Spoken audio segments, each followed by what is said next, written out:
Below the tranquil surface of the ocean, disaster looms. An endless stretch of water, beautiful in its calmness, harbors a multitude of forces that are at once terrifying and awe-inspiring.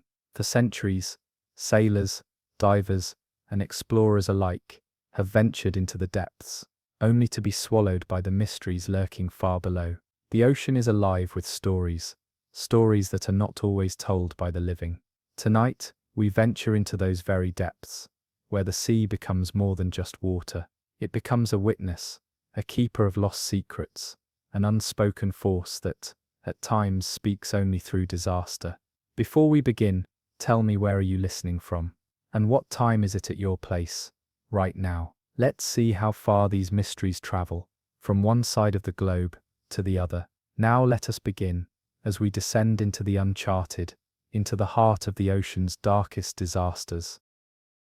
No place on Earth is as famous for its mysteries as the Bermuda Triangle. Stretching between Miami, Bermuda, and Puerto Rico, this area has been the site of countless disappearances. Ships, aircraft, and submarines alike have simply vanished without a trace, as if the sea swallowed them whole. Some claim it is a force beyond nature, an anomaly where the very laws of physics do not apply. Others insist that human error is to blame, with navigational mistakes leading vessels into deadly unseen traps. But even the most rational minds cannot ignore the eerie reports of those who have ventured into the triangle and returned. They speak of strange lights beneath the water, flickers of movement in the deep, and the sudden feeling that the sea itself is watching. One infamous incident involved the USS Cyclops, a massive naval vessel that disappeared without a trace in 1918. Leaving behind nothing but silence. Theories abound.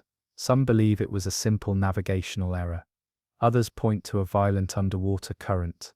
But few can deny the weight of the mystery. As we drift through these waters tonight, we will remember the vessels that vanished, swallowed by the depths, leaving behind only unanswered questions. April 15th, 1912. The Titanic, the largest and most luxurious ship in the world, sank beneath the waves of the North Atlantic, taking over 1,500 lives with it. Despite the seemingly unsinkable design of the vessel, an iceberg brought her to her demise in just a matter of hours. The chaos that unfolded was nothing short of catastrophic. As the ship tore apart and sank, passengers and crew alike faced unimaginable terror. The tragedy unfolded quickly. As the iceberg scraped along the side of the ship, it ruptured several compartments, flooding them with icy water. The ship's designers had boasted that the Titanic was invincible, that no iceberg could breach her hull, but nature proved them wrong. The lifeboats were insufficient for the number of passengers on board, and many of the ship's lifeboats were launched half empty. What followed was chaos, as people fought for survival in freezing waters, their screams lost to the night and to the ocean. In the years since, the wreckage of the Titanic has been discovered, lying at the bottom of the ocean, a silent testament to the disaster. The ship's final moments remain haunting, a reminder of the fragility of human endeavor when faced with nature's overwhelming power. The Cold War was a time of tense rivalry between the Soviet Union and the United States, with each side developing secret weapons and technologies designed to outmaneuver the other. One of the most mysterious and chilling of these weapons was the Soviet submarine K-129. In 1968, the K-129 mysteriously sank into the depths of the Pacific Ocean, taking with it 98 crew members. Its disappearance was an enigma, with no clear explanation as to why the sub went down. The Soviet government refused to acknowledge the loss, but the CIA had a different story to tell. They launched a covert operation known as Project Azorian, which involved using a specially designed ship to recover the wreckage of the K-129 from the ocean floor. The operation was shrouded in secrecy, and the true extent of the mission was kept hidden for years. What was recovered from the depths has never been fully revealed, but it is believed that sensitive military equipment and documents were retrieved from the sunken submarine. The mystery of the K-129's final moments remains a subject of speculation to this day. What caused the submarine to sink? Was it a mechanical failure, a catastrophic accident, or was it something more sinister lurking beneath the surface? The secrets of K-129 remain hidden, buried beneath the cold waters of the Pacific. There are few stories more eerie than that of the Mary Celeste, a ship discovered adrift off the coast of the Azores in 1872.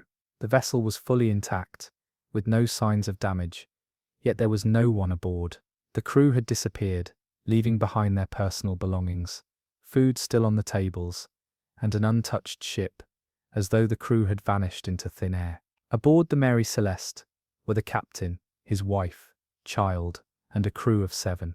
There were no signs of a struggle or violence. The ship's log indicated that everything was normal up until the last entry, when the captain reported clear skies and calm seas. Yet, when the ship was found, the lifeboat was missing, and the ship itself had been drifting for weeks, without any sign of human activity. Over the years, many theories have surfaced to explain the Mary Celeste mystery. Some believe the crew abandoned ship due to fear of an explosion caused by fumes from alcohol cargo. Others suggest a mutiny, or even an encounter with a sea creature.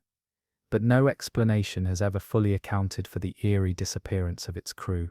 The Mary Celeste remains a haunting legend of the sea, a ghost ship carrying its secret to the depths. On November 10, 1975, the Edmund Fitzgerald, a mighty freighter, sank in Lake Superior during a violent storm, taking the lives of all 29 crew members. The ship was last heard from on the evening of November 10th, as the storm grew fiercer. It had been battling fierce winds, 30-foot waves, and freezing temperatures, but despite its formidable size and strength, the Edmund Fitzgerald went down, disappearing beneath the waves. The sinking of the Edmund Fitzgerald is one of the most infamous maritime disasters in Great Lakes history. The ship had been hauling iron ore across Lake Superior, one of the most treacherous bodies of water on Earth. When it sank, no distress call was made, and no wreckage was found immediately. The ship's sudden and complete disappearance left a sense of mystery and disbelief. In the years that followed, investigations suggested that the ship's hull had been compromised, possibly by an internal flooding incident, though no definitive cause for the sinking was ever determined. The Edmund Fitzgerald remains at the bottom of Lake Superior, and its wreck continues to be a site of curiosity and reverence. Its story has been immortalized in songs and stories, and its tragic fate continues to inspire mystery and speculation. On May 7, 1915, the Lusitania, a British ocean liner, was torpedoed by a German U-boat off the coast of Ireland. The explosion sank the Lusitania in just 18 minutes, killing 1,198 people, including 128 Americans.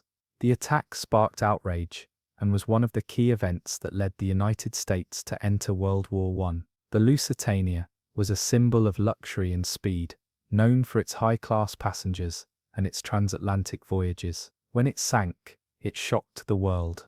The German government had warned travelers about the risks of crossing the Atlantic, but few believed that such an act would be carried out in the midst of war. The attack was seen as an act of desperation by Germany, but the sinking had far-reaching consequences, stirring public sentiment and forcing nations to take sides in the war. Questions remain about the Lusitania's final moments. Why did the ship sink so quickly? Was the ship carrying munitions, which some speculate contributed to the explosion? While the torpedo caused extensive damage, the reasons for the rapid sinking have been debated by historians for over a century. The tragedy of the Lusitania remains a powerful reminder of the perils of war and the unpredictability of the sea.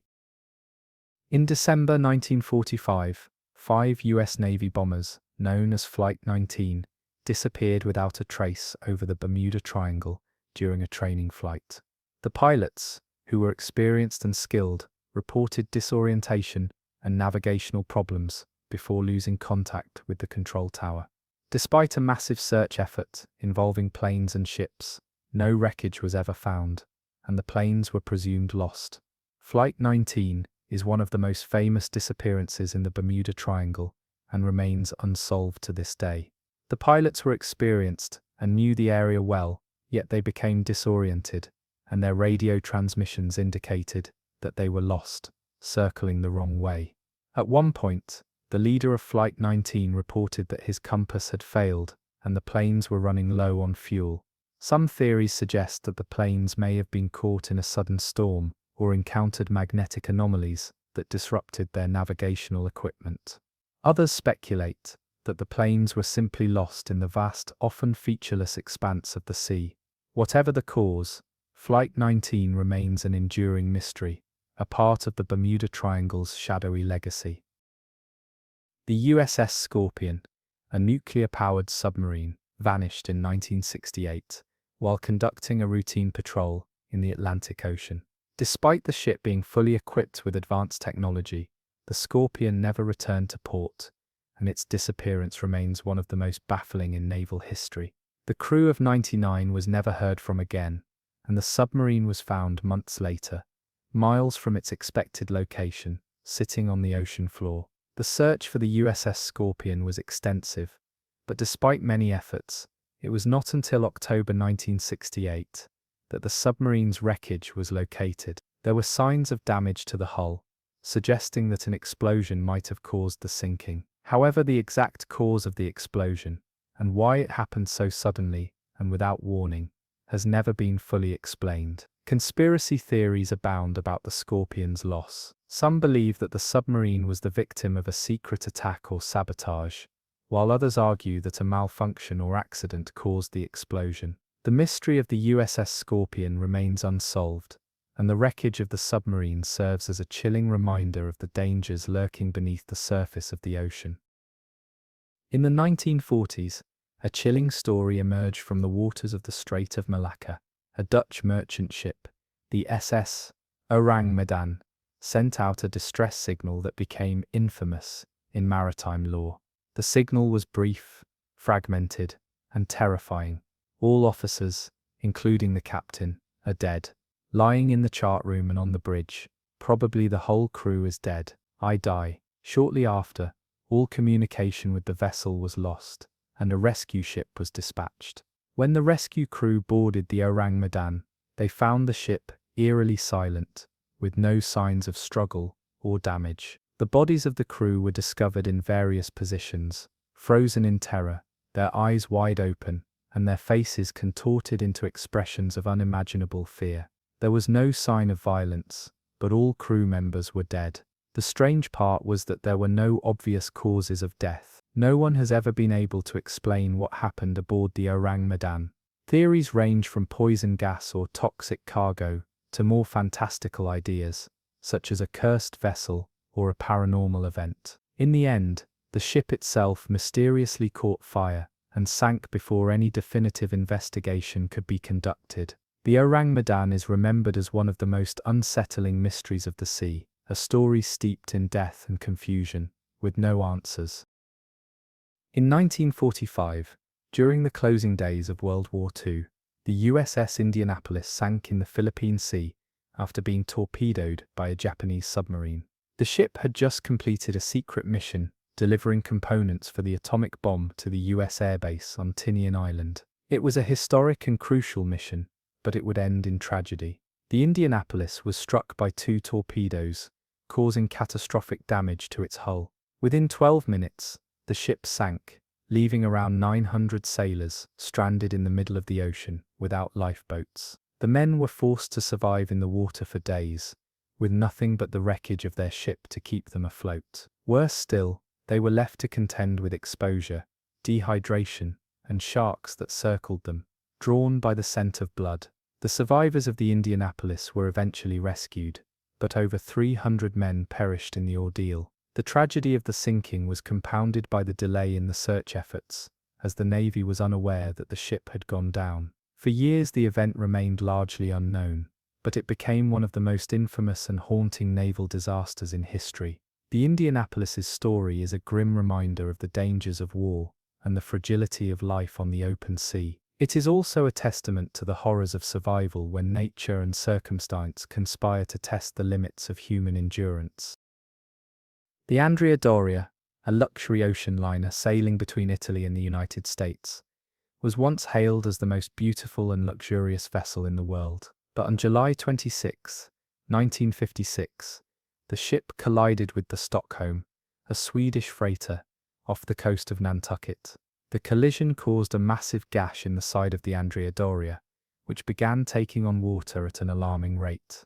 What followed was a desperate scramble for survival. Although the ship did not immediately sink, the Andrea Doria began listing severely, making evacuation and rescue operations extremely difficult. Passengers were trapped in their cabins as the ship's tilt grew more extreme, and the lifeboats could not be lowered properly. For hours, the passengers and crew tried to abandon ship, with the Stockholm standing by to assist, but the Andrea Doria sank the next morning, taking 51 lives with it. The tragedy of the Andrea Doria is a story of hope and despair, of human survival in the face of disaster, and of the unyielding power of the sea. Despite the best efforts of rescuers, the ocean claimed its prize. To this day, the wreck of the Andrea Doria lies off the coast of Nantucket, its haunting presence a reminder of the dangers that still lurk beneath the waves. The HMHS Britannic, the sister ship of the ill-fated Titanic, met a tragic fate of its own during World War I. In 1916, while serving as a hospital ship, the Britannic struck a mine in the Aegean Sea. Though the ship was much larger and more advanced than the Titanic, it sank in much the same manner, quickly, and with catastrophic results. What followed was a mass evacuation as the Britannic began listing and sinking. The crew and medical staff on board scrambled to escape, but many were caught by the powerful suction of the sinking ship, and several lifeboats were crushed under the weight of the falling ship. Thanks to its relatively quick sinking and the speed with which it was evacuated, however, the loss of life was considerably less than that of the Titanic. Yet, 30 lives were still lost in the disaster. For years, the sinking of the Britannic was overshadowed by the loss of the Titanic. But in 1975, the wreck was discovered at the bottom of the Aegean Sea, lying in deep waters. The ship remains a symbol of how history, tragedy, and human perseverance have shaped our understanding of the sea's unforgiving nature. Perhaps the most famous ghost ship in the world, the Flying Dutchman, is said to be doomed to sail the oceans forever, never able to dock, and never able to escape its fate. The story begins in the 17th century, with Captain Hendrik van der Decken, whose ship, the Flying Dutchman, was caught in a terrible storm off the Cape of Good Hope. In a fit of frustration and defiance, the captain swore he would sail around the Cape, no matter how many storms he had to endure. The curse was cast, and the ship was doomed to sail the seas for eternity, its crew damned to never make port. Over the years, many sailors have claimed to see the Flying Dutchman drifting on the horizon, appearing out of nowhere, only to vanish as mysteriously as it came. Some say the ship glows with an eerie light, while others believe it is a harbinger of doom, signaling that death is near for those who see it. The Flying Dutchman is a symbol of fate's cruelty and the sea's indomitable power. It remains one of the most enduring maritime legends, haunting sailors and explorers alike, with its ghostly appearance and the promise of never-ending travel across an endless sea. The Vasa, a Swedish warship built in the 17th century, was one of the most ambitious maritime projects of its time. It was designed to be the pride of the Swedish Navy, a colossal ship with intricate carvings, powerful cannons, and an imposing silhouette. But on its maiden voyage in 1628, disaster struck. The Vasa was ill-prepared for the storm that hit as it left the Stockholm harbour. With insufficient ballast and an unstable design, the ship began to list dangerously, and within minutes, it capsized in the harbour, sinking to the sea floor. Over 30 people perished in the disaster, though many others managed to escape. The wreck of the Vasa remained on the ocean floor for centuries, until it was recovered in the 1960s. Today, it stands as a testament to the fragility of human endeavour and the unpredictable force of nature. The Vasa remains a haunting reminder that even the most magnificent creations can be undone in an instant, swallowed by the very sea they were built to conquer. On September 8, 1934, the Morro Castle, a luxury ocean liner travelling between Havana and New York, was struck by a powerful storm as it approached the coast of New Jersey. The storm, a massive cyclone caused a fire to break out in the ship's smokeroom, quickly spreading through the vessel. The fire, combined with the raging winds, created an unstoppable force that caused the ship to drift off course. As the fire grew out of control, the crew and passengers attempted to abandon ship, but the lifeboats were not adequately prepared, and many of them were launched without enough people aboard. The Morro Castle eventually ran aground, but not before taking the lives of over 135 people. Despite the tragedy, the Morro Castle's final moments were captured in chilling detail. The combination of a deadly fire and a vicious cyclone turned the ship into a floating nightmare, a disaster that would haunt those who survived it for the rest of their lives. In 1545, the Mary Rose, a warship in the English Navy, sank suddenly during an engagement with the French fleet in the Solent, just off the coast of England. The Mary Rose had been one of King Henry VIII's most formidable ships, a symbol of his naval power. Yet, during the battle, the ship capsized and sank, taking with it more than 400 men. The cause of the sinking has been debated for centuries. Some believe that the ship was overloaded with heavy artillery, while others think a sudden shift in the wind caused the ship to list and flood its gun ports. What remains clear is that the Mary Rose was not properly prepared for such a catastrophic event. With the ship sinking in shallow waters, some sailors were able to escape, but most perished. The wreck of the Mary Rose was rediscovered in 1971, nearly 430 years after it sank. The remains were carefully excavated and preserved, revealing a treasure trove of artifacts from the 16th century. The disaster of the Mary Rose serves as a reminder of how human error, combined with an unrelenting sea, can transform even the mightiest of ships into forgotten wrecks at the bottom of the ocean. During World War II, in January 1945, the MV Wilhelm Gustloff, a German passenger ship, originally built as a cruise liner, was converted into a refugee vessel carrying civilians, soldiers, and wounded soldiers fleeing the advancing Soviet army. The ship was packed with over 10,000 people, many of whom were women and children.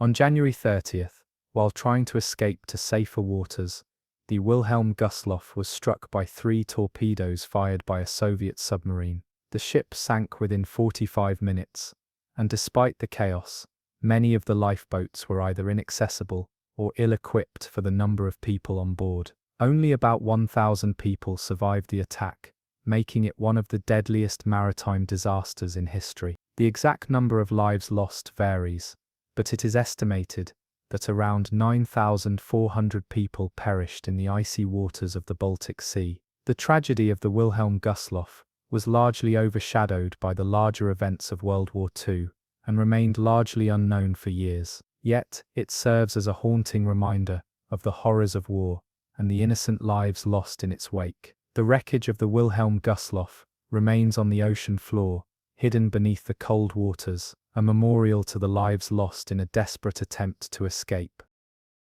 In March 1918, the USS Cyclops, a US Navy collier ship, vanished without a trace while sailing through the Bermuda Triangle on its way to Baltimore. The ship was carrying over 300 crew members and passengers, making it the largest loss of life in a single incident in the history of the US Navy during peacetime.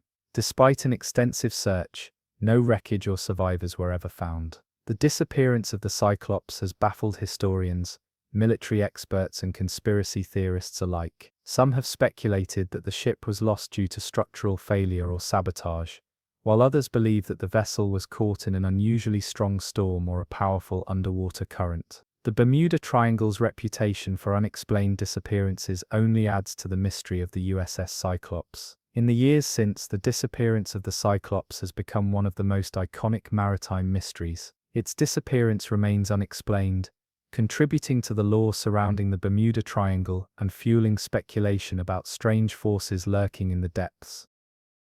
In December 1917, the SS Mont Blanc, a French cargo ship carrying explosives, collided with the Emo, a Norwegian vessel, in the harbour of Halifax, Canada.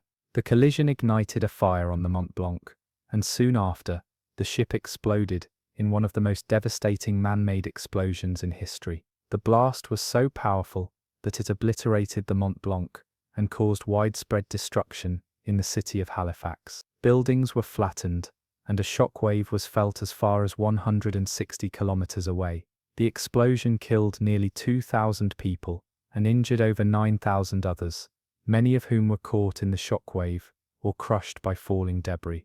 The Mont Blanc disaster marked one of the deadliest explosions in history, and its aftermath shaped the development of modern safety protocols for handling hazardous materials. Though the collision itself was the result of human error, the explosion itself was a tragic reminder of the sheer destructive power contained within explosives. Today, the site of the explosion in Halifax is a historical landmark, and the memory of the Mont Blanc disaster is a somber reminder of the power of the sea, the fragility of human endeavor, and the cost of human negligence. On December 20th, 1987, the MV Doña Paz, a Philippine ferry, collided with the MT Vector, an oil tanker, in the Tablas Strait. The collision resulted in a massive fire that consumed both ships, leading to the deaths of an estimated 4,386 people, making it the deadliest maritime disaster in peacetime history. The Doña Paz was severely overcrowded, with over 1,000 more passengers than the ship's official capacity. When the fire broke out, many passengers were trapped below deck, unable to escape the inferno. The fire quickly spread, and the ship sank, leaving behind nothing but wreckage and the memories of the lives lost. The exact cause of the disaster remains unclear, though investigations pointed to both the Doña Paz's overcrowding and the failure of the crew to respond appropriately to the collision. The tragedy highlighted the grave issues of poor safety regulations, overcrowded vessels, and the lack of effective safety procedures in the maritime industry. The MV Doña Paz disaster continues to haunt the Philippines, remembered as one of the most horrific events in maritime history.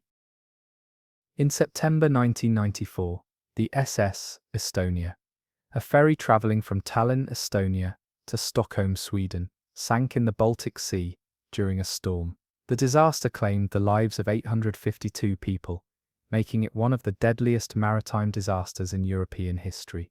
The Estonia sank within just 15 minutes after the bow door was torn off by the storm, causing the ferry to flood.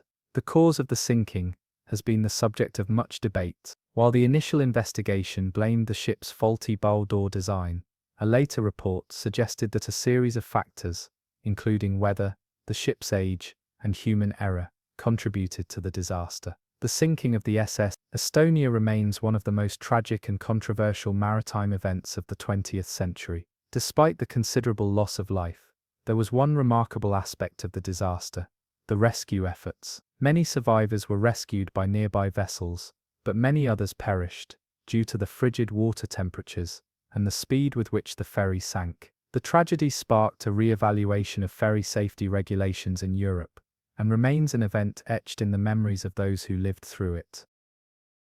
The Morro Castle, a luxurious ocean liner, was sailing between Havana and New York when disaster struck in the early hours of September 8, 1934.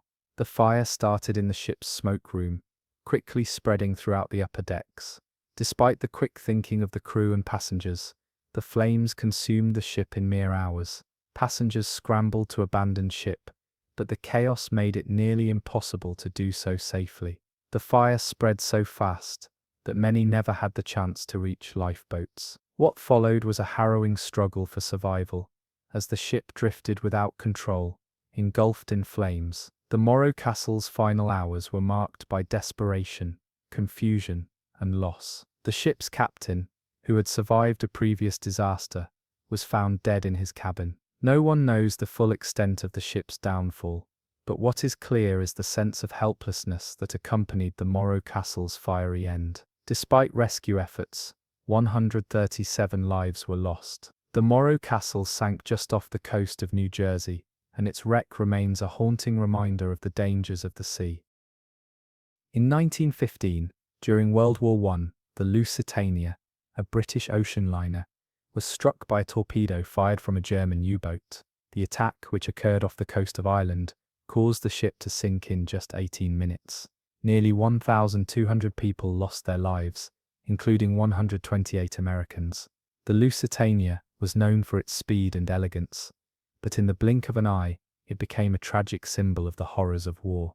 The ship's sudden sinking caused shockwaves around the world. Despite being warned about the risks of crossing the Atlantic during wartime, many passengers had no idea the danger they were in. The explosion from the torpedo caused a violent rupture in the ship's hull, and soon it was clear the Lusitania was doomed. Passengers scrambled for lifeboats, but the chaos of the sinking made it impossible for many to escape.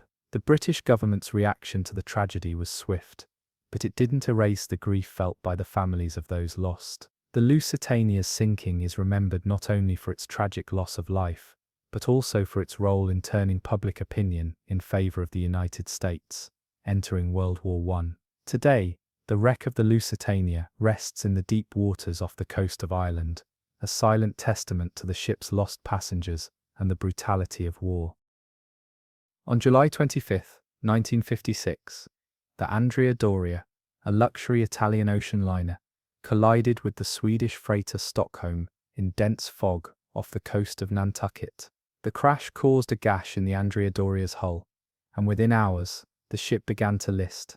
The Andrea Doria had been considered unsinkable, but that night, it proved vulnerable. Passengers, many of whom had been sleeping, woke to the sound of a deafening crash and the horrifying realization that their ship was sinking. What followed was a frantic scramble for lifeboats.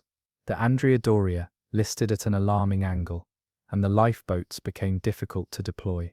Despite the efforts of the crew and passengers to evacuate the ship, the Andrea Doria sank within 11 hours. 51 people lost their lives, but many more were saved, thanks to the quick actions of rescuers. The Stockholm was able to assist in the rescue efforts, but even so, the image of the sinking Andrea Doria left an indelible mark on maritime history. The Andrea Doria remains one of the most famous maritime disasters of the 20th century. The ship was recovered from the ocean's depths, and its wreck now lies beneath the waves, a haunting reminder of the fragility of even the most advanced ships. The collision itself is still debated to this day, with many wondering what could have been done to prevent the disaster.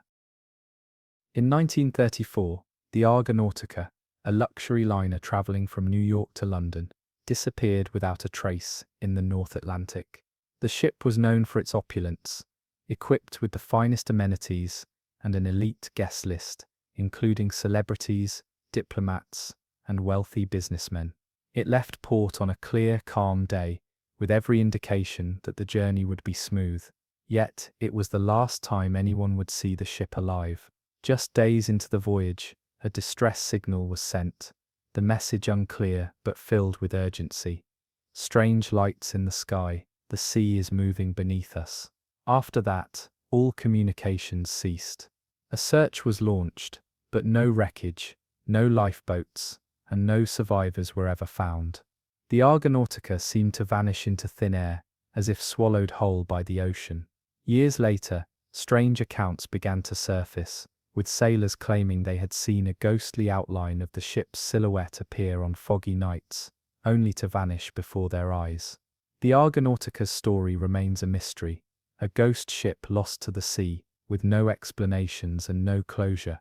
Was it a natural disaster, or something far darker lurking beneath the waves? The Bismarck, a German battleship, was one of the most formidable vessels of its time. In May 1941, it set sail on a mission to disrupt Allied shipping in the North Atlantic. However, the Bismarck's journey would be short-lived. After sinking the British battlecruiser HMS Hood in one of the most dramatic naval engagements of World War II, the Bismarck became the target of a massive pursuit by the British Royal Navy. For days, British ships and aircraft chased the Bismarck, which was attempting to escape to the safety of occupied France. Eventually, British forces caught up with the Bismarck, and after a fierce battle, the Bismarck was fatally damaged by torpedoes. The ship sank, taking 2,100 crew members with it. The British forces had succeeded in sinking the Bismarck, but the battle had come at a cost, with several British ships and planes suffering heavy damage. The sinking of the Bismarck was a turning point in naval warfare. It demonstrated the effectiveness of coordinated air and sea attacks, and the Bismarck became a symbol of both Germany's naval prowess and its eventual defeat. Today, the wreck of the Bismarck lies on the ocean floor, its final moments captured in the memories of those who survived the battle. The Edmund Fitzgerald, a massive freighter, sank on November 10, 1975, in the cold, turbulent waters of Lake Superior. The ship had been battling fierce winds and waves, up to 30 feet high, when it met its tragic end. Despite its large size and impressive design, the Edmund Fitzgerald was no match for the storm that tore through the lake that fateful night. The ship's final radio transmission came just hours before it sank, reporting that it was taking on water and struggling to maintain control. The crew of the Fitzgerald fought valiantly against the storm, but the immense power of the waves proved too much. Within minutes, the freighter broke apart and sank, taking all 29 crew members with it. To this day, the wreck of the Edmund Fitzgerald remains at the bottom of Lake Superior, its final resting place, a reminder of the perilous nature of maritime travel. The ship's sinking remains one of the most tragic and mysterious disasters in the history of the Great Lakes. Many theories have arisen about what caused the Fitzgerald's sudden demise, from hull damage to the possibility of a rogue wave. Whatever the cause, the disaster stands as a stark reminder of the unpredictable forces of nature. The USS Scorpion, a nuclear-powered submarine, disappeared in May 1968 while conducting operations in the Atlantic Ocean. Despite its advanced technology and highly trained crew, the submarine vanished without a trace. A massive search effort followed, but no sign of the vessel was found for several months. When the wreckage was finally discovered on the ocean floor, no definitive cause of the disaster could be determined. Some believe that the Scorpion was the victim of a mechanical failure, while others suggest that it may have been struck by an enemy weapon, perhaps a torpedo or underwater mine. Another theory posits that an accident occurred due to the submarine's nuclear weapons, which may have caused a catastrophic explosion. Whatever the reason, the disappearance of the USS Scorpion remains one of the most puzzling and unsettling mysteries in modern naval history. To this day, the wreckage of the Scorpion rests at a depth of over 10,000 feet. The crew members who perished on that fateful voyage remain honored, but the cause of their loss remains buried beneath the waves, never fully explained.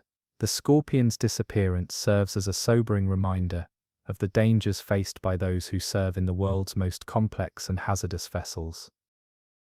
The Vasa, a Swedish warship, was one of the grandest ships of its time, designed to be the pride of the Swedish Navy. However, on its maiden voyage in 1628, the Vasa sank just minutes after setting sail from Stockholm.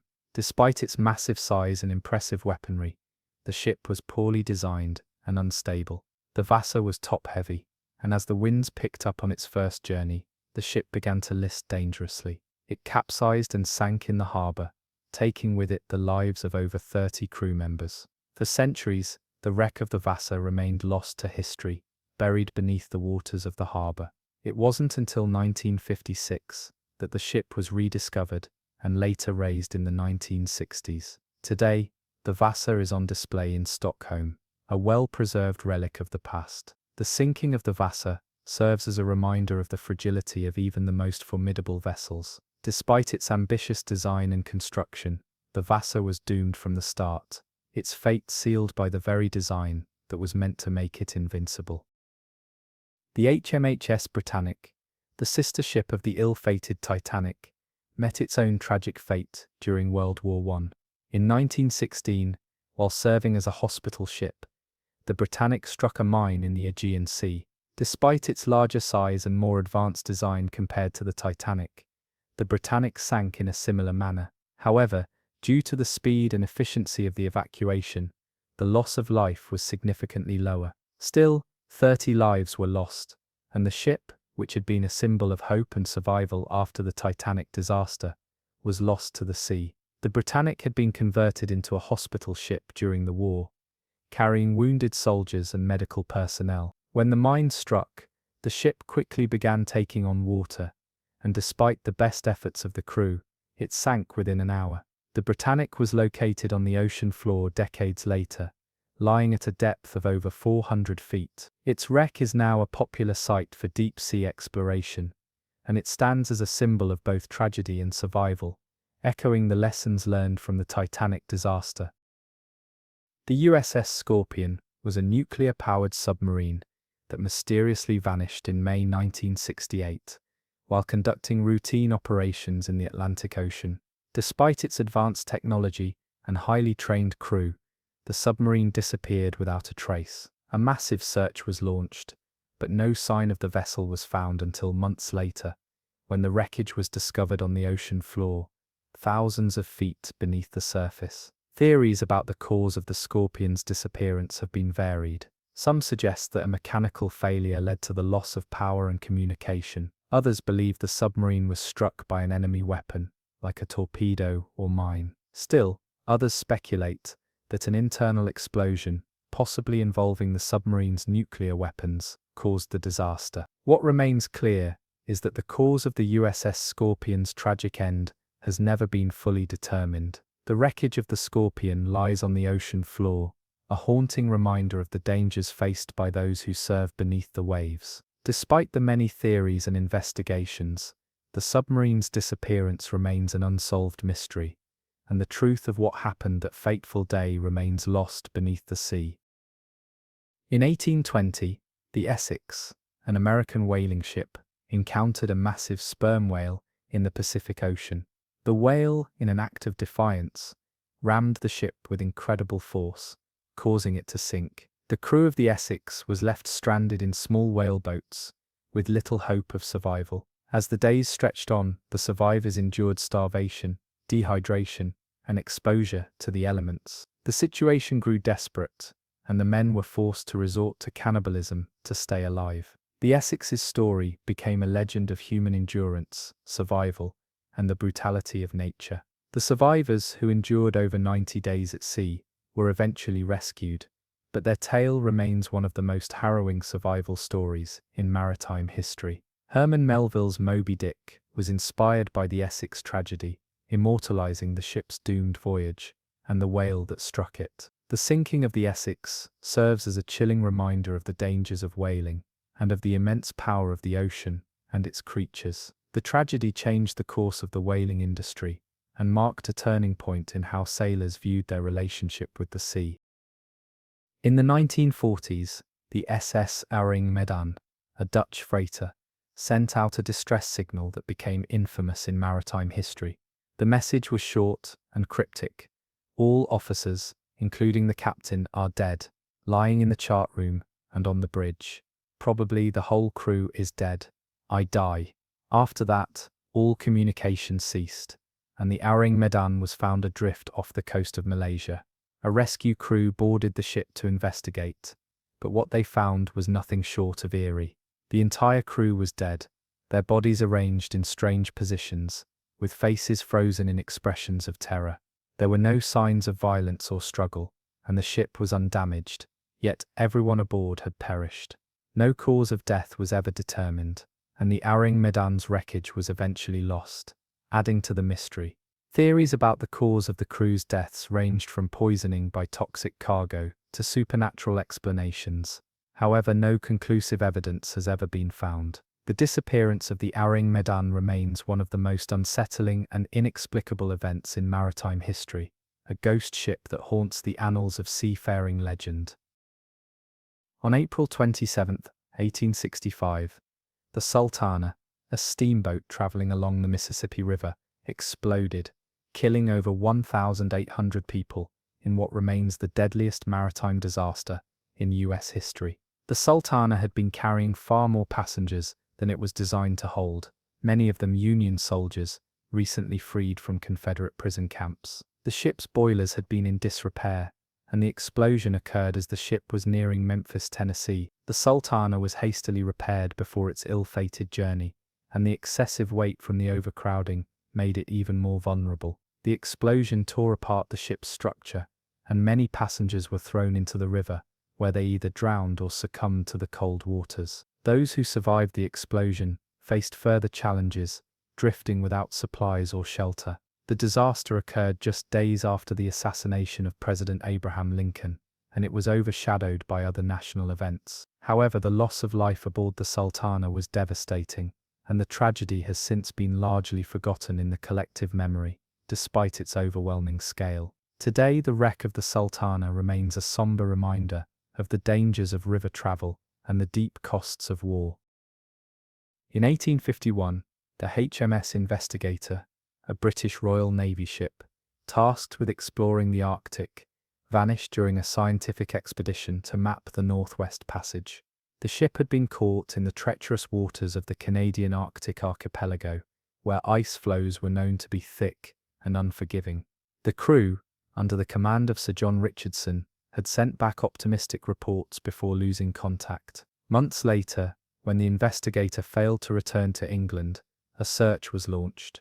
No wreckage was found, and the ship was presumed lost. Over the years, various expeditions searched for the Investigator, but it wasn't until 2010 that researchers uncovered its wreck at the bottom of a secluded bay, far from its expected path. The ship's discovery brought new questions, as it was clear that the ship had not suffered a disaster at sea, but rather had simply disappeared, with no signs of a battle or external damage. The fate of the HMS Investigator remains a mystery. It's believed that the crew either perished due to the harsh conditions or were stranded after the ship became trapped in ice. Whatever happened, the ship's sudden disappearance adds to the tragic legacy of Arctic exploration and serves as a reminder of the ocean's unpredictability.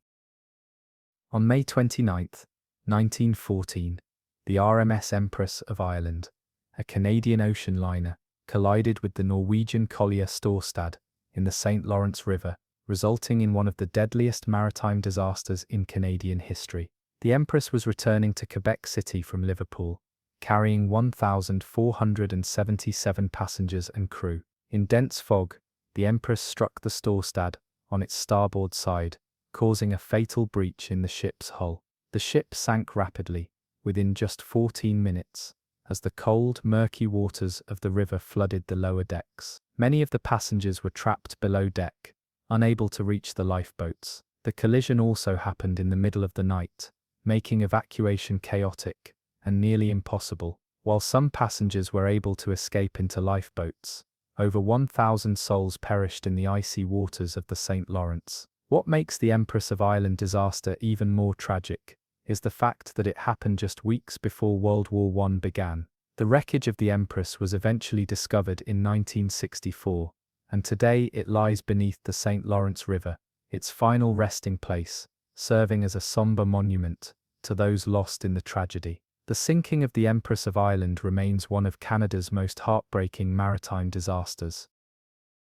In 1878, the Cumberland Belle, a steam-powered passenger vessel, set sail from New Orleans, bound for Memphis. The ship, a beloved riverboat, was well known for its lavish interior and its smooth cruises up and down the Mississippi River. However, during one fateful voyage, disaster struck when the vessel encountered an unforeseen storm on the river. The Cumberland Belle had been navigating the Mississippi, far from any dock or civilization, when a violent and sudden storm hit. According to reports from nearby riverboats, the storm's wind and rain were so intense that the Belle was pulled from its course, colliding with the rocky shores. The ship's hull was breached, and it began sinking rapidly, with most of the crew and passengers unaware of the danger until it was too late. Rescue efforts failed as the storm worsened, and within hours, the Cumberland Belle had disappeared beneath the surface. The wreckage was never found, and the story of the ship's disappearance became an eerie legend along the river. Though numerous searches were conducted in the years following the disaster, the location of the wreckage and the fate of those aboard remains unknown. In 1951, the Calypso, a French research vessel known for its exploration of the Mediterranean and the Caribbean, was lost without a trace while navigating through the deep waters off the coast of Haiti. The ship, led by the renowned explorer Jacques Cousteau, had been on an expedition to map the underwater caves of the Caribbean when it inexplicably disappeared.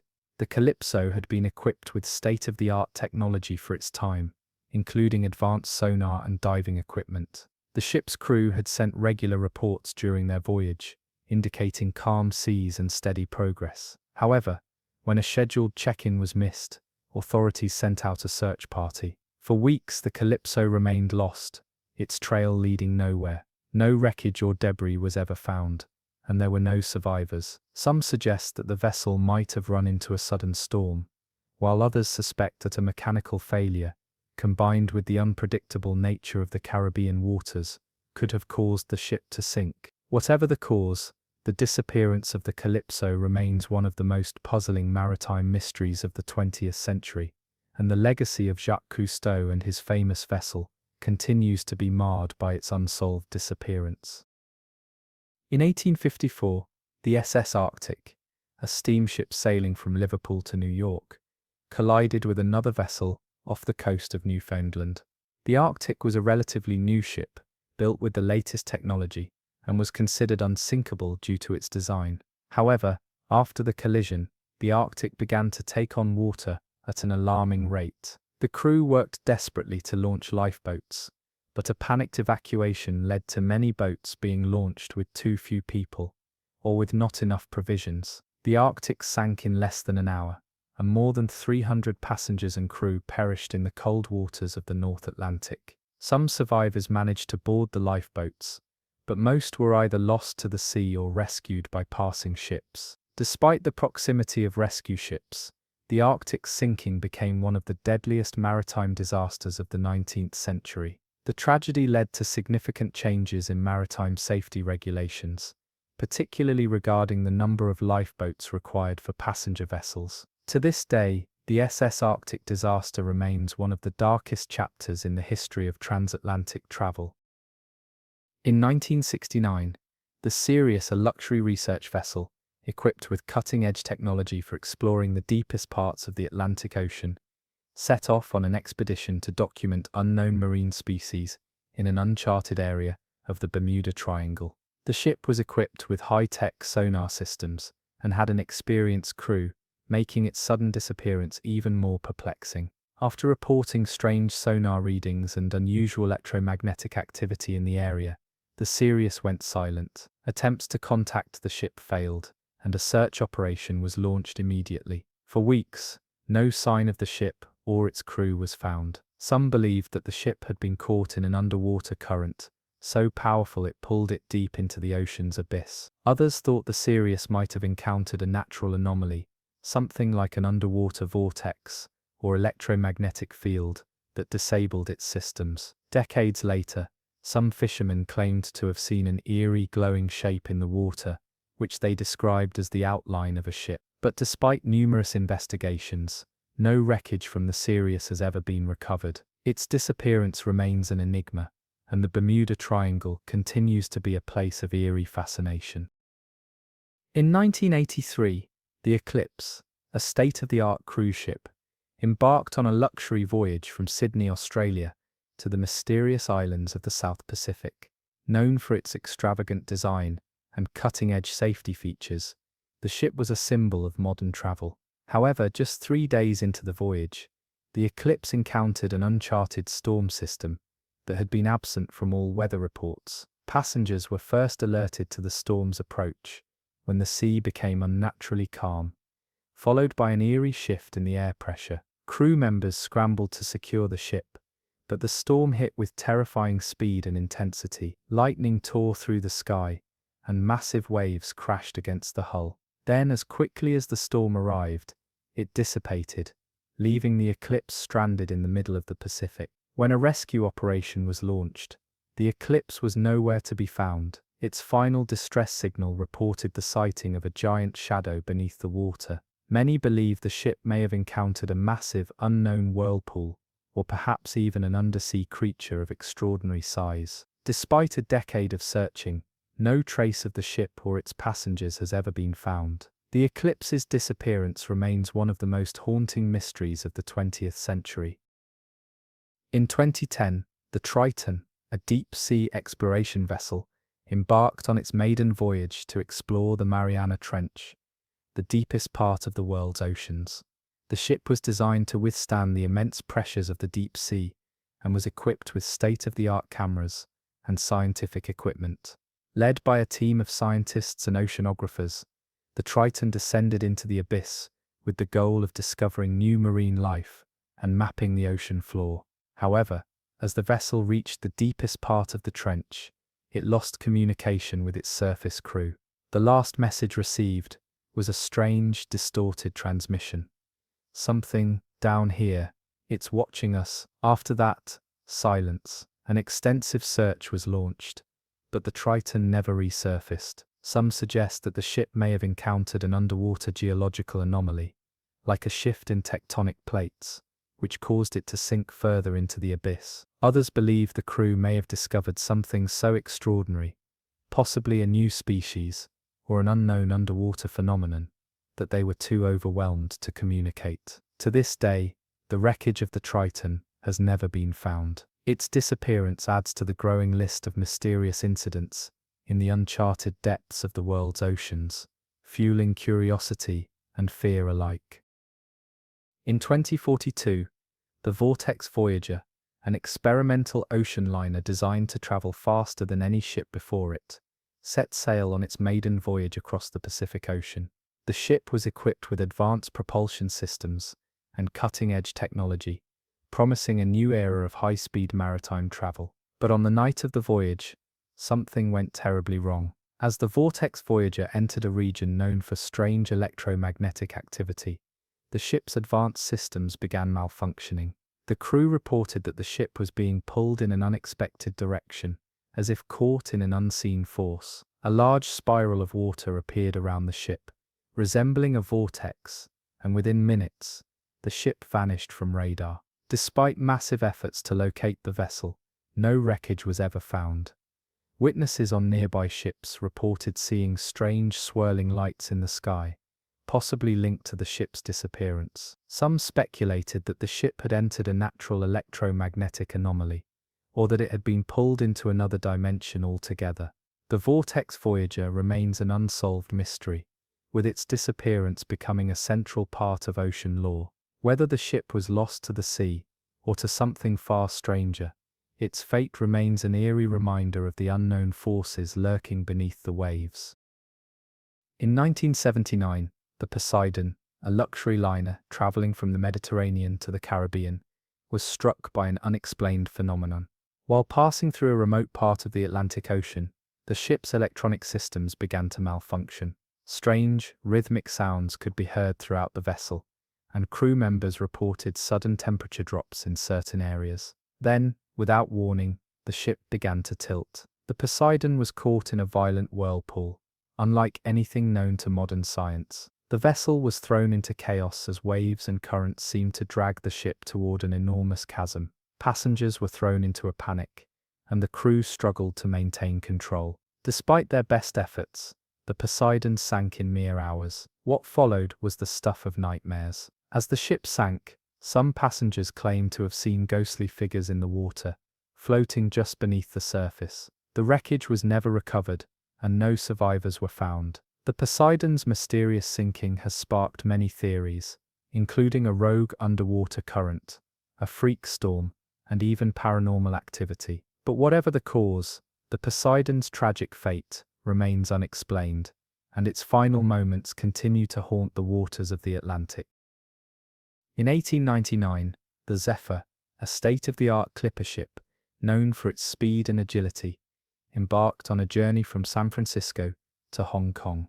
The ship's crew was experienced, and the voyage was expected to be routine. However, 3 weeks into the journey, the Zephyr encountered an eerie fog, thicker than any the crew had ever seen. As the fog thickened, the ship began to lose its bearings. The crew reported hearing strange noises, whispers carried on the wind, and sometimes the unmistakable sound of footsteps in the fog. The ship's instruments began to malfunction, and the once sturdy vessel seemed to drift aimlessly. When the Zephyr's distress signal was received, it was far off course, in waters no ship was known to frequent. A rescue mission was launched, but when they arrived, there was no sign of the Zephyr. The crew and passengers had vanished without a trace, and the ship was never seen again. To this day, the Zephyr's disappearance remains one of the great mysteries of the sea. Some believe it was caught in a strange supernatural vortex. Others think it was lost to a powerful, uncharted current. Whatever the cause, the Zephyr's final journey remains a haunting enigma. Vanguard, a colossal freighter designed for the transportation of goods across the Atlantic, was among the largest and most advanced ships in the world. In 2023, it set sail from Liverpool to New York, fully loaded with goods and crew, with a standard course set for the busy ports on the American East Coast. The ship was built to handle rough seas, boasting the latest in safety and navigational technology. Yet, despite these assurances, what was supposed to be a routine voyage became one of the most baffling and terrifying disappearances in maritime history. 2 days into its voyage, as the Vanguard sailed through the mid-Atlantic, crew members reported strange malfunctions in the ship's radar system.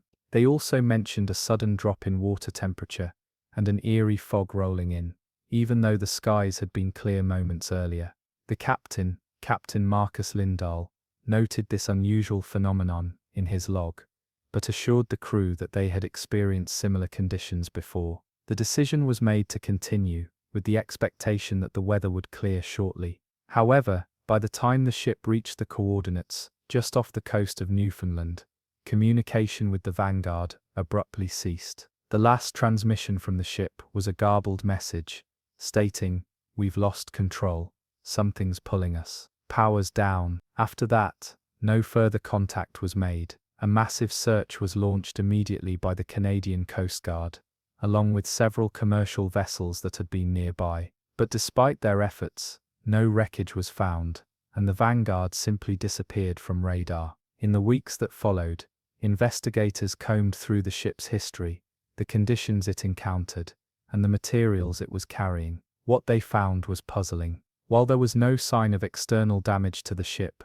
the vessel's communication systems appeared to have been disrupted from within. Some suggested that electromagnetic interference from an underwater anomaly could have caused a temporary disruption in the ship's systems, causing it to lose power and navigate off course. However, no such anomaly had been detected in the area. The Vanguard's disappearance remains a mystery. A few years after the incident, in 2026, a remote submersible accidentally discovered a large metallic structure resting on the ocean floor at a depth of around 7,000 feet, deep in the area where the Vanguard had last been reported. The wreck was nearly intact, suggesting that it had sunk gradually, rather than crashing or being torn apart by an explosion. Yet, the wreck was found completely devoid of any human remains or signs of the ship's crew. Was it simply a freak accident, a case of nature's overwhelming force? Or was something more sinister responsible for the disappearance of the Vanguard?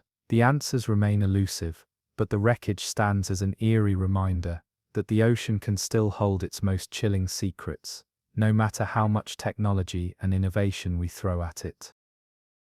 The Hesperus Cloud was no ordinary cruise liner. It was a floating palace, a ship that redefined the idea of seafaring luxury. Launched in 2018, it was touted as the safest, smartest, and most serene ship ever built.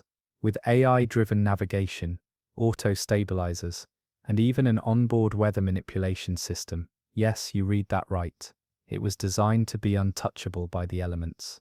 Its maiden voyages were peaceful, celebrated, and highly profitable. But in the spring of 2022, as the ship departed from Cape Town on a luxury cruise across the South Atlantic, it vanished into legend. The last recorded position of the Hesperus Cloud was 300 nautical miles southwest of Tristan da Cunha, a lonely island known as the most remote inhabited place on Earth. There had been no storm alerts, no threats, and no signs of malfunction. At 2:13 a.m., the ship's emergency beacon activated, followed by a chilling message from the captain. "There's something in the fog, not a ship.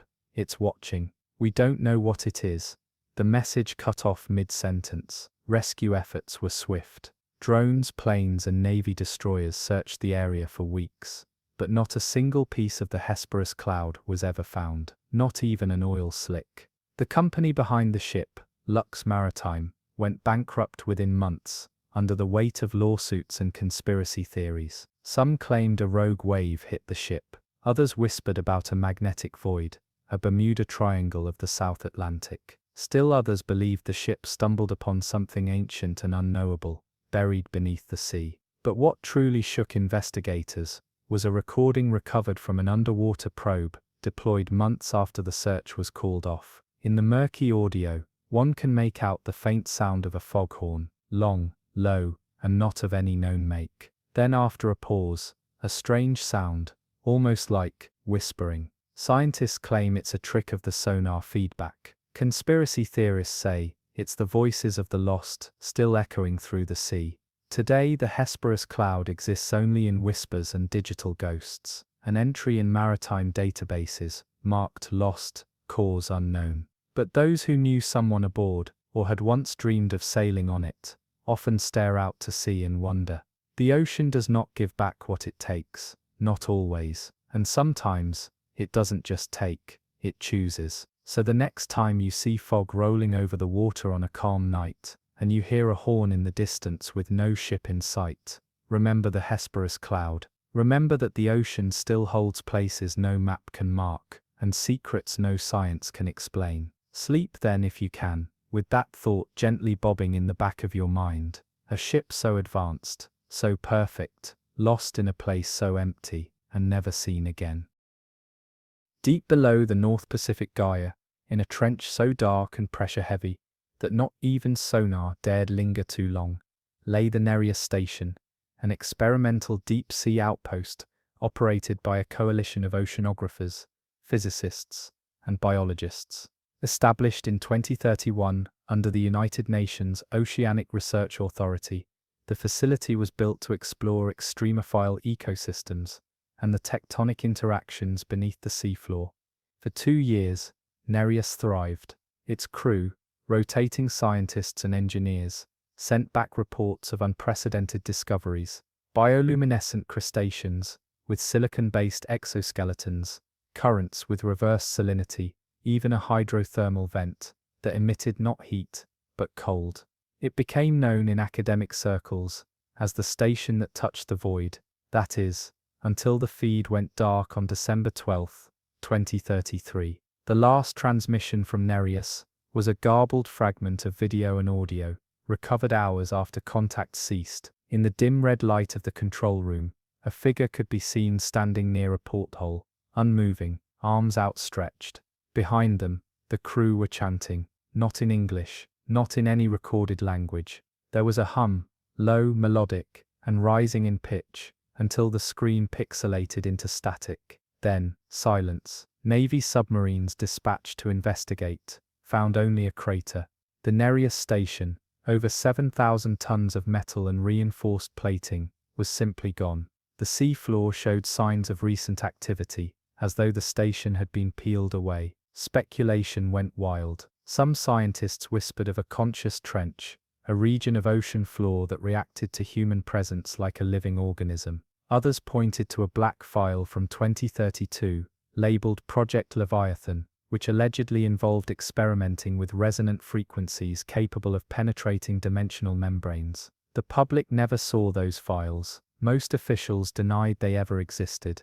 But leaked fragments suggest the station was broadcasting something not meant for our ears, or any ears from this world. One former technician, granted anonymity, later confessed in an interview that they weren't just listening to the sea, they were trying to talk to it. They played tones so low it shook your teeth. Then, one day, the trench answered back. To this day, bubbles still rise in that part of the Pacific, perfect circles, unnaturally timed, and ocean floor sensors record frequencies too rhythmic to be geological. Seismologists chalk it up to tectonic resonance, but some divers, those who've gone near the exclusion zone, say they've heard music, a haunting melody, a song with no surface. So if you find yourself staring into a sonar screen that begins to pulse like a heartbeat, or you hear a tone in your ear that wasn't there before, don't respond, don't mimic it, and for heaven's sake, don't sing it back. The sea remembers the names we try to forget, and Nereus, it was just the first to call the abyss by name, and get an answer. Off the northwest coast of Wales, where cliffs drop into iron-grey waves, and the sea sings ancient songs, only the rocks understand, lies a stretch of ocean shunned by maps. Mariners call it Elohim's Reach, a name never spoken loud, only scribbled in the margins of battered logs and etched in worn wood below deck. Ships that pass through it tend to either quicken their pace or turn away entirely, even when the weather's fair. Those who linger, even briefly, often don't return, and if they do, they return wrong. It began centuries ago, with the wreck of a vessel known only through folklore, a merchant ship believed to have been lost in a storm, so sudden it was said, the sky collapsed rather than clouded. Fishermen told of hearing groans rising from the deep for weeks after, and of seabirds circling endlessly over an empty patch of sea. The currents there seemed to spiral inward, slow and deliberate, as if the water itself was exhaling something it once tried to keep buried. Modern technology eventually mapped the area, but never thoroughly. Satellites glitched, sonar bounced back erratically, and deep-sea drones lost signal seconds after diving. The only images recovered showed massive trenches etched into the seabed in circular patterns, unnatural and precise, as though carved by a force with intent. The scientists who reviewed them described them in sterile reports as anomalies, but some made quiet requests to be reassigned immediately after. The phenomenon at the center of Elohim's Reach is not constant. It sleeps in seasons, but when it wakes, the sea becomes wrong. Winds spiral in opposing directions. Compass needles slow, then spin wildly. Tides ignore the moon, rising and falling in defiance of gravity itself. On occasion, great vessels, tankers, research ships, even military craft, have been reported missing in the region. No wreckage ever surfaces. Only the barnacle-riddled hulls of lifeboats appear weeks later, drifting hundreds of miles from where they were launched, still sealed and empty. Locals speak of lights beneath the surface, deep, rhythmic pulses that bloom like bioluminescent jellyfish, but move with purpose. Fishermen who venture too close report the sudden absence of sound, as though the ocean swallows not just ships, but noise, thought, and time. There are tales of clocks that stop working, of photos taken in the region developing black, with only the faint outline of something immense lurking in the deep. The British government once sent a naval expedition to survey the area in 1992. The mission was classified, but rumours trickled out. Crew members who quit service upon returning, equipment that corroded at impossible speeds, recordings that captured frequencies not heard in nature. The expedition was never repeated. In recent years, the phenomenon has begun to change. The reach is widening. Currents once confined to a narrow band now disrupt routes once considered safe. Whales have washed ashore in increasing numbers, each bearing strange spiral scars upon their skin. Migratory birds have altered their paths. The sea, it seems, is preparing for something, or remembering something it once buried beneath silt and pressure. Elohim's Reach remains a place unspoken, not for lack of knowledge, but out of instinct. The kind that keeps creatures from walking too close to the edge of cliffs, or sleeping with their back to the door. It is a place where the ocean does not crash or churn but waits, and listens. For what, no one can say, only that it waits. There's a corridor in the ocean floor south of the Azores, known only by subsea cartographers, and a handful of mariners, who know how to keep their nightmares locked tight behind their teeth. It stretches for nearly 80 kilometers, and appears on no modern charts, not because it's unknown, but because it's been purposefully erased. They call it the Hollow, the abyss beneath Siren's Gate. In the early 20th century, before deep-sea mapping became precise, this trench was often confused with tectonic fault lines, or minor rifts. But vessels traveling above it frequently reported anomalies, echo returns that mimicked their own size and shape, hull vibrations with no visible source, and pressure readings that spiked without any corresponding movement of water. Ships began experiencing spontaneous flooding, as if the sea was pressing itself inward from beneath, defying physics and intent. One trawler, the Bellwether, reported feeling like it had run aground mid-ocean, despite floating over 5,000 meters of water. It vanished the next morning, its last transmission a simple weather report, unfinished. The Hollow doesn't make waves, it absorbs them. Currents die upon reaching its edges. Marine life avoids it with an almost religious consistency, even scavengers. Satellite imagery reveals the surrounding seabed teeming with movement and life, but the hollow itself is sterile, lifeless, untouched, or so it seems. In 1976, an undersea cable route was planned through the area. A series of unmanned probes were deployed to survey the trench. Of the 7 sent, only 1 returned data. The others either stopped transmitting or returned to the surface empty, gutted clean, as though something had peeled the insides out, not mechanically, but deliberately. The surviving probe's footage showed a smooth, unnatural slope leading into a cavernous opening, far larger than any natural formation should permit at that depth. The walls appeared symmetrical, patterned even, like the remnants of a structure or a rib cage. The footage ended with the probe's light failing, swallowed by shadow that didn't behave like absence, but rather presence, something that moved. There were whispers afterward, internal memos between naval intelligence and geological agencies, discussions never meant for public eyes. They speculated not on what had been found, but what was no longer sealed. The trench had once been dismissed as a collapsed cavern. Now it was labeled inactive, not dead, just dormant. Since then, incidents have increased, though never spoken of officially. Ships that pass directly over the hollow sometimes lose power, as though the ocean pulls energy the way it pulls warmth and memory. A research vessel reported an entire section of its hull turning brittle overnight. Another crew awoke to find their time logs scrambled, hours out of sync, clocks running backward for mere seconds before resetting. No natural explanation has ever been verified. Some scientists describe the trench as a gravitational anomaly. Others consider it a wormhole, a doorway. But the ocean doesn't use doors. It uses pressure, silence, and hunger. The hollow below Siren's Gate remains, unchanging, unclaimed, watching. Those who know of it rarely speak aloud. They say naming it draws attention, that it listens for the ones who remember.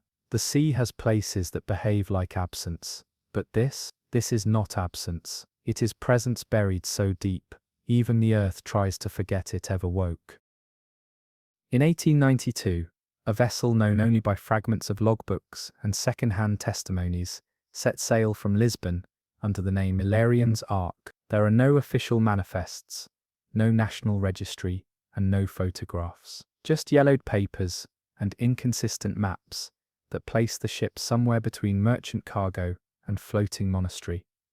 What it carried remains unclear. What is known is that it was bound for the coast of West Africa, and that it never arrived. The first and only credible record of the Illyrian's Ark comes from the Mistral Bloom, a French gunboat stationed off the coast of Cape Verde. Its captain noted in his personal journal an encounter with a white-ribbed ship, silent in the water, sails hanging without wind, moving against the current, as if dragged by its own shadow.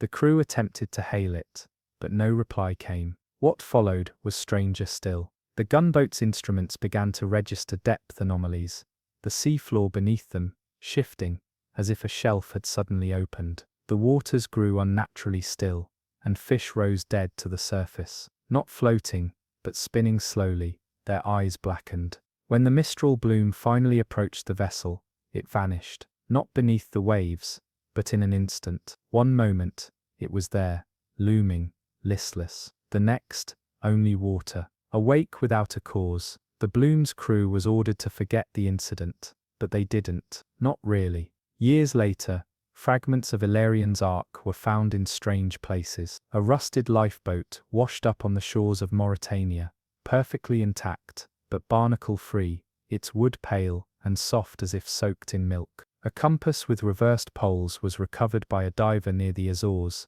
etched with glyphs no sailor could identify. Another ship claimed to have picked up a signal from an older distress frequency, a looping, static-filled signal containing only coordinates and the sound of deep, slow breathing. Some began to believe the Ark hadn't sunk, but had simply crossed a threshold. The vessel, they suggested, had entered a fold, a vertical rip in the ocean, not down but across. And what lay beyond wasn't another dimension or world, but a sea that mirrored ours, corrupted and still. One not meant to be reached. A handful of deep-sea researchers, obsessed with the incident, mapped a line of disrupted seabed, stretching from Lisbon to Sierra Leone. a path of seismic quakes, failed sonar, and drowned migratory species. They called it the spine. In 1971, a submersible expedition attempted to follow that line. Contact was lost 38 minutes in. The last image transmitted showed a ship's silhouette, hovering upside down in the water above them, its rigging tangled like veins, its hull glowing faintly blue from within. Maritime folklore now treats Illyrian's Ark as more than a lost ship. It has become a harbinger, a story told to young sailors in hushed tones. Some say it was never a ship at all, but a vessel in the truest sense, a container, sealed and sent away, not to deliver goods, but to bury something, to remove it from memory, history, time. But memory, like salt, always finds its way back through the wood. The Ark remains adrift, somewhere beyond the line of what the sea allows us to know, not drowned, but silenced, not lost, but returned to where it once came from. If it ever surfaces again, the waters may not be the same. The cargo ship Indamara left the port of Kobe in late October of 1984, loaded with sealed crates bound for British Columbia. The shipping manifest listed machine parts, electrical components, and sealed refrigeration units, all standard, but tucked between stacks of container codes was one unmarked entry, Hold 13. Its contents were blank, its access was restricted. Even the crew, seasoned and indifferent to corporate secrecy, noticed the unease that seemed to surround that single hold. No one was assigned to it. No one was asked to inspect it, yet the door was checked nightly, as though something might come out. On the second night after passing into the North Pacific, the first reports came in, not of malfunctions or storms, but of silence. The usual thrum of the engine room dulled to a muted rhythm.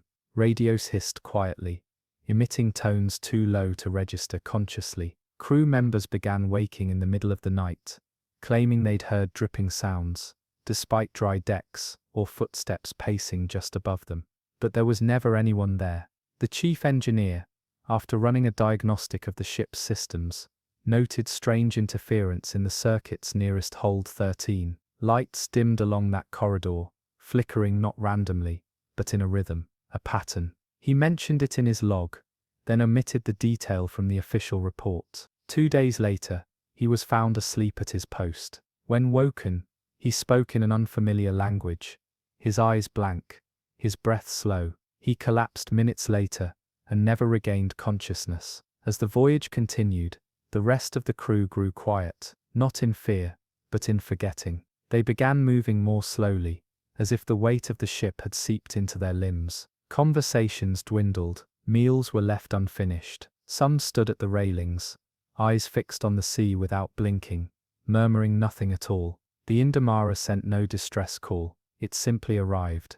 It simply arrived. When the vessel docked, automated cranes found it eerie in its stillness. No one responded to the first calls. When boarding teams finally entered, they discovered the ship abandoned. Every room intact, every system functioning, but not a single soul aboard. Hold 13, however, was open, not forced, not broken, open, its doors ajar, as though someone had stepped out. The contents were gone, or perhaps they had never been there. The investigation concluded that the crew had likely perished in a mass psychological event, brought on by toxic exposure, though no contaminants were detected. The vessel was decommissioned and dismantled. The location of Hold 13's components was never disclosed, but something lingered.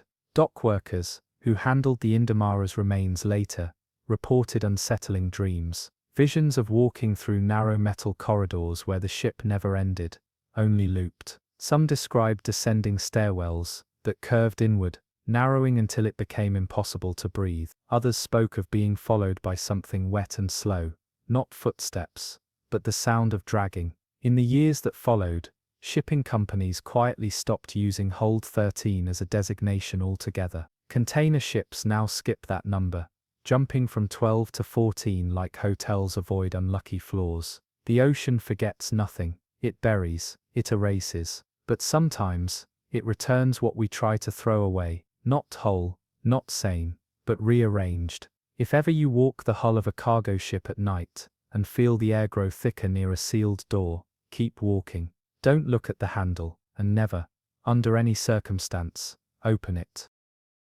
Built in 1972, the Halcyon Mirror was a mid-sized research vessel, commissioned for oceanic survey missions along the mid-Atlantic ridge. It was designed less for speed and more for persistence.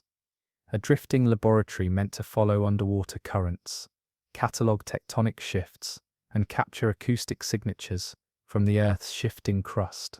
Though its missions were quiet, its record was flawless. No incidents, no malfunctions, no lost data, until the final voyage.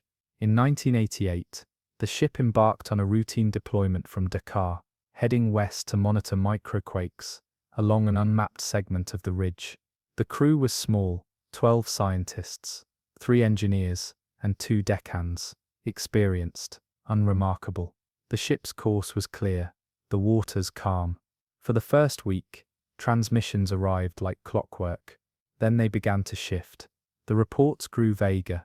Charts were submitted with lines that bent in ways satellite data couldn't verify. Ocean temperatures fluctuated wildly, not with weather, but as though heat were pulsing up from the seafloor in waves. Audio recordings were filled with irregular hums, like distant turbines heard underwater. They were dismissed as interference. Then came the final transmission, a package of logs and data that seemed overwritten, corrupted. The text repeated the same line over and over, between random blocks of code. We are not moving, but everything else is. After that, silence. Recovery missions began 2 days later. No beacon, no wreckage, just a stretch of sea that felt unusually flat. The water, according to divers, held a strange stillness, not calm, but arrested, like the surface of glass. Beneath it, sonar registered a massive anomaly, a descending shaft of cold, extending hundreds of meters down, as though something had pressed an invisible finger into the sea. An unmanned probe was sent to investigate. It returned data, indicating zero particulate matter, no life, no plankton, no bacteria, no sediment, a hollow column of clean, soundless water. The most unnerving discovery was not what was found, but what wasn't. The ocean remembers disturbances. A ship leaves behind oils, waste, mechanical debris. Even in disaster, there is always a wake. But in the path of the Halcyon Mirror, nothing remained. The sea had sealed itself as if the ship had never existed. Some of the recovery team later admitted to strange experiences in the area. Time felt inconsistent. Equipment displayed incorrect dates, sometimes centuries in the future, sometimes before the voyage had even begun. One diver's wristwatch was later found to have ticked backward for over an hour. When asked about it, he couldn't remember surfacing. Over the next 5 years, other ships reported navigational drift near the region. Compasses spun lazily, GPS signals flickered, and sometimes, just briefly, radio operators picked up faint signals on long-dead frequencies. Not voices, just a rhythmic clicking, like a metronome buried under static. Always the same tempo, always in 13s. No ship has dared return to that stretch of water since 1993. It has no name on maps now, just coordinates, marked in red. The Halcyon Mirror remains classified as missing, presumed lost, but those who study the anomalies speak in careful tones, as if the ship was not taken, but removed, extracted from continuity, like a word scrubbed from a page so cleanly you forget it was ever written. There are places where the sea sinks, not downward, but inward, where time folds, not in loops, but in vanishing lines, and somewhere in that still water, outside of sound and sequence, a ship may still drift, perfectly intact, perfectly silent, in a world that forgot how to move. There's a region beneath the South Indian Ocean where tectonic plates do something they're not supposed to. Instead of shifting apart or crashing together, they bow inward, like kneeling giants. Geologists once called it the Silent Rift, though it's rarely spoken of anymore, not since the Prospero Deep incident. The Prospero Deep was a subcradle platform, an inverted rig designed to mine rare earth elements directly from hydrothermal vents. A marvel of deep ocean engineering, it was moored nearly 9,000 meters beneath the surface, unmanned but heavily monitored by a satellite-linked team of 33 researchers, stationed on the surface vessel Petra 9. It had operated for 6 months without fault. But in its 7th month, the readings changed. First, the vents stopped releasing heat. Instead of boiling columns, they emitted cold, not temperature drops, but negative values that broke the sensors entirely. Then came the density shifts. The water around the rift thickened, becoming more viscous, more resistant, like syrup resisting motion. Instruments stopped syncing properly. Pressure didn't build, it reversed. Something below was pulling, instead of pressing. Cameras were deployed. The footage returned blurred, discolored. Shapes moved through the water that couldn't be measured. Long, slow, deliberate. One geologist reviewing the frames noted the disturbing symmetry, not natural growth, but construction. Lattice-like arches, interlocking ridges, carvings, or bones. The deeper the platform dropped, the more erratic its feedback became. Not chaotic, rhythmic. Pulses in 3s, then 6s, then 9s. Everything it sent began following a pattern. Even the data logs began rearranging, folders auto-naming themselves in spirals of alphanumeric code. The technicians laughed at first, until the logs started referencing things no one had entered: internal conversations, private thoughts. One file contained a transcription of a dream the lead biologist hadn't told anyone about. 3 days later, the platform stopped transmitting. The Petra 9 remained at sea, waiting, listening. Every few hours, sonar would catch something massive shifting beneath the rift, not rising, growing.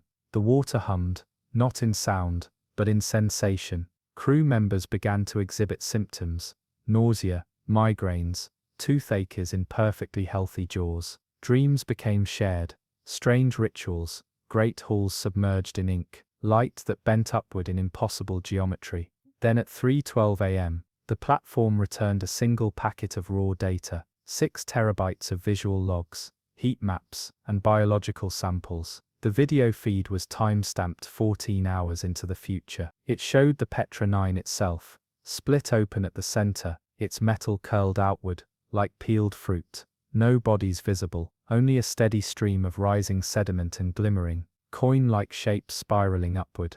The ship vanished that same night. In the years since, satellites over the silent rift report bursts of static every 37 days. Always the same sequence, always a pulse. Deep-sea listening stations have recorded sounds that don't echo, sounds that refuse to bounce. They simply move through. Some have suggested that the platform didn't break, it succeeded, that it opened something, not a gate or a mouth, but a corridor, a harvest line, and that something answered, not from above, not from below, but from inside the layers of pressure and silence we thought were just water and rock. The silent rift is now restricted airspace. Submarine traffic is banned. But the sea remembers, and it continues to send messages, not in language, but in presence, every 37 days, like breath. And somewhere down there, far beneath what's known, a chamber glows, empty no longer.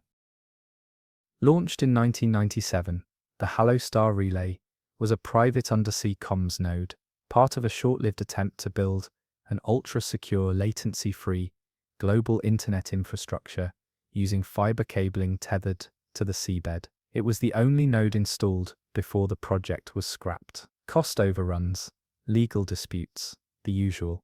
But the Hallostar remained, powered autonomously, buried beneath the Atlantic, near the mid-oceanic ridge. For 21 years, nothing happened.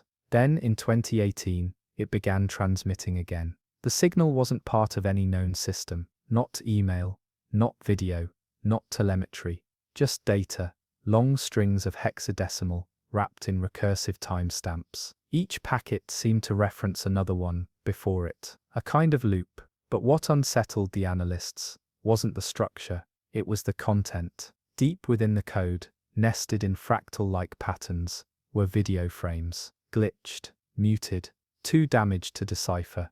But one detail kept surfacing: a ship, always the same ship, rusted white hull, a number half scraped from its side, K417, cross-referencing maritime logs, produced nothing. No such vessel had ever been registered. But then a Canadian oceanographer, discovered something stranger. A photo, taken during a research dive in 2003.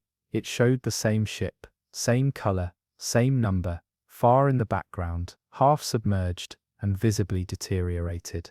The strange part, that same ship appeared again in a dive photo from 2015, and again in 2022. Each time it looked older, but hadn't moved.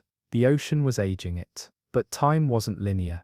Deep-sea drones were sent to investigate. One by one, they failed, either cutting signal completely, or returning corrupted footage of clouded water and warped reflections. One probe made it close enough to scan the hull. The results were impossible. The metal was eroding backwards, new rust forming beneath old paint, the decay reversed, paint layering itself back on.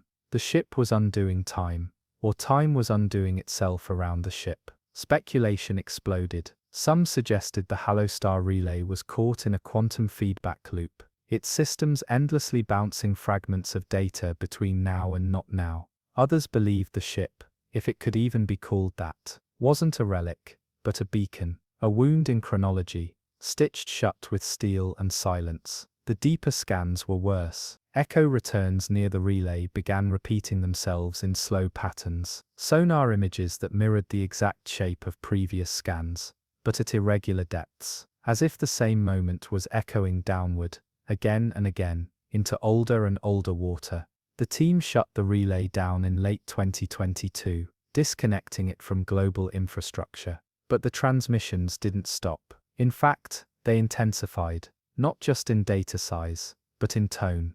The static began to sound almost melodic, not a song, more like a memory, a pull. One diver, a technician sent to install a physical kill switch, vanished for 11 minutes, during what should have been a 4-minute operation. His helmet cam went black. No bubbles, no drift. When he surfaced, he was unresponsive. Blood vessels in his eyes had ruptured, and when he came to, he had aged, slightly, but noticeably. Hair thinned, wrinkles around his jaw. He spoke only once afterward, hours later. While looking at the ocean, he whispered, "It's waiting in the reflection." The Hallostar relay was buried in a titanium tomb and sunk to greater depths, but nothing stopped signal, especially not one rooted outside time. And now, every few months, deep-sea listening stations record a single note, rising from that place, a long tone, always the same pitch, like a tuning fork struck in an empty cathedral beneath the sea. Vermilion Deep is not listed on standard charts. It exists in the space between documented trenches and forgotten shelves, along the western Pacific, an irregular depression stretching almost 70 miles across. Its presence is noted only by those who have reason to fear it.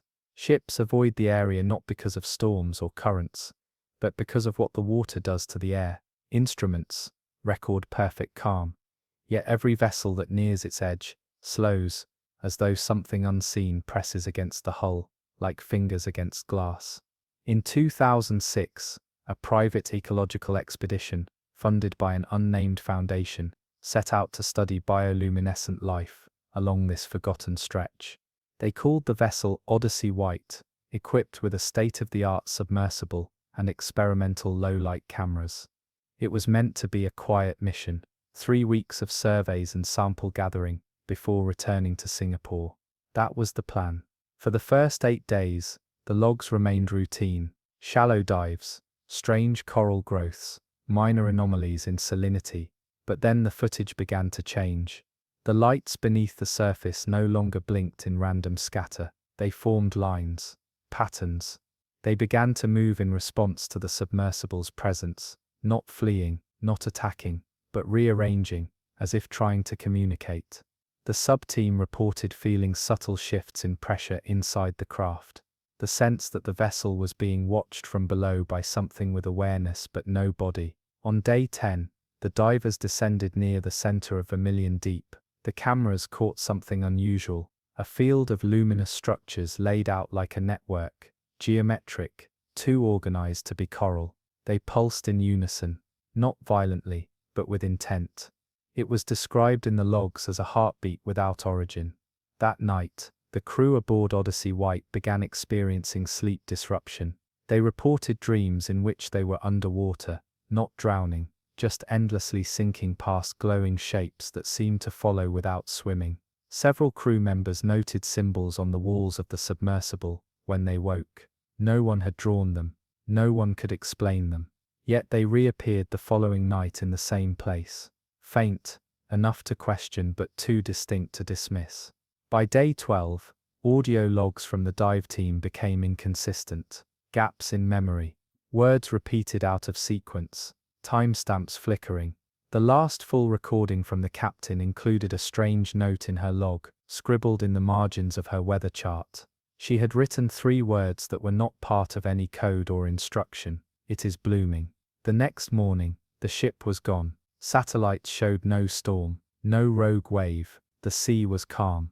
The only evidence of Odyssey White was a black box transmission received 3 days later by a Japanese weather buoy nearly 200 nautical miles away.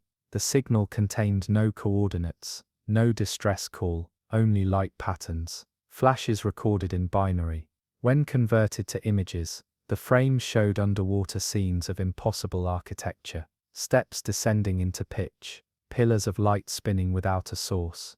There were no bodies recovered, no debris, only a slowly widening zone of silenced water where even plankton refused to drift. Vermilion Deep remains unclaimed. Research vessels reroute around it instinctively. Fish shoals split when nearing its border. Some believe what lies beneath is not alive in the way we understand life. Others suggest it is something dormant, waiting to be noticed. Not for the first time, but for the final time. The ocean forgets only what it chooses to forget, and sometimes it chooses to remember us differently than we remember ourselves. There is a region along the southern edge of the Kermadec Trench, known unofficially as Echo Trench. The name came not from what it produced, but from what it refused to return. It is one of the few places on Earth where sonar enters, but does not come back. Ships that scan it hear only silence, no matter the depth, not interference, not delay, just nothing. In 1981, a deep ocean surveillance program attempted to map this space using tethered listening buoys. The program was developed by a coalition of naval engineers and acoustic researchers who believed the trench might hold seismic secrets that could reveal new tectonic behavior. They deployed 24 probes. 23 returned without event. 1 did not. That missing probe was later found resting on the ocean floor by a robotic arm. It had not malfunctioned. It had recorded sound continuously for 72 hours. When the audio was played back, it was not empty. It was layered. At first there was only pressure, deep groaning tones from beneath the seabed. But then came something stranger, tones that rose into harmonic shapes, too consistent to be natural but too abstract to be artificial. Some segments were analyzed and found to match human speech patterns in rhythm, but not in language. A researcher described it as the cadence of a sermon spoken in reverse, yet filled with intent. The trench was closed for further study. Years passed before it was disturbed again. In 2004, a research submersible, carrying 2 occupants, descended directly above Echo Trench during a storm delay. It was not meant to dive. The weather had cleared unexpectedly, and they decided to run a fast check on the older scan coordinates. Contact was lost 7 minutes into the dive. The surface team saw no emergency markers, no distress pings, just one final burst of static, followed by an open audio channel. It remained open for 6 hours. During that time, all it transmitted was a steady, unchanging tone, not a frequency from any equipment on board, but something the trench was releasing. When the line finally broke, divers attempted recovery. What they found was the submersible, intact, floating just below the surface. The lights were still on, the hull was sealed, but the cockpit was empty. No signs of violence or damage. The seats undisturbed. One helmet was strapped in. The other was missing. The recovered data showed the submersible had never reached full depth. It had hovered, suspended above the trench, as if held there. During the entire recording, there was only one visual anomaly, a black shape in the distance, circular, slow, reflecting no light, but casting shadow on the ocean around it. What unsettled the team was not its size, but its motion. It did not move through the water. It remained stationary while everything around it tilted, like the trench itself was shifting toward it. After the incident, the Echo Trench was reclassified, not by marine authorities, but by defense councils. It was declared off-limits, not due to danger, but due to uncertainty. That was the word they used in the report. Uncertainty. As if something in the water resisted classification. As if the deeper laws of space and gravity unraveled there. But not by accident. In the years since, no new dives have been sanctioned in that region. Fishermen avoid the coordinates. Intimid. The circumtepseld. Pilots report instruments stalling when flying overhead, and occasionally during the stillest parts of the night. Short-wave radios pick up tones with no origin, resonating in slow cycles. The trench remains. It does not echo. It does not roar. It only listens. And sometimes when the world above becomes too loud, it replies. In the far northern reaches of the Labrador Sea, surrounded by waters too cold for comfort and too remote for trade, a single ship drifts without name. It was first spotted in the spring of 1975 by a Canadian patrol aircraft. The report described a black-hulled freighter, without flags or identifiers, moving against the current at a steady pace. No distress signals, no radio response, just motion. Weeks later, another plane passed over the same coordinates. The ship remained. Same position. No sign of crew, no activity on deck. The log described it as timeless, as if it had been placed there by a hand rather than weather. Satellite images confirmed its location, again and again across 3 decades. But the ship never approached shore, never signaled ports, and never changed bearing. No one saw it arrive. No one has seen it leave. In 2006, a private icebreaker vessel diverted to investigate during a climate monitoring mission. They approached slowly, noting the stillness of the surrounding water. Not a ripple, not a wave. The wind had died. Instruments lagged. Static filled the comms. When the boarding party stepped aboard, what they found was absence. The ship was pristine. No rust, no decay, but also no signs of life. No dust, no growth, no noise. It was not abandoned. It was paused. Rooms were fully intact. Dishes set. Blankets folded. Jackets hung. But every cabin was empty, as if the crew had stepped out mid-breath and never returned. Below deck, the engine remained untouched. There was no fuel, no signs it had ever burned anything. Yet the ship had moved. The GPS history traced a slow figure-8 loop, repeating over the same swath of ocean for years without deviation. No power, no propulsion, but movement. The icebreaker left, quickly. A month later, the vessel passed through the same region again. The freighter was gone. The coordinates were the same. The water was calm, but nothing remained. No trace, not even sonar disruption. The ship had vanished cleanly. Not sunk, not shattered, removed. Over the next 5 years, trawlers in the region began to report strange sightings. A hull on the horizon that shimmered, then blinked out. A radar contact without form. A light in the fog that cast no shadow, but always distant, always watching. Then the dreams began. Crew members on separate ships, hundreds of miles apart, described the same vision.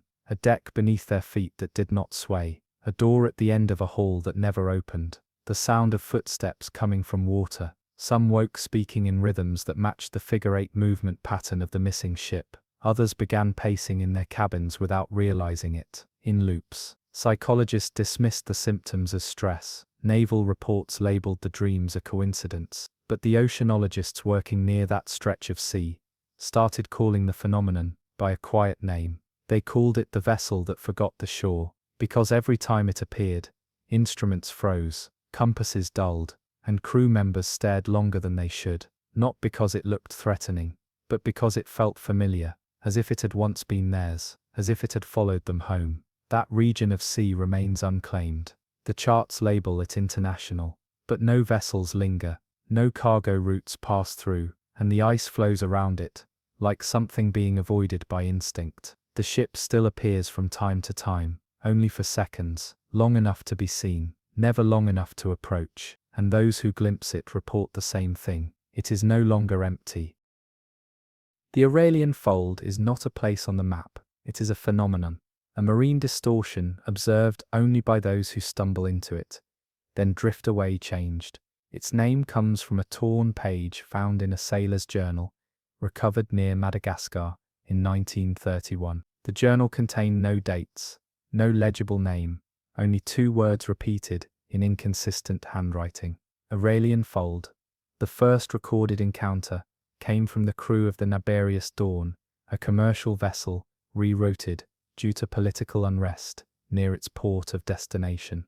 The ship strayed west of its usual course, into open water marked by strange patterns. The currents, described in the captain's log, began curling against the wind, not sharply, but slowly, as though the water were being stirred from beneath. Visibility dropped, not from weather, from a kind of glowing fog that rose from the water itself. The mist shimmered faintly, golden and green, and it never lifted. Every object on deck cast 2 shadows, and sounds began to stretch. The ring of a bell no longer stopped. The hum of the engine continued for seconds after it was shut down. Crew reports became erratic, not fearful, just detached. Logs were incomplete. Sentences trailed off. People began forgetting things they had only just done. The cook prepped 3 breakfasts in the same morning. The navigator drew over his own maps, again and again, layering the same curve until it formed a spiral. He did not remember doing it. On the 3rd day the ship's course became locked, not by mechanical failure, but by the sea itself. Every attempt to turn the vessel failed. Rudders engaged, but the water refused to cooperate. The ocean held them on a fixed bearing, not toward land, not toward hazard, just forward. The captain ordered a full stop, but the ship continued moving. Eventually the glow faded, the fog dispersed, the stars returned, but something had shifted. The crew emerged unharmed, no injuries, no illness, but they had no memory of the previous 70 hours. Cameras recorded nothing. Audio captured silence. The Naberius Dawn reached its port 12 days late. Since then, at irregular intervals, other vessels have reported similar experiences. Golden haze rising from flat water, a sense of slowness, not physical, but mental, the inability to remember waking. Every case ends the same. The ship leaves the fold. The crew survives, but something stays behind. Researchers studying these events have identified a pattern. Every ship that enters the fold later reports one identical anomaly, a trailing signal, barely perceptible, riding the ship's sonar like a shadow. No frequency, no origin, just a shape, like something imitating the vessel's motion a few nautical miles behind. Always just out of reach. No known creature could follow a ship like that. Some call it a ghost wake. Others believe the fold is not a location, but a fracture, a ripple in perception itself, a place where the sea remembers not what you are, but what you were. In one notable case, a sailor who passed through the fold alone on a yacht claimed to see a second version of his vessel, following his exact path. When he returned to port, he found an older version of his own journal, tucked under the helm, filled with entries he never wrote in handwriting that matched his own. The Aurelian Fold does not attack, it does not swallow, it drifts beside you, mirrors you, learns your shape, and sometimes, when you leave, it keeps a copy. There is a region in the southern reaches of the Coral Sea, where weather patterns begin, but do not finish. Cloud banks rise, but never move. Lightning pulses inside thunderheads, that never thunder. Rain forms mid-air and hangs there, trembling like glass. For decades, meteorologists referred to the area only as a curiosity, a pocket of disrupted pressure, a glitch in circulation. It was dismissed because it never spread, it never moved, it simply remained, waiting. The first to document it directly was a weather monitoring vessel in 1969. Its crew noted that barometric pressure increased the closer they sailed, rather than dropped. This should not have been possible. At sea, pressure always drops before a storm, but here the air thickened, heavy with nothing. The crew reported a strange silence across the deck, not absence of sound, but absence of reaction. Waves struck the hull, but the sound did not carry. Metal rang without echo. They reached the edge of the still storm and stopped. It had no center, no spin, no energy. It just existed, suspended, immobile. The sky above it bent light, not in a dramatic arc, but in a slow bleed, as though the color was draining from the clouds. Everything appeared washed, dulled, indistinct. The ship remained for 12 hours. Within that time, the clock slowed, not all at once, not in any measurable fashion, but by the end of the watch rotation, each crew member had a different sense of how long they'd been at sea. The night shift believed it was early morning. The captain believed the voyage had taken 4 days longer than recorded. None of them were correct. The crew returned to port, disoriented, but unharmed. Only later did they notice the discrepancy. The ship's logs recorded a different heading than the instruments. The food inventory was off by several meals. One sailor's wedding ring had vanished. Another found a bruise shaped like a spiral on his palm, with no memory of an injury. Other ships that approached the region began experiencing electrical failure. Not mechanical, just loss of current. Batteries drained within minutes. Radios died, not with a snap, but a slow bleed, as if the signal had been gradually pulled from the wires. Divers who entered the water near the boundary claimed to feel pressure not from depth, but from direction.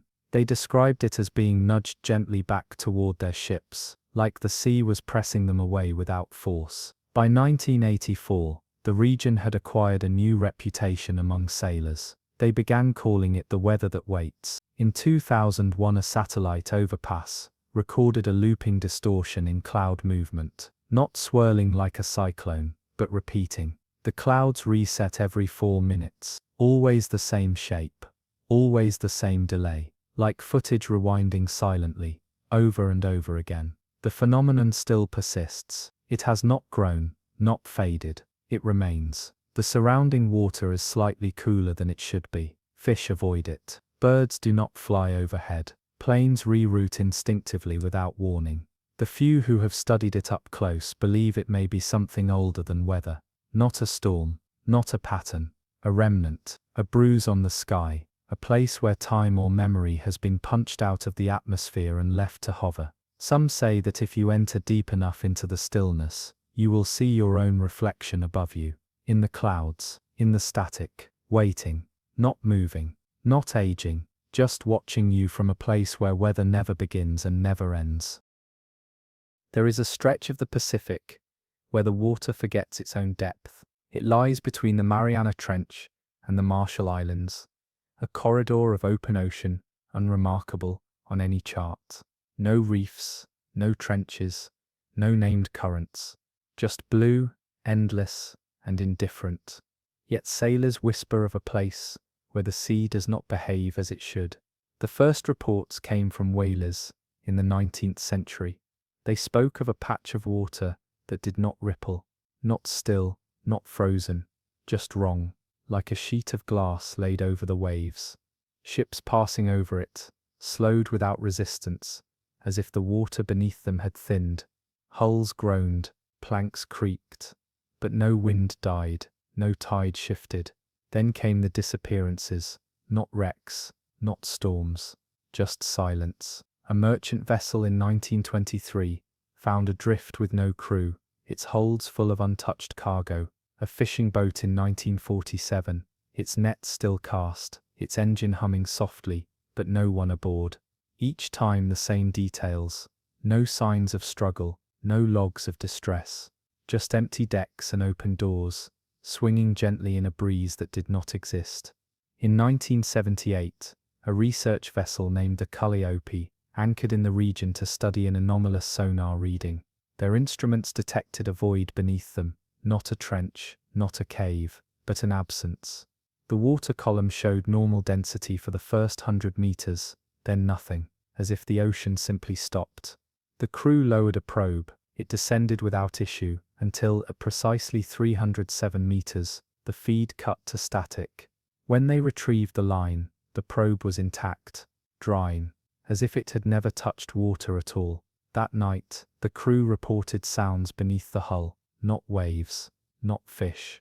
A kind of hollow resonance, like something vast and empty turning over in its sleep. The captain ordered the anchor raised, but when the crew went to retrieve it, They found the chain stretched taut, not caught on rock, not tangled, just held. They cut it loose. As the ship pulled away, the last man on deck swore he saw something breach the surface behind them. Not a shape, not a creature, just a flicker of distortion, like heat haze on asphalt. Then it was gone. The region has no name, no coordinates are marked. But those who know it call it the hollow current, because sometimes when ships pass through, they report a single impossible detail. The wake does not fade. It lingers, as if the sea is waiting for something to follow it back. In the northern fjords of Norway, where the water cuts like glass through the mountains, and the daylight plays strange tricks in winter, there is a channel where light sometimes appears, not aurora, not reflection, just light, standing, motionless. A single vertical beam that rests on the surface like a pillar, reaching upward with no source. Locals call it the unmoored light, not because it drifts, but because it doesn't belong.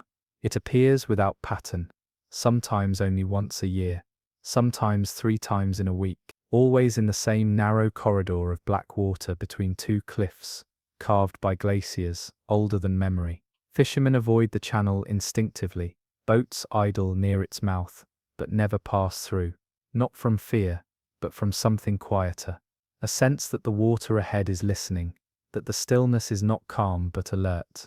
In 1952, a research vessel from Oslo entered the channel during a geomagnetic survey. The crew recorded sudden shifts in instrument readings. Depth sounders returned impossible values, alternating rapidly between shallow readings and bottomless voids. The team dismissed the data as interference. They continued their approach. When the light appeared, it was not announced. No flash, no sound. One moment, the fjord was pale with fog. The next, the light was simply there. It rose from the surface straight into the sky. The sea did not reflect it. The air did not scatter it. It stood still, precise, without movement or flicker. No one spoke for several minutes. The light began to pulse, not visibly, but in the mind. Every crew member later described the sensation of their thoughts sinking to a rhythm they could not hear. A low tempo, a presence not seen but deeply understood. One of the crew stepped toward the edge of the ship. Another followed, not in fear, not in compulsion, but in surrender, as if answering a call they could not resist. The ship's captain pulled them back before they could enter the water. Both individuals had no memory of the event. Their eyes had remained open the entire time. The vessel reversed course. They left the fjord silently. The light remained visible behind them, not growing smaller with distance but simply ceasing to be. It did not fade. It did not move. It was present, then not. Since that encounter, there have been dozens of reports. Hikers on the cliffs above speak of moments when the light appears beneath them. Some claim to see shapes within it, figures suspended. Others describe hearing a tone long after it vanishes. A long single note that vibrates through the jawbone and ribs. No one has ever passed through the light. At least, none who have returned. In 1998, a solo sailor claimed to have sailed directly toward it during a low-visibility storm. His logbook, recovered later from an empty boat adrift along the furrow shelf, contained only one final page. The writing was steady, the entry short. I see myself, but I am not facing me. The unmoored light continues to appear. It does not signal. It does not threaten. It offers no pattern. It simply exists. A fixed moment in a fluid world, and those who see it report a feeling they cannot explain. Not awe, not fear. Recognition. As though something ancient beneath the water has looked back and found something familiar in you. In 1977, a large-scale international marine survey was launched under the name Project Mariana. It was a joint initiative to create a complete topographic and geological map of the Earth's ocean floors using deep radar, sediment sampling, and pressure wave triangulation. Over a dozen ships were assigned to different regions of the Pacific.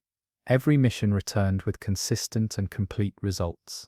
Every mission but one, the vessel Halberd 12, was assigned to a quiet, uneventful segment of the South Pacific. an area known for calm seas and minimal tectonic activity.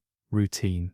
The perfect control group. Its task was to scan a 600-mile stretch of seafloor and catalogue mineral layers. No anomalies had ever been recorded in the region. The first issue came on day 3.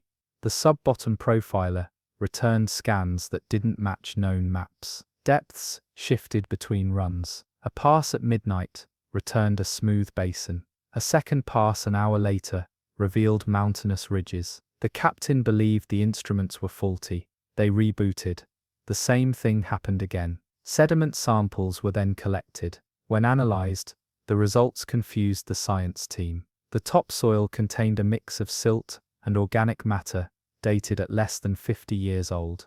Beneath that, a layer of clay dated to nearly 6 million. Beneath that, a black, glass-like layer that showed no signs of erosion or pressure, a substance not found anywhere else in marine geology. On day 6, the ship's internal compass systems began to fail. GPS remained accurate, but analog compasses pointed south, even when stationary.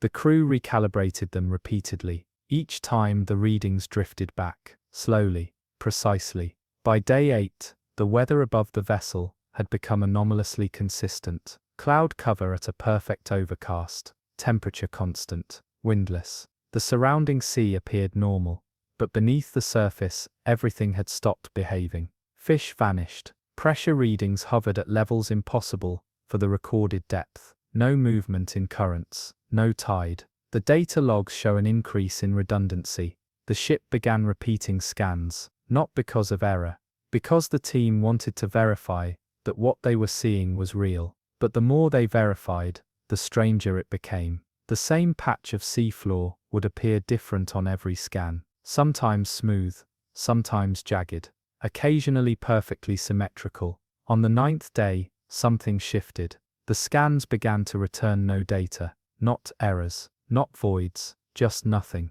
The signals were sent, but they did not return. The echo pulses were never received, as if the sea itself had turned off. The Halberd 12 attempted to move north, then west, then east, but the seafloor remained the same in all directions, different with each pass, but never outside a range of 600 miles. They tried to mark their progress with buoys, but every buoy dropped vanished. No tracking, no radio ping, just disappearance. By the 10th day, the ship initiated an emergency return. It never made it back. 3 weeks later, a patrol plane spotted the Halberd 12 adrift near French Polynesia. It was intact, lights on, engines cold, all data had been wiped, logs erased, hard copies removed.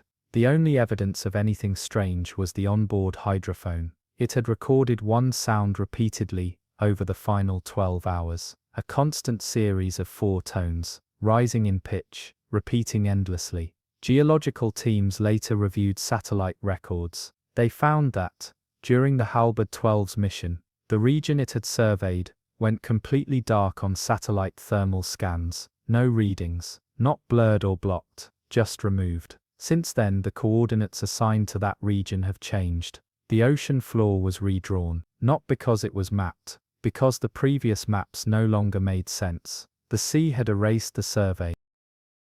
In 1983, a satellite operated by a weather research lab in New Zealand captured an unusual formation in the South Pacific. A chain of islands appeared on infrared scans, registering heat signatures, elevation, and even shallow reef structures. The formation did not exist on any maps. It wasn't cloud cover. It wasn't reflection. It was land, real land.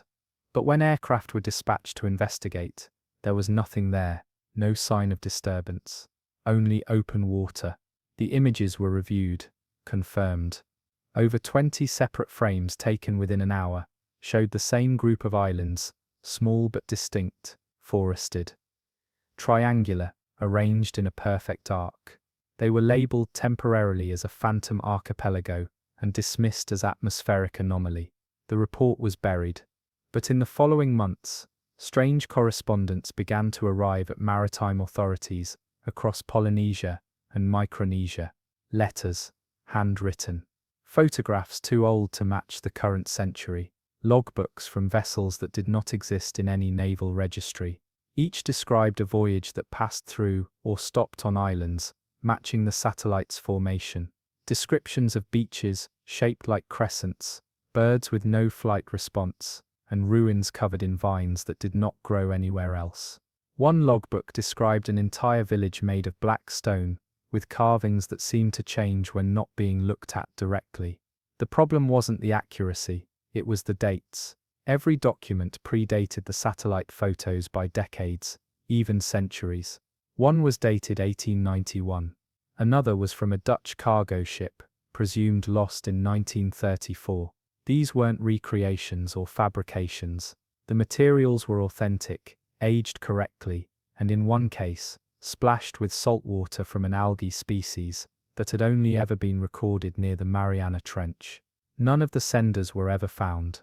The return addresses led nowhere. Empty lots, demolished buildings, unclaimed boxes. In 1986, a private explorer named Julian Hart attempted to retrace the reported coordinates using a single-engine floatplane. His aircraft was fitted with real-time GPS and 2 signal black boxes. He filed a detailed flight plan. His last transmission reported visual contact with a coastline that did not exist. He described cliffs, waves crashing over step formations, and the remains of stone columns jutting from shallow tide pools. The final words in the transmission were reported by the control tower, as clear and calm. "I think we've all been here before." Then silence. His plane was never recovered. But 6 weeks later, his camera was found inside a sealed life preserver, floating near Fiji. The film inside had degraded. Only one photo was salvaged. It showed an aerial view of 5 islands curving in a half-moon pattern, and in the water, just before the photo cuts off, a ship can be seen. Small, wooden, sailing in a direction that contradicts the direction of the waves. Since that incident, no more sightings have been reported. The sea in that region remains ordinary. The weather is calm, the routes are smooth. But sailors who pass through have begun reporting a strange sense of familiarity. The way one might feel walking through a city you swear you've never visited, but still know the turn before the corner. It is not déjà vu, it is something deeper, as if the place was never forgotten, just remembered by the wrong person. Off the west coast of Chile, below the usual shipping lanes, and far from the sonar sweep of commercial routes, there is a stretch of water that has quietly built a reputation among deep trawler captains. Not dangerous, not impassable, just unsettling.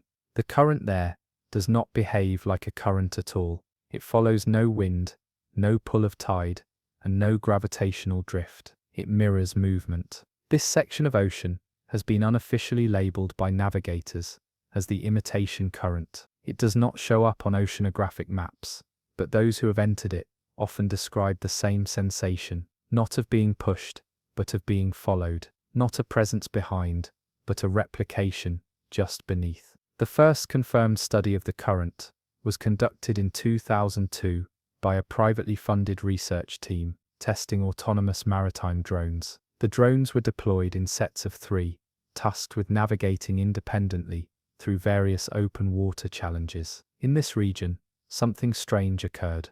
The drones, which were programmed with randomized delay algorithms, began to move in exact unison, not simply responding to each other, but mirroring perfectly. Even their internal error logging systems matched. Their courses, which should have deviated due to wind and current variation, instead repeated each other with precision beyond programmed tolerances. All 3 drones turned at the same angle, at the same time, and stopped within centimeters of one another. Their lights pulsed in the same pattern, their motors idled at identical frequencies. The data was reviewed, and the anomaly dismissed as a programming fluke, until the second test. This time the drones were sent in with live operators, shadowing them from a research vessel. Midway through the run, the crew noticed something on sonar, a 4th signature, not a drone, not organic. Something beneath the water, mirroring the drone's exact path, 5 meters lower. It did not emit a signal, it had no propulsion signature, but it was moving. When the drones were recalled, the 4th signal stopped. The crew dropped sensors into the area to investigate. For 40 minutes, there was nothing. Then, without warning, every sensor began reporting false positives. Depths shifted, salinity reversed. Water temperature remained stable, but inverted its profile, warm at the bottom, cold at the surface. The only explanation was manipulation, but no force was recorded. One operator noted a disturbing detail in his log. He reported a shadow on the water that should not have been there, not cast from above, but forming below. The surface light was reflecting downward onto something that was copying it from beneath. A few months later, the same operator disappeared during a solo mission. His boat was found adrift, systems intact, fuel untouched. On the onboard data tablet was a single file left open, a waveform visualization, a perfect mirror of the engine noise his boat had been making, looping. Since then, other vessels have avoided the current when possible, but even those passing near it have begun to report strange malfunctions. Radio feedback in the form of repeated crew voices, not live, replayed from earlier in the day, echoes of conversations that had already ended. Divers working near the region speak of seeing shapes in their peripheral vision, not fish, not human, just outlines that mimic their motion for a few seconds before vanishing. Some even say their movements lag briefly, as if the sea forgets which version of them to follow. There is no official explanation, but the current remains. It does not pull, it reflects, and if you move too long through it, the sea may not follow you. It may choose to replace you. East of Greenland, where cold reigns without contest, and ice sculpts the horizon into sharp silhouettes, there is a drift zone. Sailors call the drown field. It is not a place of storms, it is not a battlefield. It is simply a region where ships vanish with no record of motion, and the sea does not respond. The name came from the path itself, a narrow corridor 60 nautical miles long, where hundreds of icebergs move through open sea like mourners in a procession.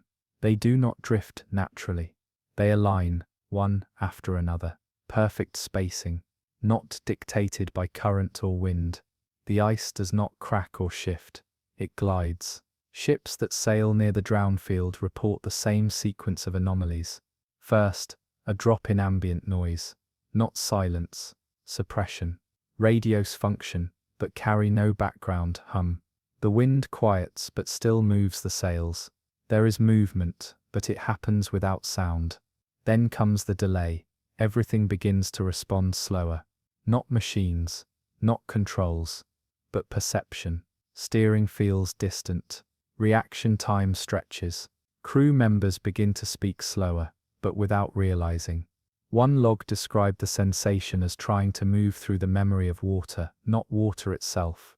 In 1999, the Mira Solis, a small expedition ship operated by an independent research group, entered the corridor to study iceberg movement patterns. The mission lasted 10 days. The return took 3, but none of the 38 on board remembered the passage. Their logs were filled with incomplete entries, repetitive phrasing, and weather reports that didn't match the region. When they docked, they believed they had completed a 3-day mission. None could explain why the sun had set 28 times.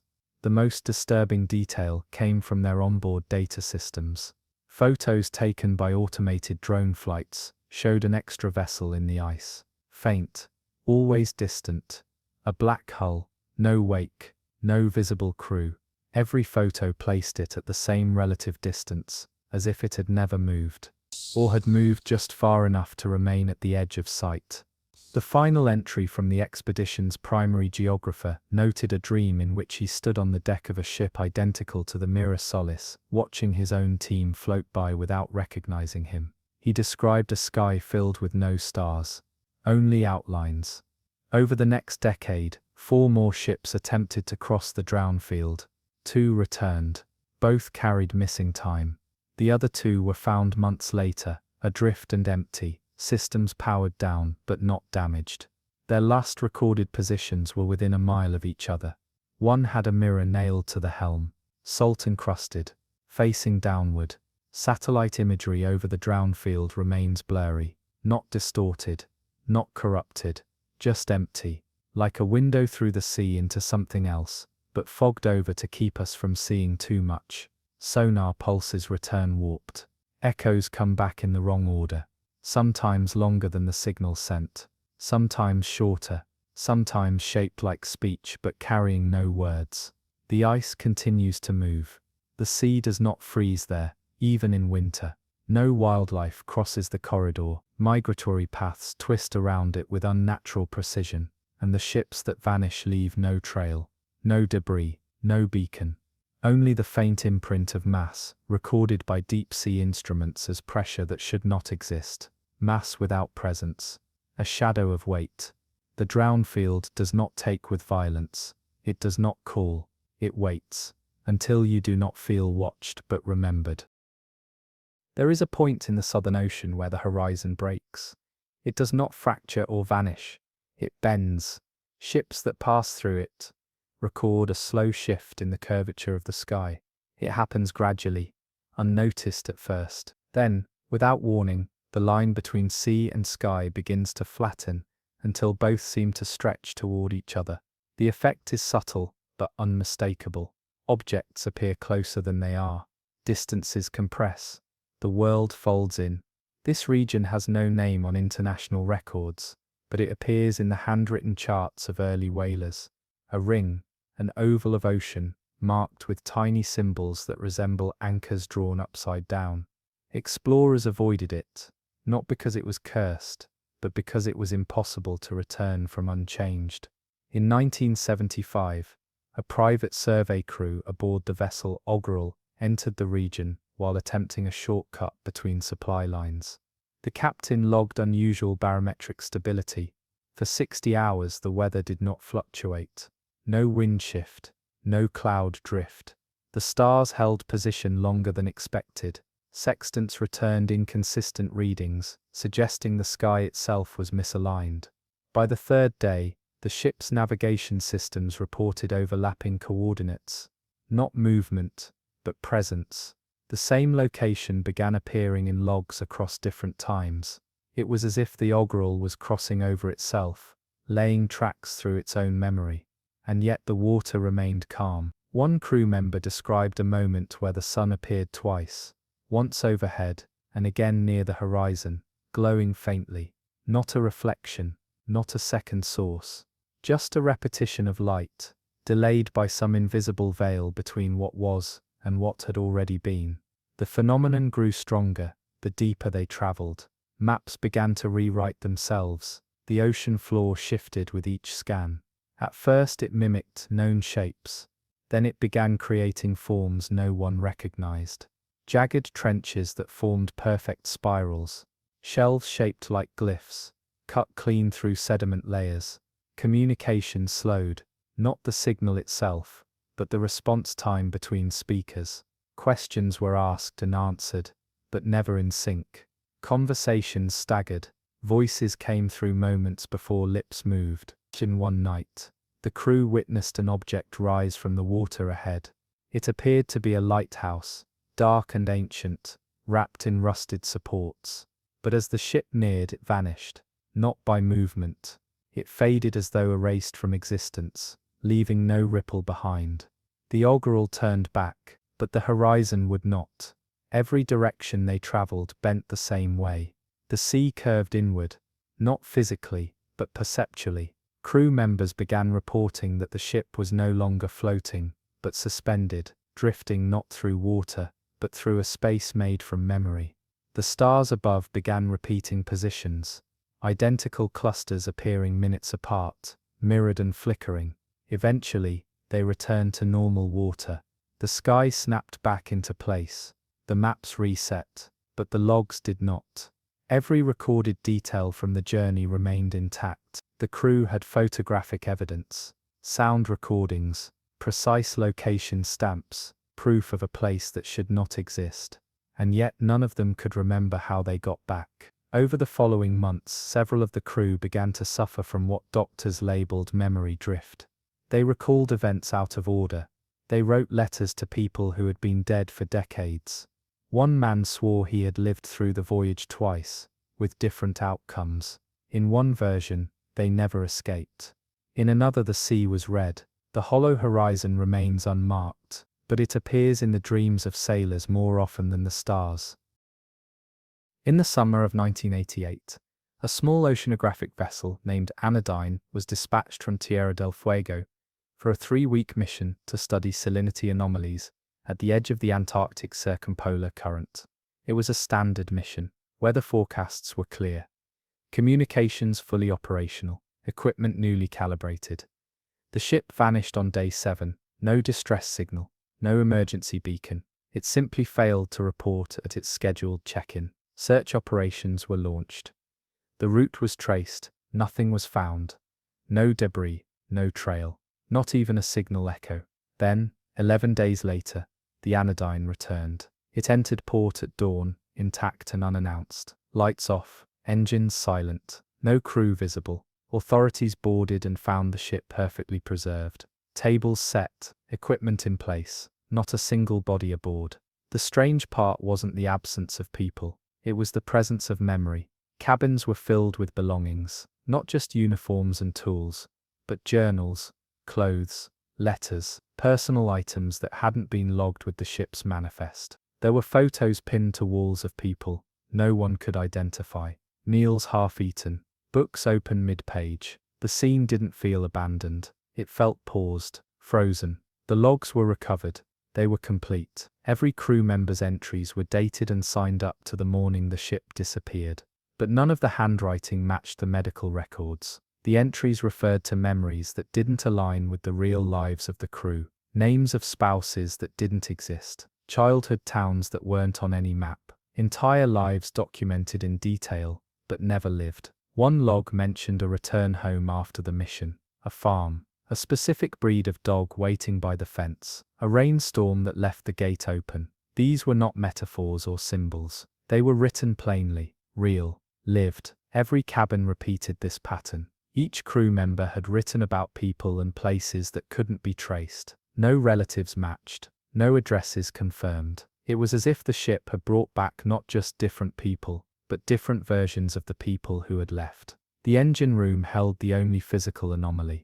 Etched into one of the steel bulkheads, beneath layers of dust and salt, was a symbol. A ring composed of 12 interlocking arcs, not carved by tools, burned. The pattern had depth, not damage, as if it had been applied from within the metal. Scientists analyzed the fuel logs and found that the ship had only burned 4 days' worth of diesel, but the interior clocks were 11 hours fast. The navigation logs had been overwritten with coordinates that, when plotted, formed a spiral that expanded outward into the open sea, not a path, a pattern. The investigation was sealed. The Anodyne was stored in a classified facility and eventually dismantled. None of the names listed in the ship's final logs have ever matched public records. Not birth certificates, not employment files, no trace. But the handwriting from those journals has resurfaced. In 2003, a deep-sea survey near South Georgia Island recovered fragments of a vessel long thought lost in the 1960s. Among the wreckage was a waterproof notebook, preserved between metal panels. The ink had run, but one passage remained legible. It was a description, a memory of a rainstorm, a farm and a dog waiting at the fence. The same words, same phrasing, same mistake in punctuation. There was no explanation. The sea does not lie, it folds, it exchanges, it returns what it wants to keep, and keeps what should have never gone. The Anodyne came back, but no one ever confirmed it was the same one that left. In 1996, a weather monitoring station based on Tristan da Cunha began receiving a short, repeating audio pulse from the southern Atlantic. The signal consisted of 3 tones, each spaced exactly 3 seconds apart. The source was deep, far deeper than any commercial or military sonar array could operate, and it originated from the same coordinates every time. Scientists labeled it a cold anomaly and filed it under marine interference, but the signal persisted, not daily, not on a schedule. It arrived when the sky was clear and the seas were flat. It never changed pitch. It never echoed. It simply pulsed. The Naval Hydroacoustic Center became involved. Their underwater microphone network, meant to monitor submarine activity, picked up the same tones. always exact, always clean. There was no distortion, no loss of frequency over distance. It was as though the ocean itself had become a wire. Then the pattern shifted. On the 94th recording, the tones changed, not in sound, but in interval. The spacing between each note now matched the seismic rhythm of a storm that had passed through the South Atlantic 7 months earlier. The waveform was identical to the recorded pulse of that event. On the 115th recording, it changed again, this time matching the mechanical pulse of a deep-sea engine test conducted near the Azores the previous year. By the 172nd signal, it had begun to mirror human speech cadence, not words, just the rise and fall of conversation, tonal peaks that matched sentence rhythm, not random, not imitation, recognition. In 1998, a test response was sent, a low-frequency pulse broadcast into the same trench from which the tones originated. One tone, one pause, a simple hello. 12 minutes later, the signal responded. It played back the original pulse, then matched its frequency to the response. Then it sent a tone not previously recorded. A fourth tone, shorter, unfamiliar. Another test was sent, this time a pattern of 3 tones followed by silence. The response arrived with the same 3 tones and the same silence, but followed by a 5th tone, higher, crisper. Not a loop, not a bounce, a reply. The research team continued their attempts at contact. The tones became more complex. They began to resemble question and response structures. They started referencing older patterns. Tones from months ago returned, altered slightly, as if rephrased. And then came the breakthrough. On the 250th recording, the signal sent a sequence that precisely matched the distress beacon of a long-lost submersible, a vehicle that had vanished in 1982. The signal did not match a generic distress code. It matched the last specific SOS that submersible had sent. It did not repeat the beacon. It remembered it. After this, everything stopped. No more signals were received. The ocean resumed its silence. But the team reviewing the waveform logs found one final anomaly. The last signal's tone curve, when analyzed, displayed something no audio signal should produce. It mapped an outline, a shape, the silhouette of a vessel, not a real one, an imagined one, a profile that matched nothing built, but something possible. It was as if the ocean had listened long enough to understand what a ship was, what a message meant, and now, it had tried to speak back. Not in sound, but in form. No further attempts were made. The trench where the signal originated has since shown strange temperature fluctuations. No current, no venting, just inconsistent warmth that pulses upward at irregular intervals. Some believe the ocean is learning, not how to mimic us, but how to hold a conversation.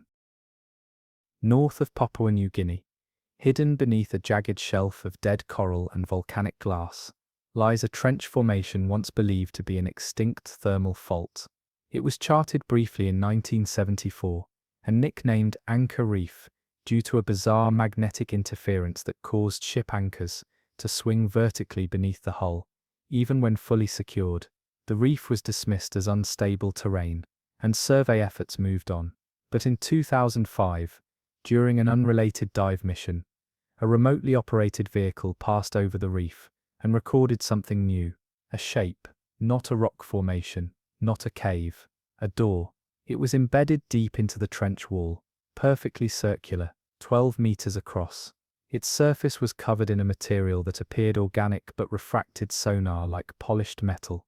There was no erosion, no marine growth, no temperature change, just a structure that had no right to be there. The team marked the location. The footage was reviewed, debated, dismissed.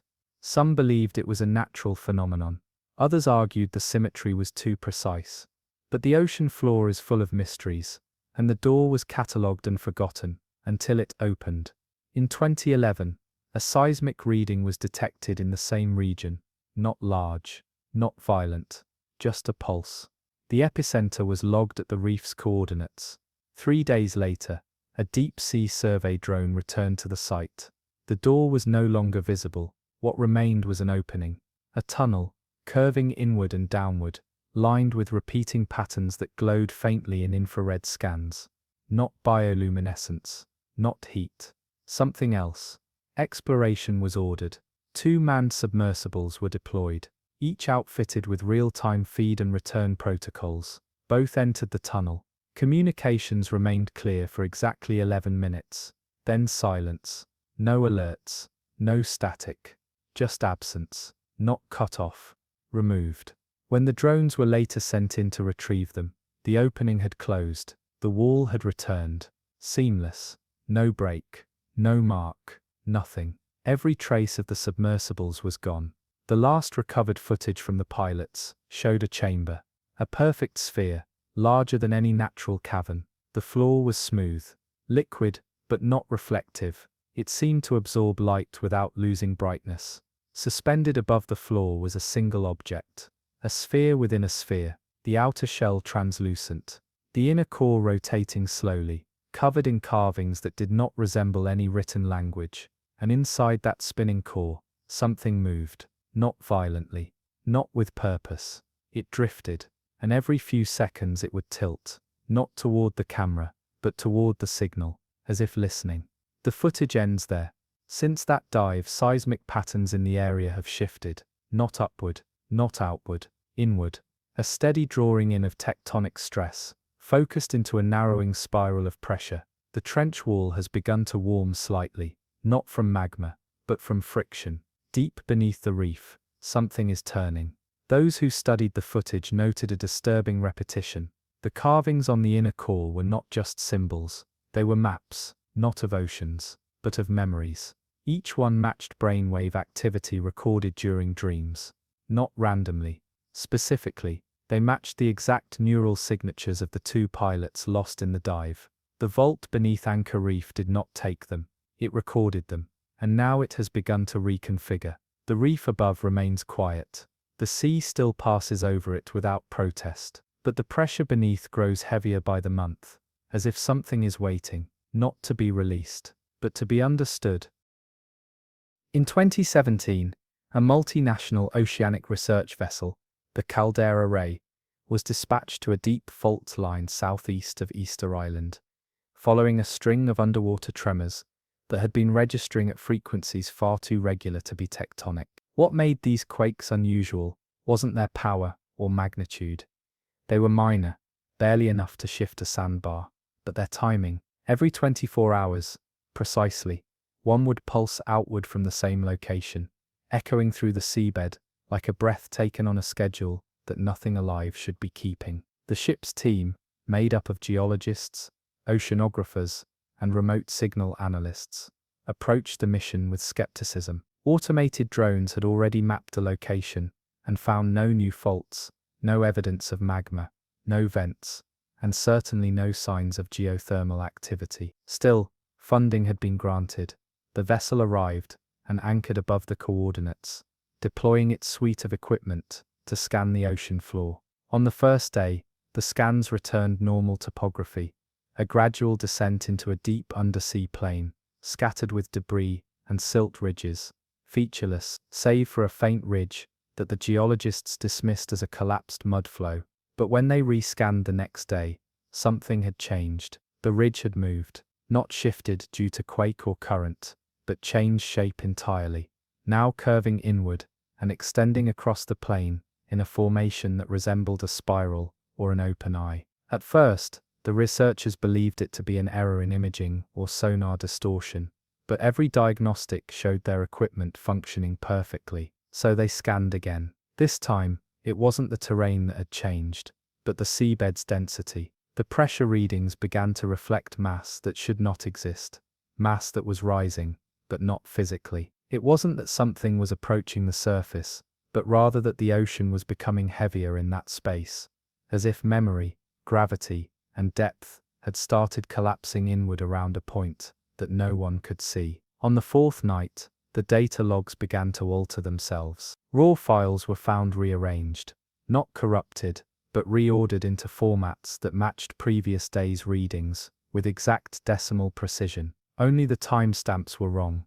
They were dated not in the present, but days ahead. Some were dated weeks before the vessel had even arrived. Wascura reveruintu, urintu ordered, and within those files were signal maps the team had never recorded, patterns of pulses and density shifts that matched no known signature. At first they thought it was a prank, or a recursive glitch, but then they saw that the predicted changes were already beginning to unfold. The images were correct. The sea was changing to match the data.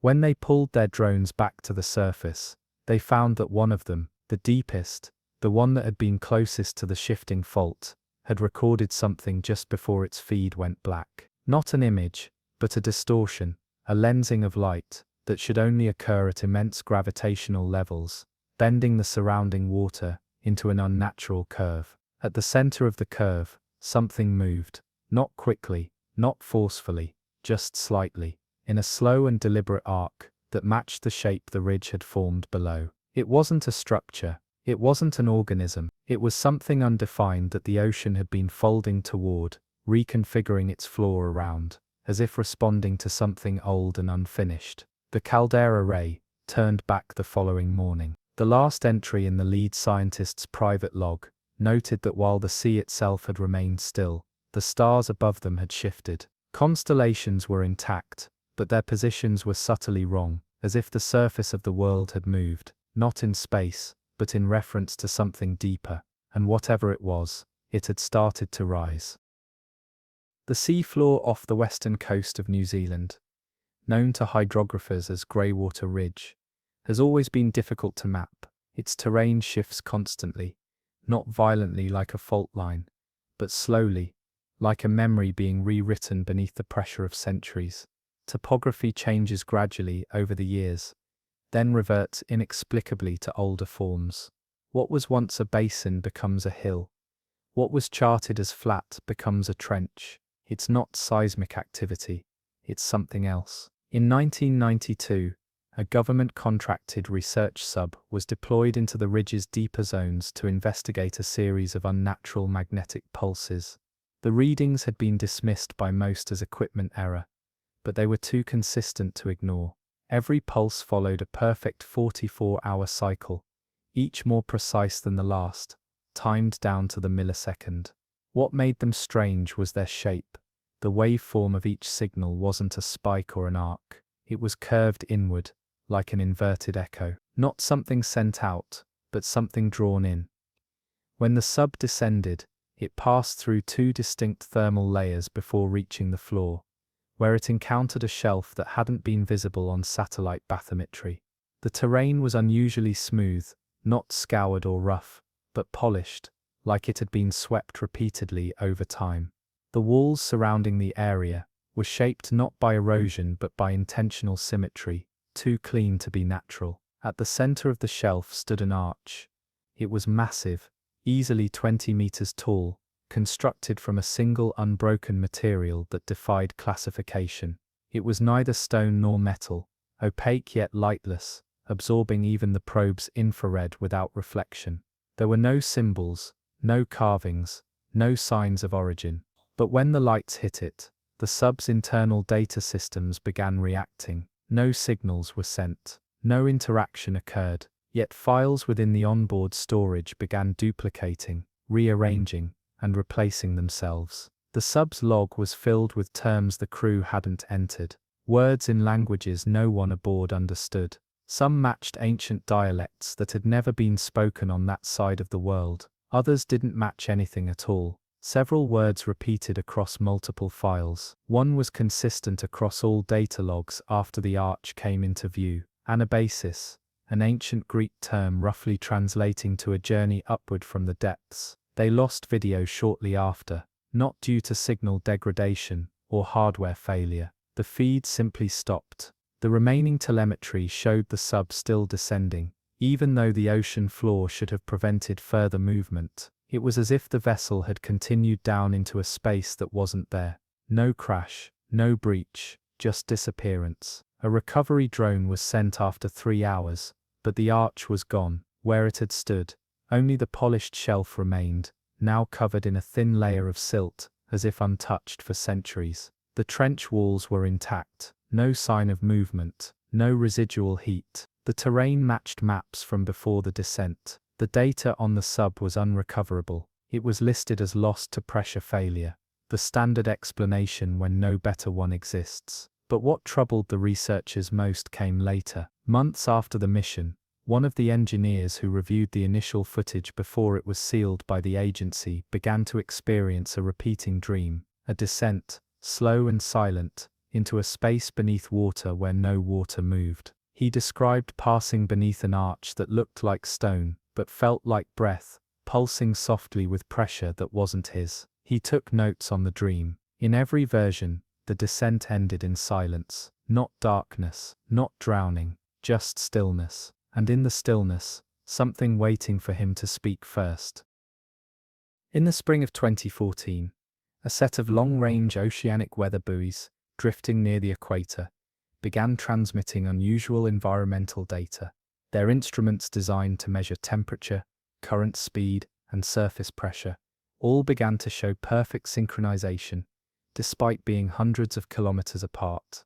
This had never occurred in the 20-year history of the buoy network. Even in the most stable conditions, some variance was always expected, but for 5 days straight, each buoy reported identical data, down to the 100th decimal. Same wave height, same salinity, same barometric weight. And then, just as suddenly, all 5 reported a spike in atmospheric pressure that rose sharply for 6 minutes, and then vanished. Satellite teams reviewed the weather records. There were no storms, no aircraft, no geological activity. But when they enhanced the satellite visuals from the exact timestamp of the anomaly, they found something unusual in the center of the buoy formation. A ripple, not from impact, but from emergence. A perfect circle of displacement across a 6-kilometer diameter, as if something had surfaced and immediately vanished again. There were no vessels in the area, no radar returns, nothing that could explain the breach. But the satellites had captured one image before the water flattened. It showed the faint outline of a spiral radiating outward from the center, darker than the surrounding sea, impossible to see unless the light caught it just right. 2 weeks later, a deep ocean observatory in the South Atlantic registered a strange signal, moving through the water at extraordinary speed, nearly 70 kilometers per hour, far faster than any known deep-sea current. The signal wasn't seismic, it wasn't biological, it was a tone, low, long, and far below the range of human hearing. But when slowed down and lifted in frequency, it formed a distinct pattern, a melodic rise and fall that matched the tonal signature of a specific type of whale song. Except no whale species on record sang in that register, and the pattern did not repeat. What followed was even stranger. Across multiple oceanographic institutes, instruments began to log brief, unexplained pulses of electrical feedback. Ocean floor cables flickered. Subsurface sensors shut off for precisely 6 seconds before returning online with no damage. And more curiously, several marine research teams began reporting spontaneous alterations in their recorded data. Depth logs rewritten, salinity charts corrected, tidal forecasts adjusted, not erased, but improved, as if something was helping recalibrate their systems with information it shouldn't have had. Some dismissed it as random data corruption, but others noticed a pattern in the edits. They were always retroactive. They changed only past logs, never current ones, and the new data was always more accurate than the originals. In the following months, dozens of vessels crossing the equatorial zone began noticing something subtle. Their compasses behaved normally, but their crews reported a growing unease. Not panic,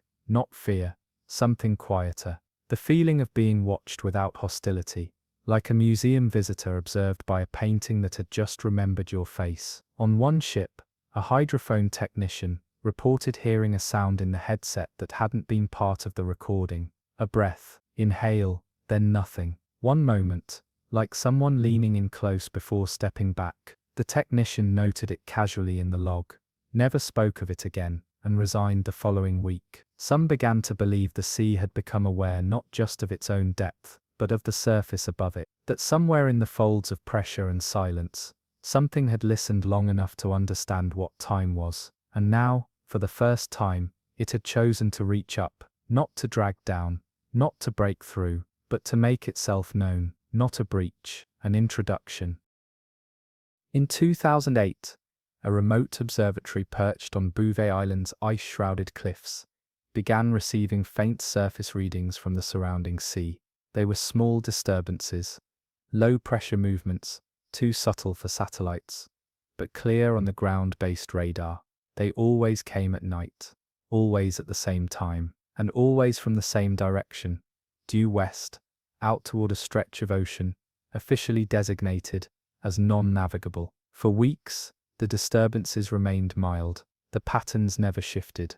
Nothing broke the surface. The sea remained calm. Then one morning, the observatory's automated cameras caught something strange in the pre-dawn light. A line. Not a wave or a cloud or ice shelf, but a straight, narrow line that stretched across the water's surface for nearly 8 kilometers. It appeared without formation, visible only in thermal imaging, a seam in the ocean, a join, and beneath that line, the sea grew perfectly still. The image was dismissed as a glitch, ice refraction, camera bloom. But the next night it returned, and this time, the line moved. It turned slowly, as if reacting to the presence of the observatory itself, not aggressively, not with urgency, but with something closer to patience, deliberate awareness, like the closing of a curtain between two halves of a room. Over the following months, similar lines began appearing in other parts of the ocean, one west of Cape Horn,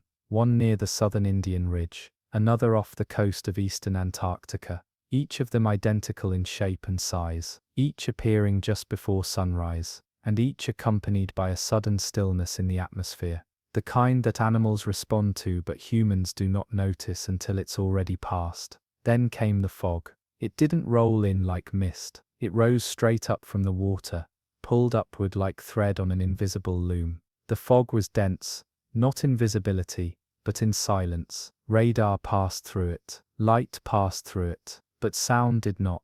Whales fell silent, birds altered their paths, ships drifted into the region, and reported hearing nothing for hours. No wind, no waves, only the subtle thrum of their own hulls echoing back to them in perfect sync. One vessel, a Norwegian freighter, reported an event that was never publicly released but later leaked in fragments from anonymous crew interviews. According to internal logs, they entered a fog bank near Bouvet, without incident. 15 minutes later, their instruments began resetting, not crashing, not failing, but rebooting with slightly altered data fields. The ship's name had changed by one letter. The coordinates of the last port shifted by half a degree. The cargo manifest remained intact, but now contained additional pages, listing unknown items in a language no one recognized. The captain wrote a short note in his private journal. That night, just one sentence. He wrote, "I don't think the ocean is where it was when we left port." The ship returned safely. The cargo was offloaded. The crew remained unharmed, but the company retired the vessel early, not for mechanical failure, for quiet reasons. Since then, monitoring stations have been recalibrated to ignore the fog lines. The lines are still there. They still form, still move, still turn to face. They're not tracked officially anymore, but those who watch the sea closely know better. The water hasn't changed. The tide hasn't reversed. The charts haven't slipped. But something above the water, something about the water, is different. The ocean is no longer responding. It has made its choice, and now it is waiting for ours. For centuries, sailors have spoken of a second sea, one not charted, not visible, but felt. It's never named aloud, because those who believe in it say it doesn't want to be named. It isn't beneath the surface.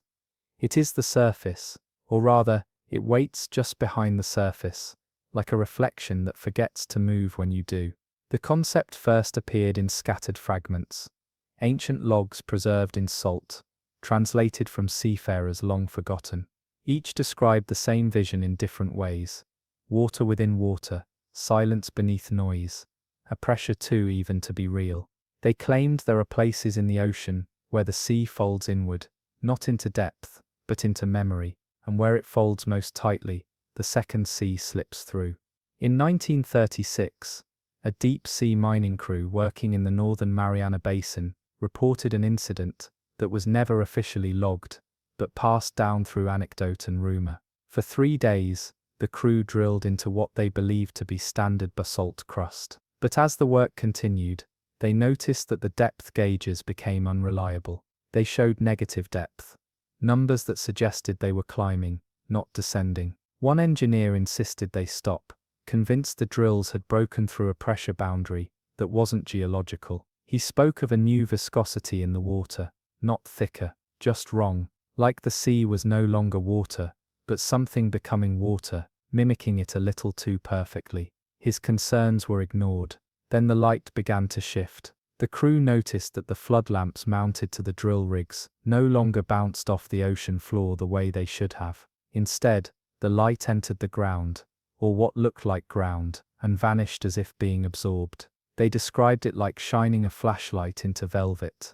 No reflection, no diffusion, only consumption. When they stopped drilling, the site remained still, but for the next 48 hours, their equipment continued to echo, not with real data, soundings from days prior, recordings from earlier passes, visual snapshots of dives that had not happened. The sea had begun playing them back their own movements, a delay loop in physical form. And then, on the final day, the cameras saw the line. It wasn't a trench or a crack. It was too smooth, too precise, and it spanned the entire base of the drilling site. A single black line, wide as a city street, with no visible depth. One diver, still suited and connected by tether, described it as a lid, flat, seamless, and waiting. When he placed his gloved hand near the edge, the water around it trembled, not from motion, but from tension, like a membrane that knew it was being touched. He pulled back. The light around the lid began to fade, though nothing had moved, and soon after, the entire crew agreed to shut down the operation. They returned to the surface without incident. The footage was reviewed. No clear line could be seen, no boundary, no evidence. But each person who had gone beneath swore they had seen it. And in the weeks that followed, several of them began to dream in patterns, long corridors of fluid architecture, doorways shaped like whirlpools, voices that vibrated rather than spoke. They weren't dreaming about the sea, they were dreaming from within it, as if something down there had begun to remember them, and now, piece by piece, was showing them what they truly were. Not visitors, but reflections. In 2001, a geological survey ship, tasked with studying undersea ridgelines off the coast of Namibia, detected an anomaly in salinity distribution. On the surface, the readings were ordinary, but at 500 meters, the water grew inexplicably fresher, then abruptly denser at 600, too dense for its temperature, too stable for its depth. There was no gradient, no mixing. It was as if something below the waterline had decided where salt should begin again. Assuming equipment failure, the crew deployed a sampling drone with redundant sensors and a chemical filtration system. When it returned, the water inside its chambers tested not only saline, but archaeologically saline. The salt composition matched not modern seawater, but an ancient profile, consistent with fossilized ocean pockets found in prehistoric rock formations. The team was confused. That type of water hadn't existed on Earth's surface in millions of years. Its mineral structure had long since been replaced by modern currents, storms, and sediment churn. This sample, however, was pristine, untouched, unmixed, preserved, and it wasn't the only one. Over the following month, 9 different sites across the South Atlantic reported similar finds. Stratified pockets of ancient salt water rising through modern depths, not seeping, not boiling, rising, like breath held for too long, finally exhaled. Each sample told the same story. The calcium ratios, the sulfuric fingerprints, even the planktonic DNA strands embedded in the liquid, all belonged to a version of the ocean that had not existed since long before the continents settled into their current shapes. The sea was giving back its oldest parts. But no one could explain why now, or why in these exact locations, or how the fluid could move upward without any geological trigger, until the shapes began to appear. 200 miles from the original survey point, A deep-sea diver scanning for manganese nodules found something on the seabed that hadn't been there weeks earlier. A crest. Not of rock or reef, but of pure mineral salt, 7 meters tall, arching from the floor like the top of a buried cathedral. Its sides were engraved with spirals, etched not by hand, but by motion, as if something vast and slow had stirred into life beneath it, its passage leaving behind the geometry of its turning. The structure was studied briefly before collapsing into dust. Not water damage, not age, just time letting go. But others followed. Salt formations began appearing sporadically throughout the region, not towering, but deliberate. Some were symmetrical, some were curved like waves suspended mid-collapse, some resembled vertebrae, or spines. All of them dissolved within days, vanishing without trace except for one thing. The chemical profile of the water left behind became older than the water surrounding it. Not cooler, not darker, just remembered. It was as if the sea had begun to resurface pieces of itself, raising not ruins, but the parts of it that predated observation, navigation, and even land. What emerged wasn't artificial, wasn't natural, it was ancestral. The ocean hadn't stored these things. It had always been them. Historians tried to interpret it. Scientists tried to model it. But one linguist, brought in to analyze the spiral marks from a now lost formation, said something that was never printed in the official papers. She said it was not language, but context. Not instructions, not warning, a remembering. Because salt doesn't just preserve, it recalls. And the ocean had begun salting the present with the past, not to be studied, to be restored. In 2015, a group of marine linguists working out of a private think tank in Bergen, Norway, began collecting data from underwater listening posts scattered across the North Atlantic. These devices were originally intended to study whale migration, but over the course of 7 months, the linguists began to notice a peculiar anomaly. Certain frequencies that repeated at irregular intervals, always low, always faint, always emerging from the same general region off the Reykjanes Ridge. What set these tones apart wasn't their pitch or duration, but their cadence. The spacing, the rhythm, the pulses bore the signature of language, not in syllables, but in structure. They weren't random bursts. They weren't biological calls. They carried a logic in how they rose, paused, and returned. Each pulse was made of 3 layers.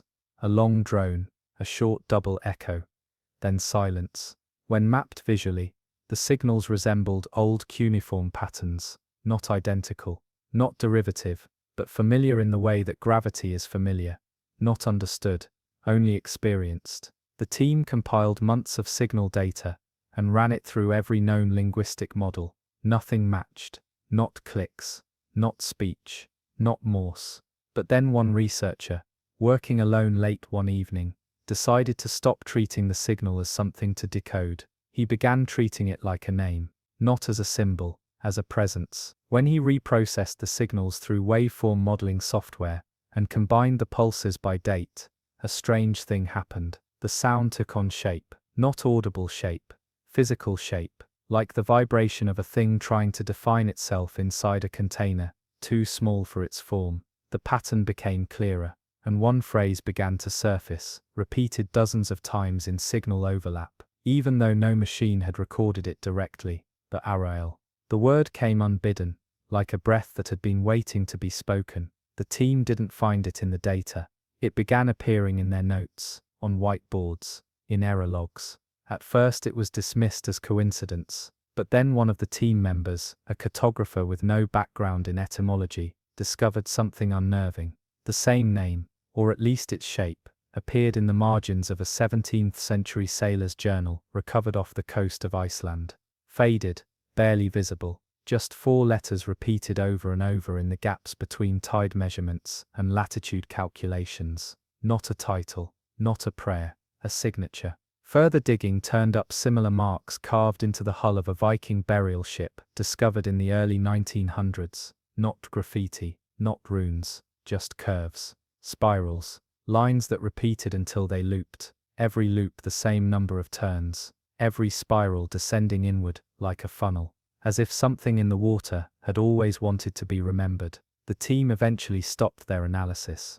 most left. The data was archived, the signals marked unverified. But a few weeks later, one of the researchers began dreaming of a coastline he had never seen. Black cliffs rising from still water, no wind, no sky, just a vast stretch of grey that mirrored itself without flaw. And in the dream, something swam towards shore, not urgently, not in hunger, but in completion, not an arrival, a return. The waves did not crash, they parted, and in the surf, the name was not spoken, it was felt.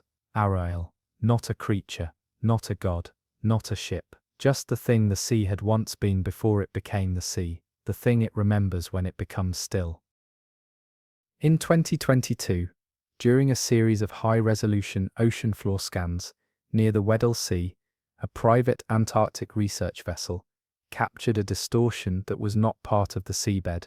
It wasn't elevation, it wasn't depth, it was an interruption, a presence that did not occupy space in the traditional sense, but displaced water in measurable, deliberate ways. Every sonar sweep returned clean, except for one quadrant, where the waveforms collapsed inward, like echoes hitting an object that didn't fully exist yet. The crew believed it to be equipment failure, until the same anomaly was recorded 3 days in a row, at the same coordinates, under identical oceanic conditions. No tectonic activity, no current shift, but always the same void, not dark, not deep, just absent. What followed was stranger. Satellite readings from the same region began to show small atmospheric disturbances hovering directly above the anomaly. Thin cloud spirals, slight drops in temperature, localized wind reversals, all subtle, all identical in radius. The sea beneath these formations didn't react like it should have.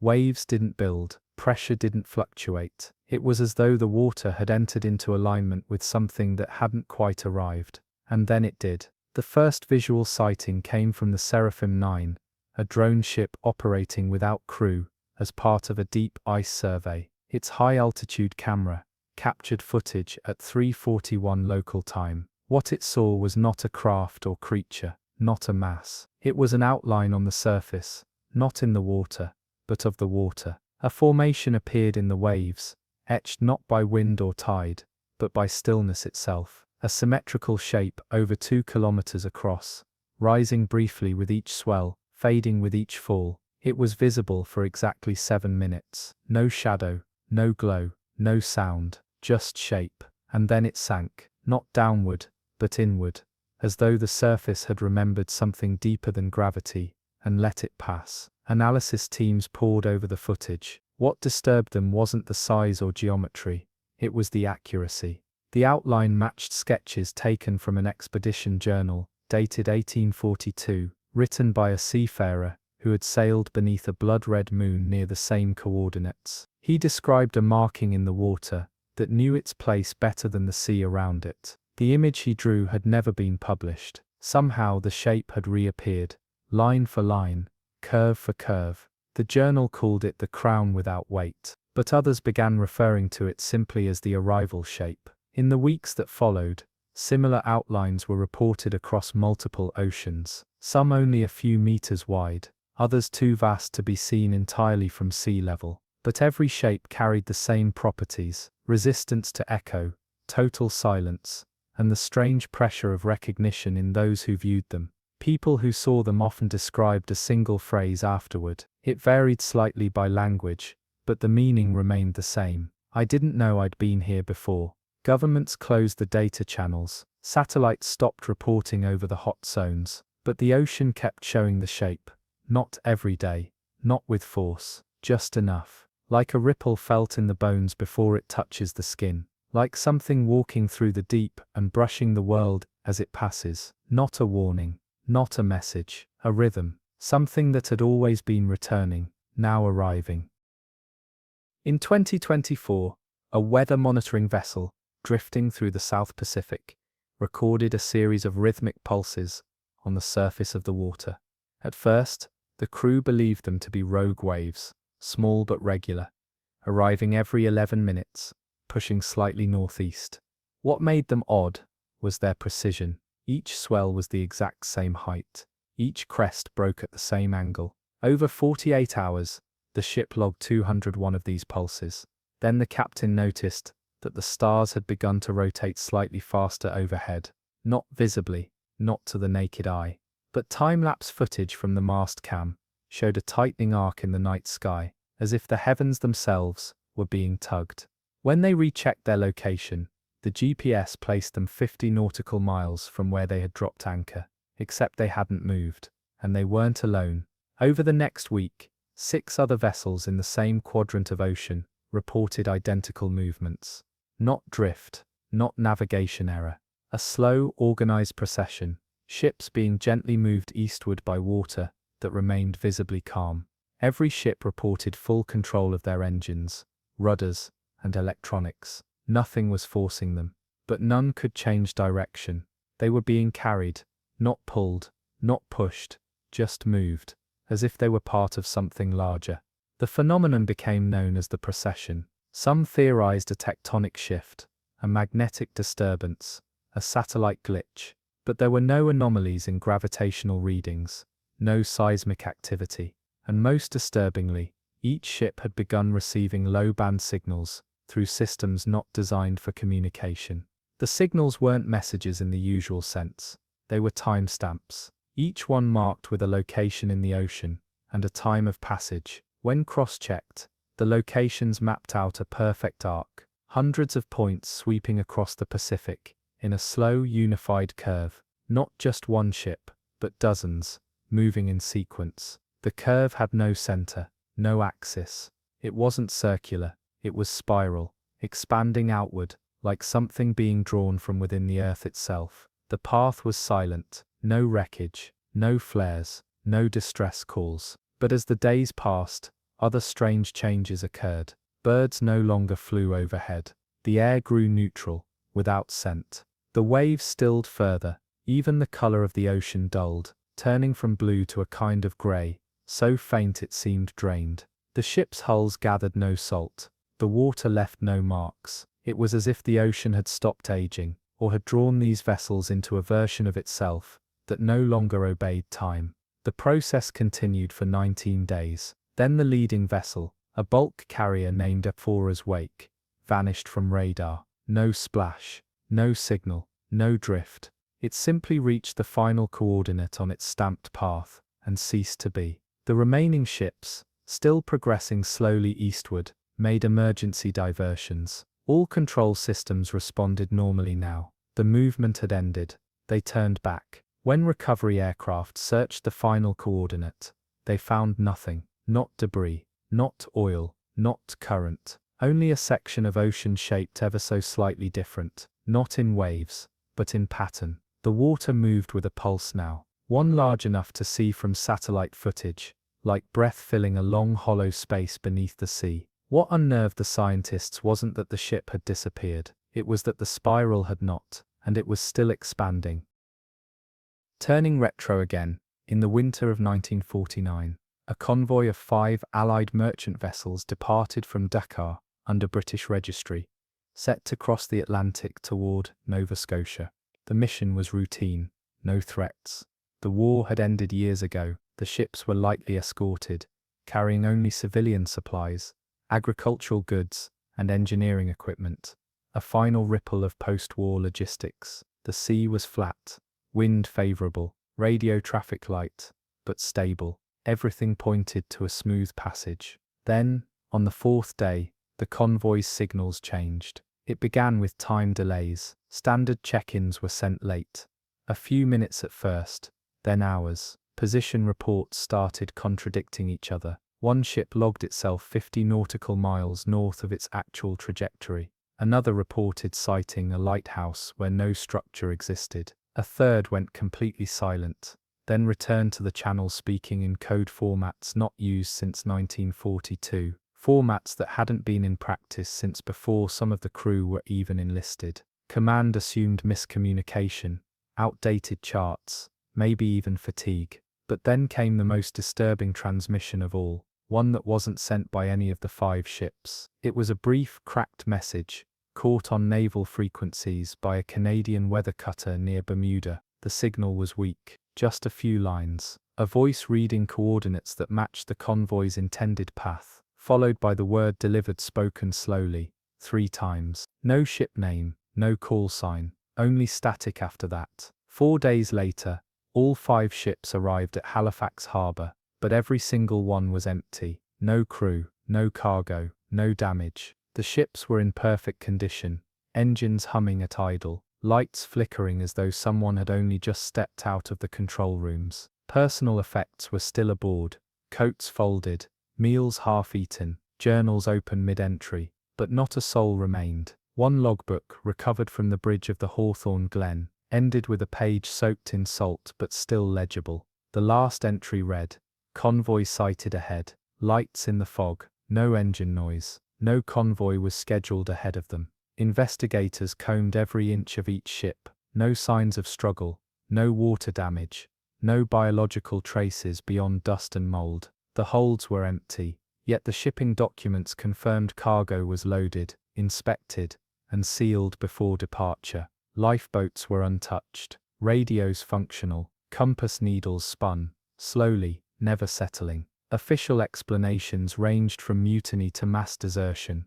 Unofficial ones were whispered, that the convoy had crossed through something it shouldn't have, or that it had met something that didn't see ships as objects, but as invitations. After a short and fruitless inquiry, the vessels were scrapped, the logbooks were sealed. But strange things began to happen in the years that followed. Fishing boats off the Canadian coast began reporting distant lights on foggy nights, not just floating, but mirroring their own formation, like a convoy moving in silence across the water. Always 5 lights, always evenly spaced, always slowly vanishing if approached. In 1964, a retired naval officer wrote an unpublished memoir, in which he claimed to have served on a 6th ship meant to join the convoy, delayed by a malfunction. He never made the crossing. He said he still dreamed of cold water lapping against steel hulls, and a voice on an unmarked radio frequency whispering delivered every time he woke. Not rescued,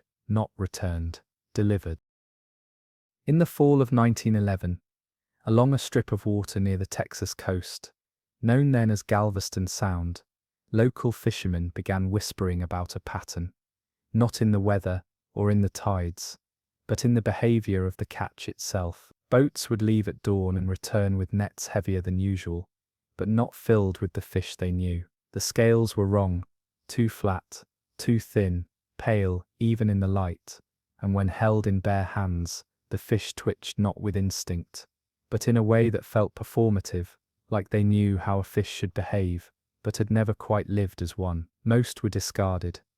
A few were sent to state labs. No conclusions were made public, but the sample records quietly disappeared from the archives within months. By December, boats began returning without their crews, not capsized, not destroyed, floating upright, anchored, gear intact, as if the men had stepped below deck and simply never come back up. In each case, the engines had been killed properly, the hatches sealed, logbooks still open to that day's tides. In one, a captain's coffee was still warm, balanced beside a folded oilskin jacket. The pattern repeated 6 times across 28 days. No vessel had drifted, nor had any seen the others. The missing men were all seasoned, local, familiar with the shoals and the currents, and the clouds. Not one was found. Locals began saying the sea was evening the trade. It wasn't said with drama or sorrow, just the quiet certainty that something was out of balance and the water had noticed. Old women along the coast started leaving small bowls of salt on their porches, not for spirits, not for tradition,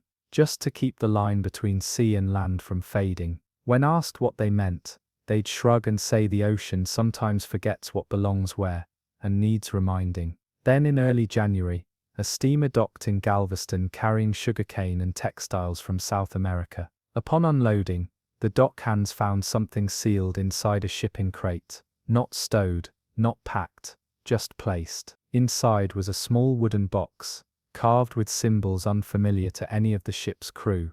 There was no sign of entry into the sealed hold, no break in the inventory. The box was not on the manifest. When opened, it contained a single item, a net weight, worn smooth, marked with an etched spiral that looked more like a fingerprint than any human hand could have carved. One dock worker, a former diver, claimed to have seen the same spiral once before, etched into the hull of a wreck he'd discovered off the coast of Louisiana in his youth. The wreck had been buried too deep to salvage, rotted to splinters beneath years of silt and pressure, but the spiral had remained visible, cut into the iron, like a signature made not with force, but with permission. That same week, more boats returned without crew, except this time, they carried something else. In each empty vessel was found a small token, a fishhook carved from bone, a single grey feather stuck between the floorboards, a length of rope knotted in a pattern no one recognized. None of the items were from the missing crew.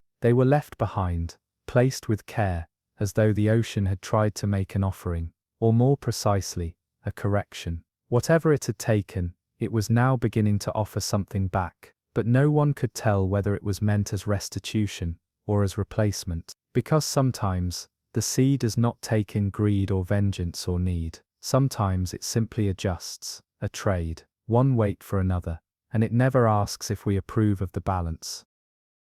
Along the southern rim of the Azores archipelago, there exists a swath of water that has gone by many names, depending on who sails it and when. The sleeping shelf, the tongue of silence, the drift plate. Modern maps don't label it with anything other than grid coordinates, but old sailors speak of it often, usually with lowered voices, as if to say too much might draw it closer. It's not marked by currents or storms, nor is it a region plagued by the usual perils of sea travel. It's worse than dangerous. It is predictable. For over a century, mariners have reported passing over the area and experiencing the same sequence of events. First, a softening of the wind, where sails no longer ripple, but simply hang limp and waiting. Then, a subtle shift in reflection. The surface of the sea no longer mirrors the sky, but begins to reflect things that aren't visible above. Pale outlines of towers or masts or rigging that stretch impossibly high, shapes that sway without motion, shadows that move even when the boat sits perfectly still. One ship's log from 1893, written by a Portuguese merchant captain, describes a sighting of what appeared to be an entire city suspended below his vessel, not sunken, not crumbled, but intact, and still glowing with a kind of light that he compared to whale oil burned through a silver lens. His ship passed over the image for nearly 2 hours. When the crew dropped a lead weight to test depth, it struck nothing. The line continued to descend until they ran out of rope. They retrieved it minutes later, bone dry, as if it had never touched water at all.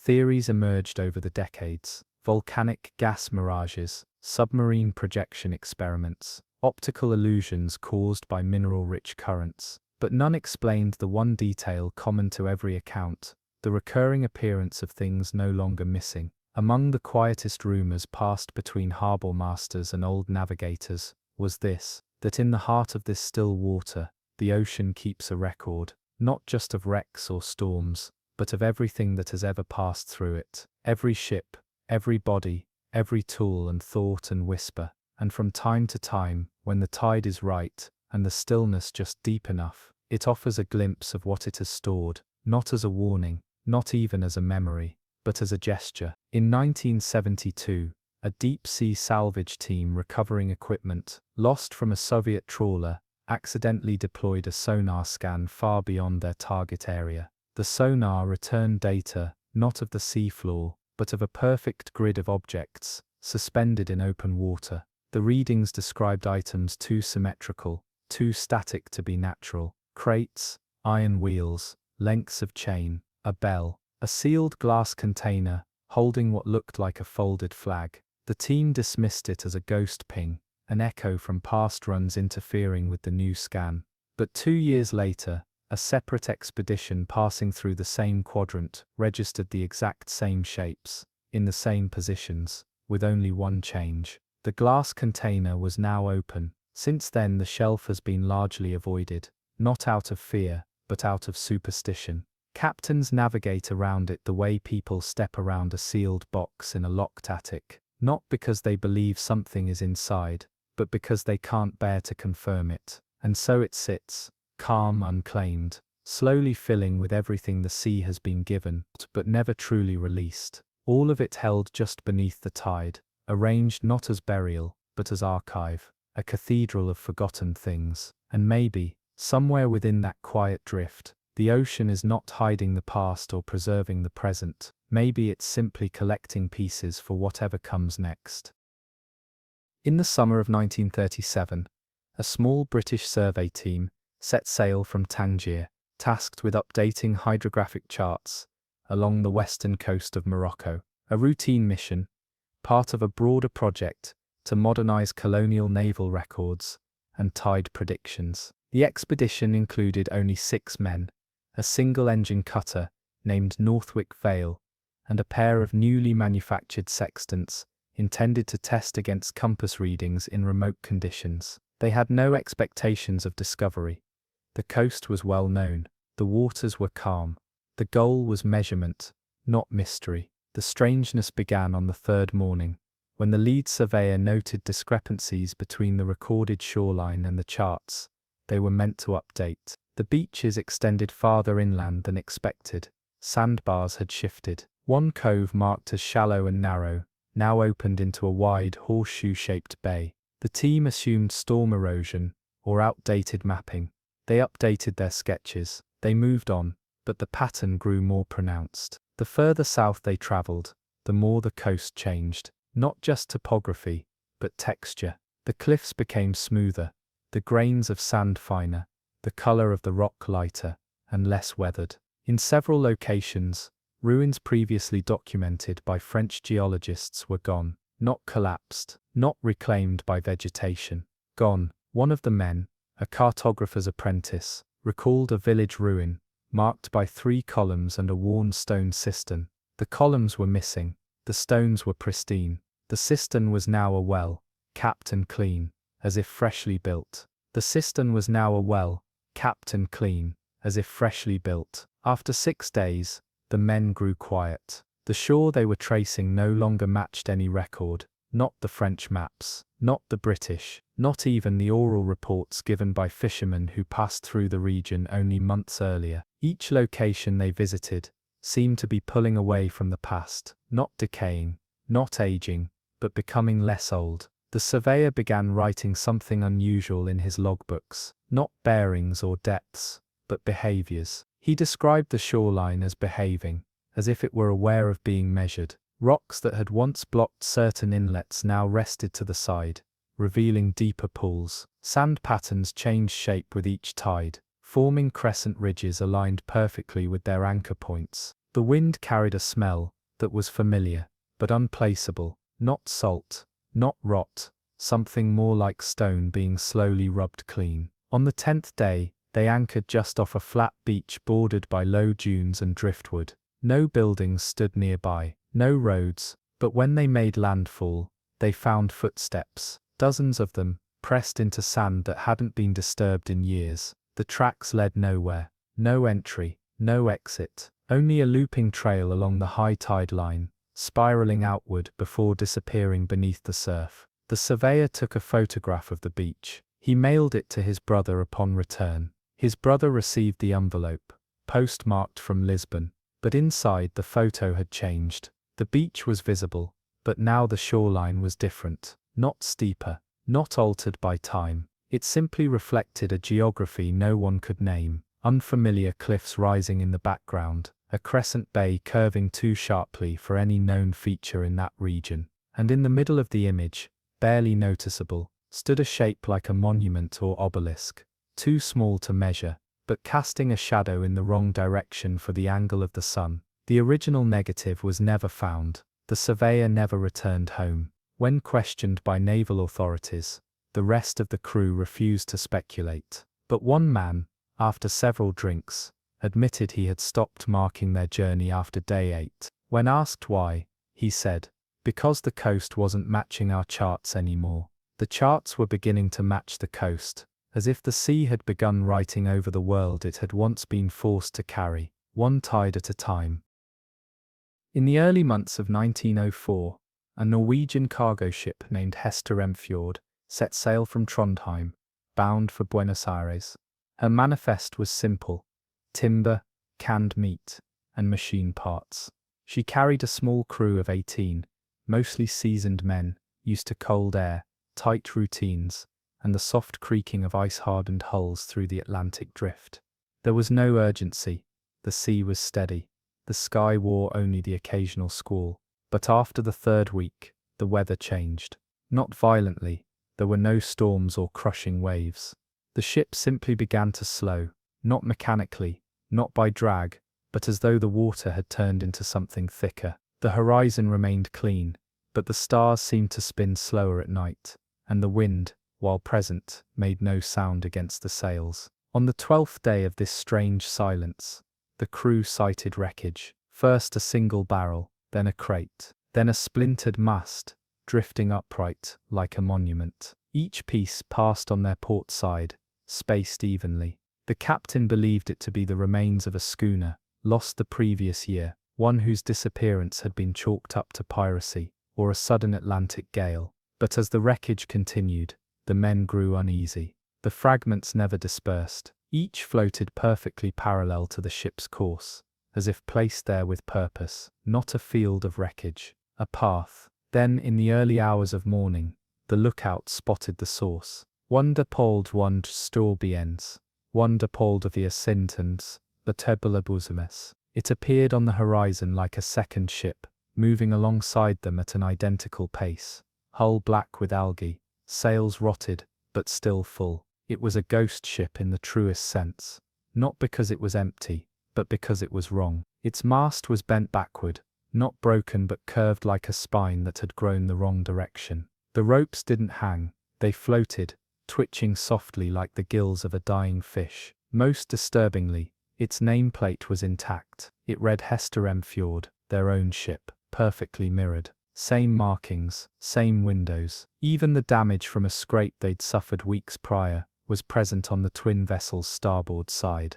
The men gathered on deck in silence, watching their doppelganger match them plank for plank, rope for rope. It did not pass, it did not vanish, it simply followed. For 3 days, it stayed just out of reach, always in view, always quiet, always present. And then, without warning, it began to decay. Slowly at first, a sail unraveling, a hatch sinking. Then the railings buckled inward, the deck sagged. It began to rot in real time. Years of salt and barnacle growth erupting across its boards like a curse catching up to something that had cheated time. And as it decayed, the crew's own ship began to mirror its decline. Rope frayed, wood cracked, pipes leaked, the engine room filled with smoke despite no damage to the furnace, tools rusted, paint peeled. Even the men themselves began to change. Their skin dried faster, hair thinned. One man claimed to wake up with bruises he hadn't earned. They tried to turn back.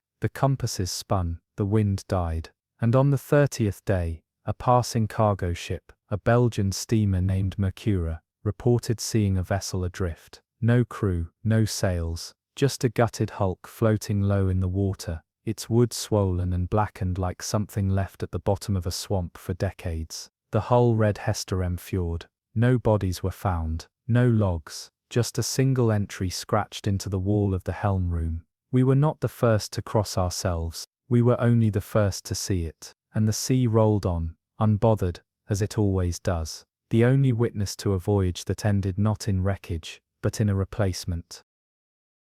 In late October of 1878, a French naval convoy, known as the Adriel column, named after its lead ship, the Adriel, a coal-fired frigate, armed for long-range coastal defense, left Algiers for a scheduled resupply mission across the western Mediterranean. The group consisted of 5 vessels, 2 support ships, 1 medical bark, and 2 forward frigates, escorting a high-value cache of documents and supply crates for a series of newly fortified trade posts near Corsica. It was meant to be a direct route. The waters were stable, the weather was clear, the mission was essential, but uneventful. None of the ships were ever seen again. There was no flare, no signal, no wreckage, no survivors. The official response from the French Navy came quickly. Pirate interference, possibly a hidden reef, or even sabotage. But these were theories stretched across silence. because 3 other vessels, commercial steamers, had sailed through the same waters in the days immediately after, and they reported seeing nothing. Not a crate, not a drift line, not even a torn sail. But things began to change weeks later, not at sea, but in the ports where the Adriel column had once docked. The harbour master at Toulon noted something strange in his records. The logs of the 5 ships were still updating. Cargo manifests dated after the disappearance continued to appear in the port's administrative registry. Even more disturbingly, receipts were being stamped with official naval seals, not by hand, but through the automated time-stamping machines used for document tracking. When the ledgers were reviewed, they showed cargo being unloaded, not loaded. Supplies never reached their destination, yet their return was being documented. And it wasn't just paper. Dock workers began seeing crates on their manifests they swore had never passed through their hands. When checked, these crates were always empty, but smelled faintly of mildew and rust, and in one case, blood. Eventually, someone noticed something darker. The naval insignia on the returned crates and logs was no longer quite right. The eagle's wings were slightly misshapen. The text bore old French spellings that hadn't been used in decades. One document referenced a commanding officer who had never existed, with orders from a department that had never been part of the Ministry of Defense. Not a forgery, not a prank, something else. A year passed. Then one afternoon, in January of 1880, a fishing boat from the village of Sari-Solanzara returned to shore dragging something behind it. A battered lifeboat tethered by chance in the nets. It bore the Navy's markings, faded but still legible. It was from the Adriel, but the inside was untouched by barnacles, algae, or salt damage. The metal was polished, the rivets intact. It was as though the boat had not survived the sea. It had simply been preserved elsewhere and returned. Inside the lifeboat, tied beneath the forward bench, was a sealed envelope. It was addressed to no one. Inside was a page torn from a captain's logbook. The ink was uneven, the penmanship military. The words were written in French, but the date was not. It read 25 Vendémiaire and 149. That calendar hadn't been used since the French Revolution.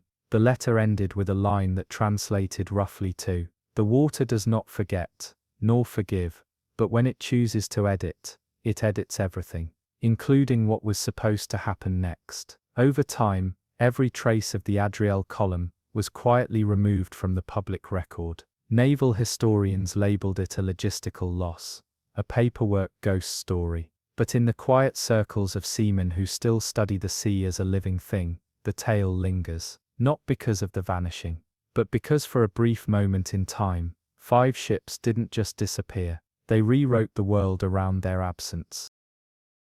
On the rugged coast of Maine, just south of where the cliffs drop sharp into the churning Atlantic, there once stood a town called Port Bellamy. It wasn't large, 2 docks, a string of warehouses, a row of slate-roof homes turned inland to keep their windows from the sea's wrath. Most maps from the late 1800s list it without ceremony. Just another notch in the coastline, a spot where cod was weighed and salted, barrels hooped, and storm shutters nailed down every fall. But by 1919, Port Bellamy no longer appeared on any chart. The town didn't burn, it didn't die by blight, or war, or abandonment. It simply ceased to be. The first clue came not from land, but from a ship, the Marion Claiborne, a trawler that passed along the eastern shipping lane in early October of that year. Her crew, veterans of rough water, and worse luck, made note of something odd as they passed the shoreline where Port Bellamy should have been. The water was still, far too still. The cliff that usually stood like a jagged knife above the surf was smooth sloped, reshaped, as if molded by wind or pressure, though no storm had been reported for months. But the strangest part came from the lookout. He claimed to see windows beneath the surface, not floating debris, windows, pitched at the angle of roofs, set in place, beneath water clear as glass. He reported chimneys, a weather vane, the shadow of a church bell, not ringing, but held sideways by the weight of sea. The captain dismissed it as morning fog, a sailor's mirage. But that evening, as they continued north, the engineer found brine pooling in the engine room, not leaking, not dripping, just there, seeping up through the seams in the metal, as though the sea were no longer outside the ship, but patiently arriving from within. 2 days later, the Marion Claiborne made landfall in Rockport. A letter was sent to the local postmaster in Port Bellamy. It was returned with a mark that simply read, "No such office, no such town." But the real flood came when the families started to ask questions. 3 separate men, all having crewed in Port Bellamy, all now working out of larger cities inland, returned to the coast upon hearing their hometown was unreachable. They followed the roads they remembered, passing familiar groves and ridges. They reached the bluff where the town should have stood. They found water, not a bay, not a flood, just water, deep, black, still, no sound of surf, no beach, no ruins, no scattered docks. And when they tried to describe what they saw, they all agreed on one point. The ocean there looked older than the ocean they remembered, not deeper, not wider, just older, like a face remembered from a photograph long faded. One man claimed to hear his father's voice echo from beneath the surface. Another swore he saw the chimney of his childhood home still standing, trailing a line of bubbles that rose but never broke. In time, the records of Port Bellamy were quietly pulled from government offices. The state labeled it a clerical error. Historians folded it into whispers. A boom town that never boomed. An industry port that vanished before it mattered. But older fishermen still speak of it, not as tragedy, but as exchange. They say Port Bellamy made a deal it could no longer remember, and when the tide finally came to collect, it didn't crash or claw. It simply rose, soft and complete, until the streets stopped resisting, and the town went under, not drowning, but joining. In 1931, a radio operator aboard the Cynthia Ray, a deep-sea communication ship, recorded a signal on a dormant naval channel while crossing the Atlantic between Dakar and Portsmouth. The signal was faint at first, but persistent, a repeating series of 3 tones, followed by a static burst. Curious, the technician isolated the feed and enhanced it. What emerged was a slow, mechanical voice, broadcasting a weather report in perfect British naval diction. The only problem was the coordinates it referenced: Bracklow Deep, a trench that did not appear on any modern chart. There had been, briefly, a Bracklow Shoal listed in an early 19th century British naval registry, but it had since been disproved by multiple expeditions, confirmed to be a mapping error caused by distorted sextant readings and storm-muddied water. No landmass, reef or shelf had ever existed there, until now. The Cynthia Ray changed course. When they reached the given coordinates, what they found was not land but something even stranger, a structure, partially submerged, standing nearly 40 meters above the surface, built of material unlike any natural stone or modern alloy. From a distance, it resembled a derelict lighthouse, rusted, barnacled, wrapped in lines of seaweed and coral, but unmistakably constructed. It stood on a foundation that extended well beneath the surface, disappearing into a trench none of the ship's instruments had expected to find. The base was shaped like an hourglass, the tower above curved inward and back out again, forming a shape unlike any known lighthouse architecture. Most unsettling was the fact that it emitted no light, none at all. Even when the sky was overcast and waves crashed against it, no illumination flickered, no beam rotated, no foghorn called out. But the signal remained, clearer now, repeating weather data with perfect confidence. Barometric pressure, tide movement, wind speed, all of it accurate. The crew logged the anomaly and prepared to leave. But then the sea floor began to rise. Sonar returned a false reading, elevation climbing from 800 meters below to 200 within a matter of minutes. No seismic activity registered. The floor didn't shift like tectonics. It unfolded, smoothly, gradually, like layers of stone rising up to the surface. When dawn came, the crew awoke to find the tower no longer alone. Surrounding it were the faint shapes of more structures, just beneath the surface. Not ruins, but foundations, roads, walls, arches, everything arranged in a deliberate pattern, symmetrical and deeply familiar. not in detail, but in feeling. One crew member, a former sailor from the coast of Donegal, swore it mirrored a village that had once existed before a hurricane wiped it from the cliffs in 1885. Another thought it resembled a Roman port she'd seen on an excavation site in Portugal. A third stared into the water for an hour, before saying quietly that the submerged buildings looked exactly like the harbour her grandfather had drawn from memory, a harbour that had never appeared on any map, but had been mentioned in dozens of oral accounts from across the Scottish Isles. Each person saw something different, yet the structures remained unchanged. The ocean hadn't resurrected anything, it had rewritten.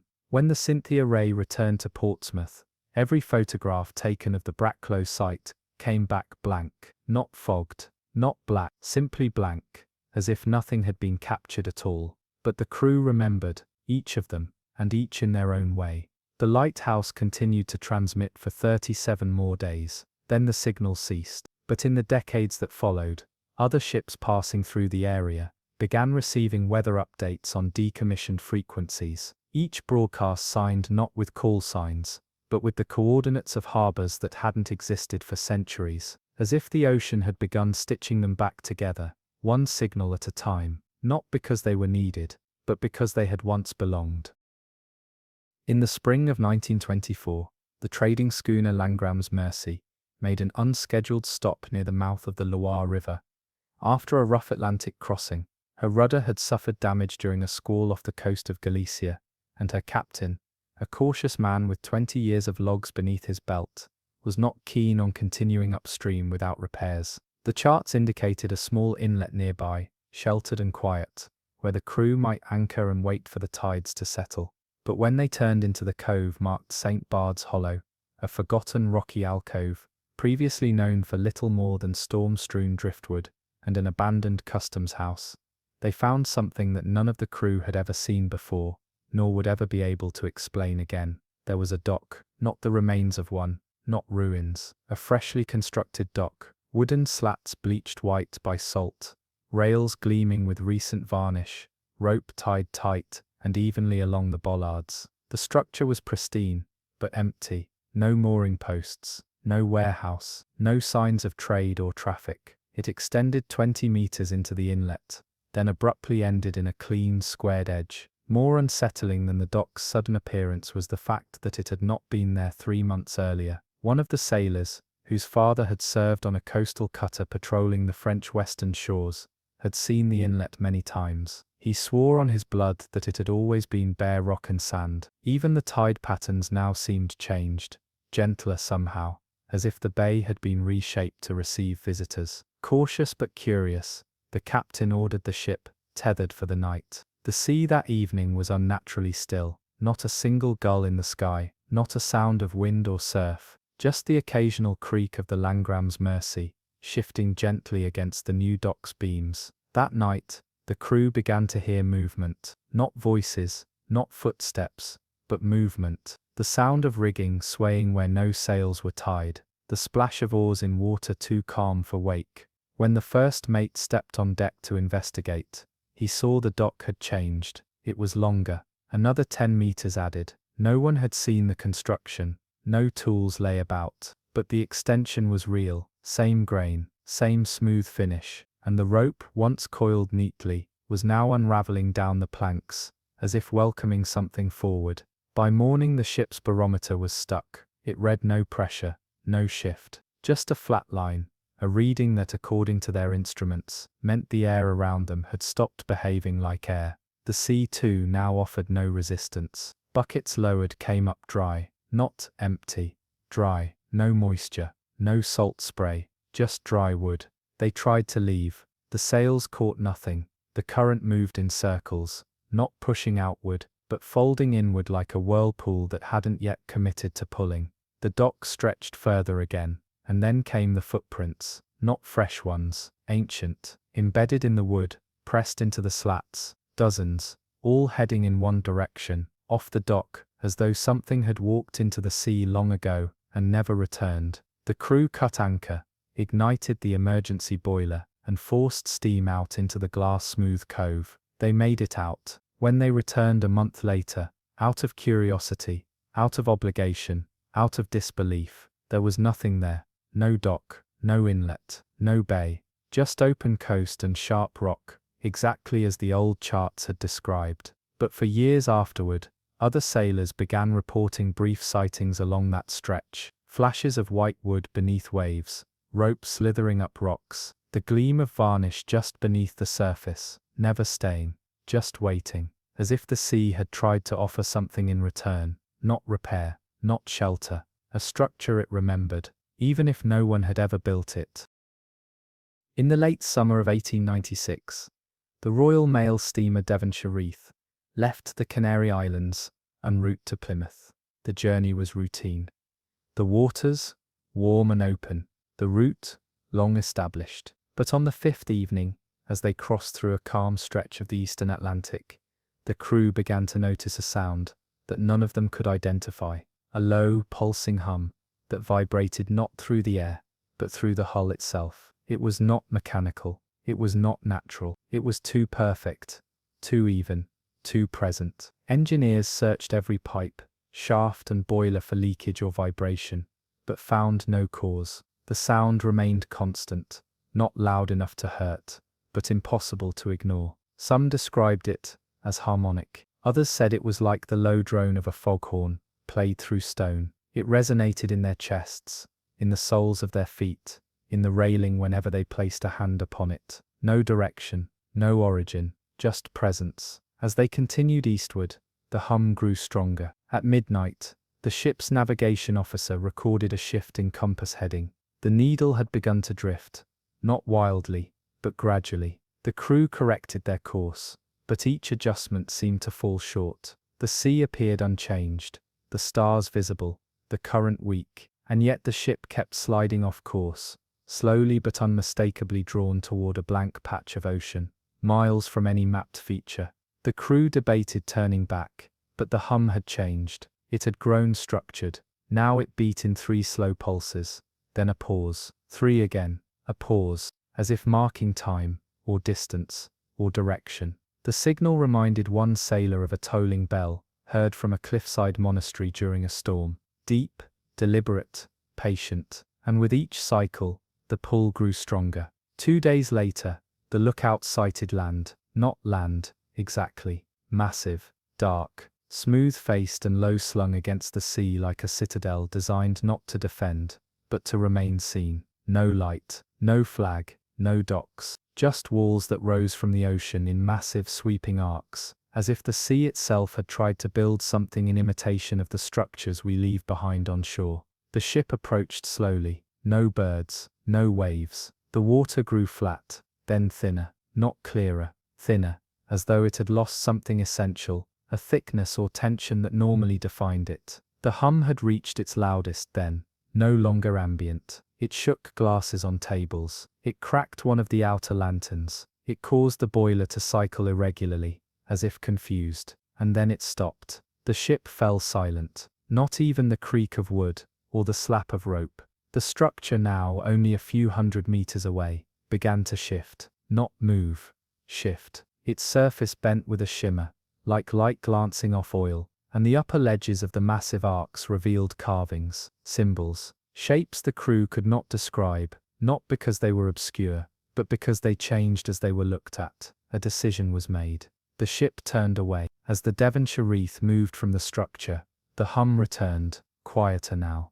more distant, still pulsing, still regular, but now accompanied by something else, other ships. On the horizon, 3 vessels were spotted sailing toward the structure. One looked like a whaler, another a merchant clipper, the last unfamiliar entirely. No sails, no steam, just black masts, and a long narrow hull that seemed to ride too high, as though the sea beneath it wasn't holding it, but offering it. No distress signals, no flag hoists, just quiet procession, drawn to the sound, as if it wasn't calling them out of curiosity, but because they had been replaced already, and simply didn't know it. In the summer of 1862, a charting vessel from Lisbon named La Emeralda made an unscheduled landfall after spotting what they believed to be a previously unrecorded island off the coast of the Azores. It appeared suddenly, after days of calm sea, as if risen overnight, a low wooded mass, with steep cliffs at the southern edge, and a flat inlet perfect for anchorage.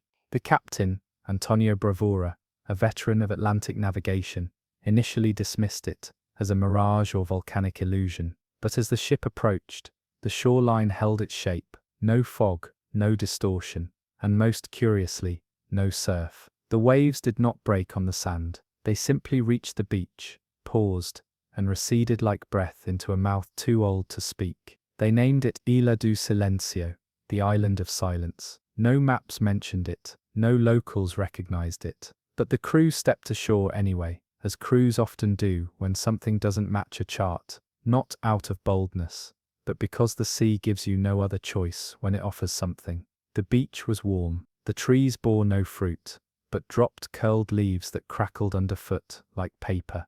There were structures near the tree line, not buildings exactly, but foundations, stone shapes, half swallowed by time, some in perfect squares, others in curves too wide to belong to roads, and too deliberate to be natural. They explored.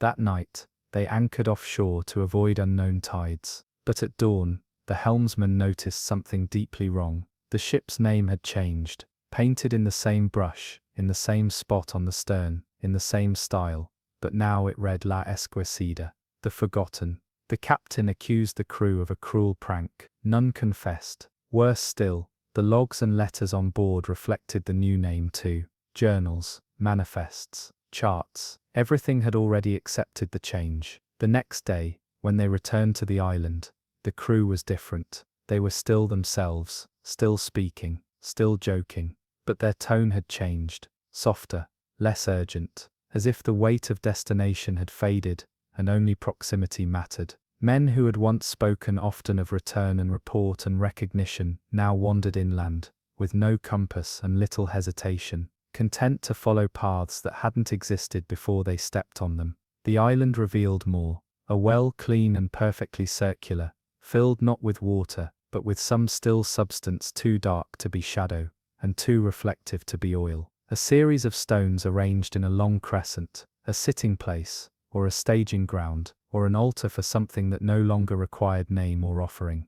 They remained 5 days. On the 6th morning, the captain gave the order to leave. Only 12 men returned to the ship. 6 were never found, and when the La Esquecida finally arrived back in Lisbon weeks later, the port authorities had no record of the vessel, no La Emeralda, no Bravura, no mission orders, only a ship with no listed owner, carrying 12 silent men, and a hold filled not with goods, but stone-shaped and cut by no known tool, wrapped in cloth bearing the same spiral seen etched into drowned altars along the coasts of long-forgotten settlements. Each of the 12 died within a year. Each had altered their wills before passing, naming no heir, no kin, no church, only a single line etched into their final papers: return it when called. It was never ours. The island has never been seen again. But ships have found themselves approaching unfamiliar shores on windless nights. Their names changed, their purpose faded,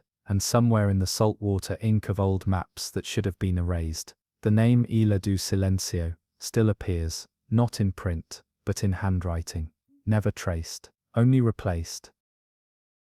Just off the Cornish coast, where the cliffs slope into pale stone teeth, and the fog rolls thick enough to eat lantern light, there once stood a lighthouse known as Daymore Point. It was built in 1832, tall and narrow, with a single lens lamp and a polished brass staircase spiraling through its hollow interior.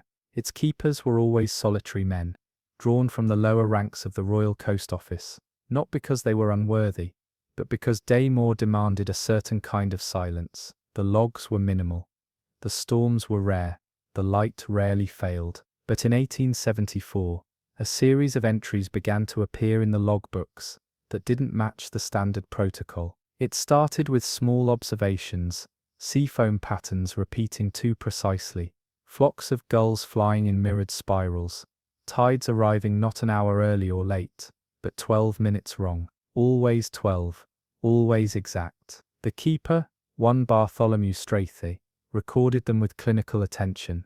Then, the tone shifted. The waves, he wrote, had begun to watch back. He described feeling an unfamiliar pressure just beneath the sound of surf, like a note held out too long. The foghorn would pulse 3 times, and in the gap that followed, he would hear a second pattern, softer, slower, not echoing the horn, but replying to it. At first he thought it was atmospheric bounce, then he tested it. He waited for the horn to fail during a storm, and sat by the window, ticking a pocket watch with every gust of wind. The second pattern still came. On March 11, 1874, Straith's final entry was written in a trembling hand. It read, "There is a reflection in the glass, but it is not my face. It moves when I don't." The relief crew found the lighthouse empty, not ransacked, not abandoned. The lantern was clean, the oil topped, the windows sealed. The brass telescope sat on the ledge, pointed out to sea, and in the eyepiece, instead of water, was a view of the staircase behind them. A reflection inside the lens. Impossible. The glass should have shown the horizon, but no matter how they adjusted it, the only thing it reflected was the place from which it was not looking. The replacement keeper, a man named Whitlow, lasted 2 months. His journal entries were shorter, less dramatic, but consistent. Every 3rd night, he wrote, the sea stopped breaking. The surface did not foam, did not roll. It simply smoothed, not glassy, but unnaturally unmoved, as though the water had paused between 2 thoughts. He stopped logging the weather. He stopped sending radio. He left the foghorn off. When the relief crew returned again, they found the lighthouse intact. Whitlow was gone, but this time, something had changed. The lantern still shone, but it pulsed now, not steadily, not with the beat of rotating mirrors, but in a sequence of short and long flashes. A mariner, with a history in signaling, deciphered it quickly. The code was clear. I still see it. I still see it. I still see it. The light continued pulsing for another 6 weeks. Then one morning, it stopped. No power failure, no structural issue. The bulb was missing, not broken, not removed, just gone. Since then, no one has lived in Daymore Lighthouse. The structure stands. The stairs are intact, but every telescope left inside eventually begins showing the same impossible image. The keeper's room, viewed from behind, as if someone or something had taken up the lens and decided to watch from the other side, not to understand, to replace the act of watching itself, because some say the sea has seen too much, and now it is tired of being the one looked at. In 1913, the steamer Barrow's Grace was commissioned to carry survey equipment and geographers up along the jagged Newfoundland coast, charting fjords that had remained largely untouched since the early cod fleets sailed them in the 1600s. The voyage was meant to last 14 days, a simple arc up the shoreline, stops at 5 mapped inlets, brief soundings at each, and then a return to Halifax. It took them 41 days to return. When the Barrow's Grace reappeared at harbour, no signals had preceded it. The foghorn was silent. No telegraph wires had buzzed. The hull bore no damage. The smokestack puffed steadily, and the sails, though slack, were whole. But the ship listed gently to port, and no voices came from the deck. When the dockhands boarded her, they found the crew standing in complete stillness, each man at his station, awake, alert, but utterly unresponsive. It was not catatonia. Their pupils tracked movement.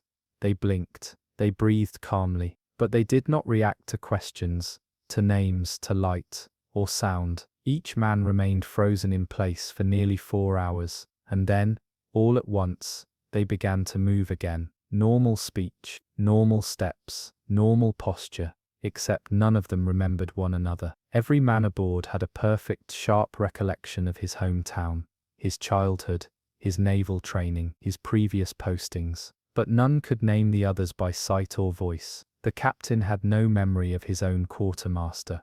The galley steward believed he was alone on the ship. One seaman insisted he'd never left Halifax, until presented with a log entry in his own handwriting, written 3 weeks earlier, in a fjord none of them remembered visiting. It wasn't amnesia, it was reconstruction. When pressed, they began offering alternate explanations for everything on board.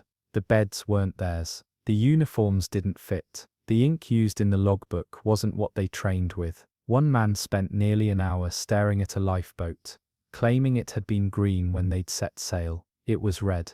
They were not confused, they were certain, just of the wrong things. When a psychologist was brought aboard, she noted something stranger still. Each crew member, when asked to draw a map of the voyage, produced a different shape. Not wildly different, but varied. Some arched out too far east, others looped. A few placed the start of the journey in places that did not exist. Yet all of them drew one thing in common, a single perfect circle, somewhere in the middle of their maps, with no label, no mark, just an open shape, drawn too confidently to be random.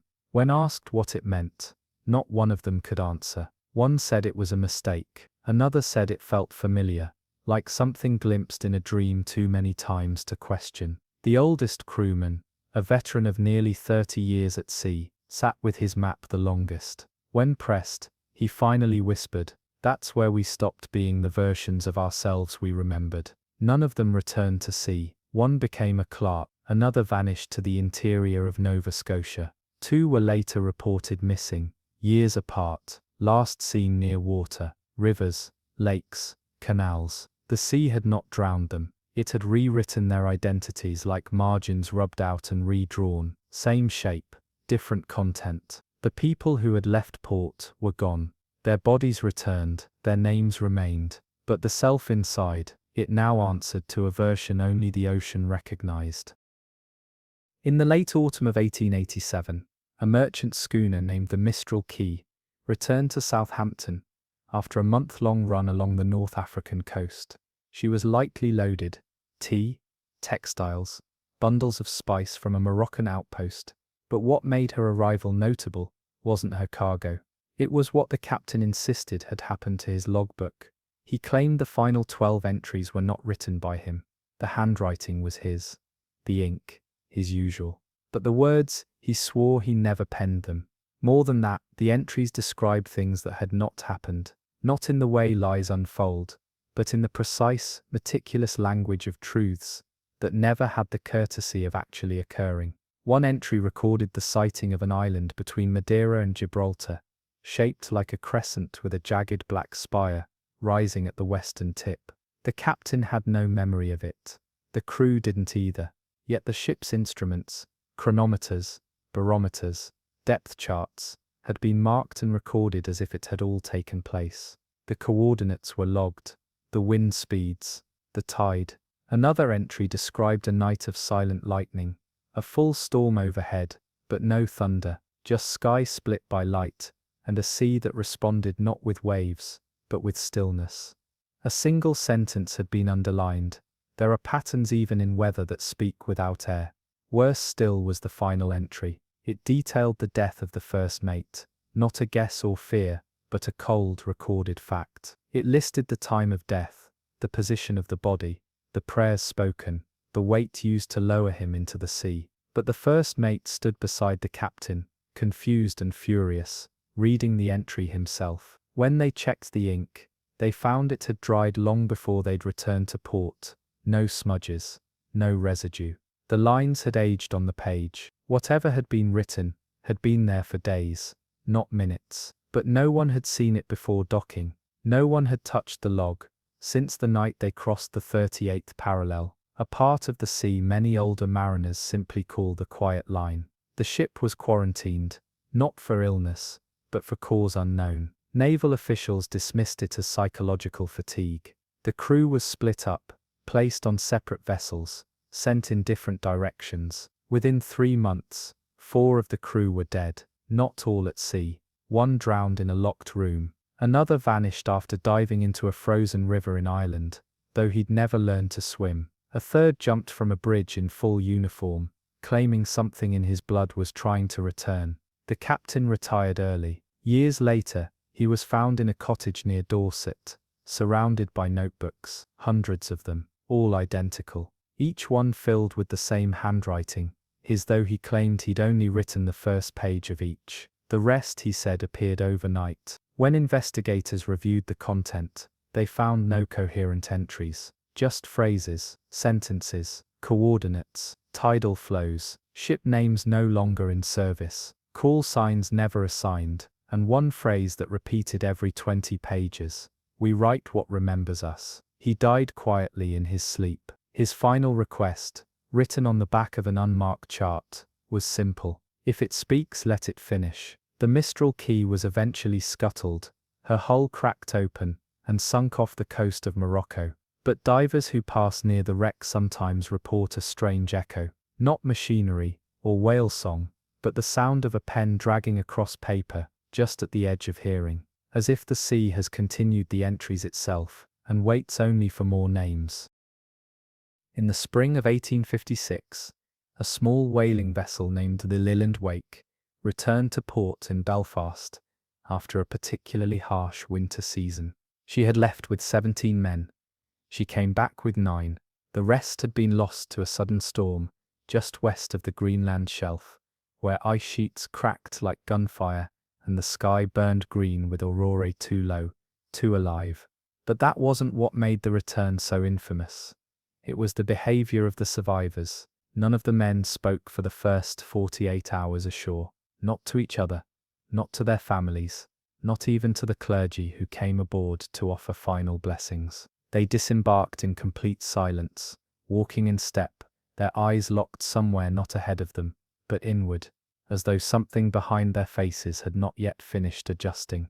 Doctors examined them. Their hearts were steady, their pulses normal, but each man had developed a faint vibration beneath the skin, a tremor, so subtle it could only be felt when fingers were pressed to the neck or the inner wrist. One nurse described it as the sensation of holding a ticking compass that pointed to no magnetic north. Within a week, one of the men, a deckhand named Callum Braid, vanished from his home. His wife reported that he had gone to draw water from the well just before midnight. She heard the bucket chain drop, but it never came back up. When searchers arrived, they found the bucket still rising, but it was full of seawater, salty, cold, and filled with sand no one could identify, grains too coarse, too dark, and still wet, as if dredged from a place deeper than the well itself could ever reach. The other men began acting strangely. One would sit facing the harbour for hours, whispering to himself in a language no one recognized, even his own son. Another was found arranging pebbles into spirals on his floor, lines that pulsed gently when the window opened, even without wind. One tried to walk into the tide fully clothed, saying only, "It followed me, it needs to go back." But the worst came from the captain, Malcolm Thorne. He was a devout man, level-headed, known for record-keeping and clean books, and in the final weeks before his death, he began sending letters, not to people, but to places. He mailed them to coordinates. Each envelope contained pages of what appeared to be journal entries, but written in mirror, reversed letters, right to left, looping and jagged. At first it was assumed to be madness, but one university cryptographer took the letters, and upon reversing the script, found they were written in English, but describing future events, ships yet to sail, storms yet to form, names of vessels that hadn't been built. One passage read, "The one we saw was not meant to be seen. It lives inside the seeing.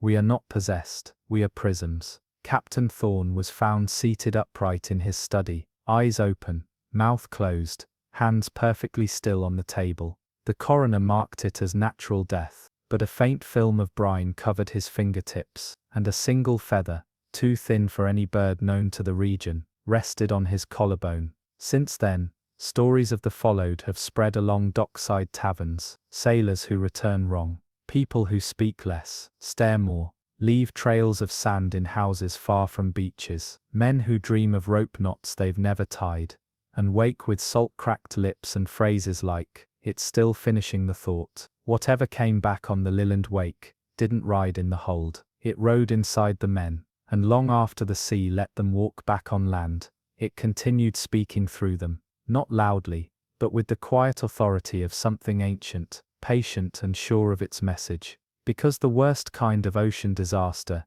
isn't the one that takes lives, it's the one that leaves them behind, and keeps writing through them ever since. In the summer of 1910, a coastal survey crew stationed along the eastern seaboard of Brazil began reporting strange measurements. Their instruments, crude by today's standards, but precise for their time, showed the shoreline inching eastward. Not the sea level, not the erosion, not the tide, the actual land. By millimeters at first, then centimeters. The shoreline was moving. Their supervisors dismissed it as faulty calibration. They returned the following month with better tools, new teams, but the measurements had increased. Rocks that once stood dry were now submerged. One watchtower, built 50 years prior, leaned several degrees more toward the water than before, though the foundation showed no signs of decay. A new baseline was drawn. The maps were updated, but it didn't stop. Over the next 3 years, 37 different points along the coast, not just in Brazil, but across the Atlantic rim, began to shift, not randomly, not chaotically, but in synchrony. Spain, Morocco, Ghana, Argentina, every coastline showed signs of subtle migration. One geologist theorized a long-delayed continental memory, as though the plates themselves had begun pulling toward some remembered alignment. But tectonic data showed nothing. There were no quakes, no rifts, just the slow, silent pull toward an older shape. Then the rivers began changing direction, not all at once, not violently, but like a tide reversing upstream. A village near the mouth of the Paraíba do Sul reported that their river no longer reached the sea. It curved back into the forest, reshaping its own bed. Boats moored near estuaries found themselves facing inland. Fishermen stared at their anchors and watched them slide gently in the opposite direction, without wind or current. When the rivers turned, the birds followed. Migratory patterns, once reliable for centuries, shifted overnight. Flocks flew west in spring instead of east. Breeding grounds were abandoned. New nests appeared in places untouched by birds for generations. Scientists blamed climate confusion, navigational error, but the animals were not disoriented. They were resolute. They did not hesitate, as if the earth had whispered something to them the rest of us could not hear. But perhaps the most haunting sign came not from nature, but from old maps. Archivists in Portugal, Argentina, and Senegal began to report a phenomenon almost too absurd to record historic charts. Those drawn by hand, some hundreds of years old, began to show discrepancies, not in ink, but in detail. On a chart from 1621, a bay long since vanished had returned. Another showed a trade route crossing between two islands that no longer existed, except now. Aerial photography revealed faint, sand-colored shapes stirring beneath the waves, in the exact positions marked on those forgotten maps. Ink does not change, paper does not lie. But when historians compared scanned versions of the same documents, files created years apart, by different teams, the earlier scans no longer matched the later ones. Annotations appeared where none had been before. Coastal lines grew smoother, more ancient in curve. Names shifted slightly, not new names, old ones. One British map, detailing the Horn of Africa, had replaced the word Somalia with something older, Somaliland, a name found only in folklore, meaning the place the ocean once obeyed. The conclusion became unavoidable. The sea was not changing. The land was, not just drifting or cracking, but returning, inching slowly back into shapes long forgotten, guided not by physics, but by the sea's memory. Not because of any natural cause, not because of fault lines or pressure, but because the ocean had begun to recall where everything used to be, and it wanted those pieces back. In the fog-laced spring of 1902, a small academic research vessel, named Linnaeus, was dispatched to monitor algae blooms along the Atlantic Rift, tasked with measuring seasonal plankton shifts and testing newer spectrographic equipment for future expeditions. She carried 10 crew and 4 marine biologists, all seasoned, all methodical, all trained to observe with precision. They recorded everything: tide, temperature, time. But when they returned, something was wrong with the records. The logs showed a voyage of 22 days. The portmaster's ledger showed 12. They left on the 5th of April, returned on the 17th, but the logs written by every member of the team, down to the cook's supply entries, all ended on April 27th. Their handwriting was normal, their ink tested consistent. The The ship's chronometers, long regarded as some of the most reliable in the fleet, were 10 days ahead, as though time aboard the Linnaeus had kept moving, while the world outside simply stalled.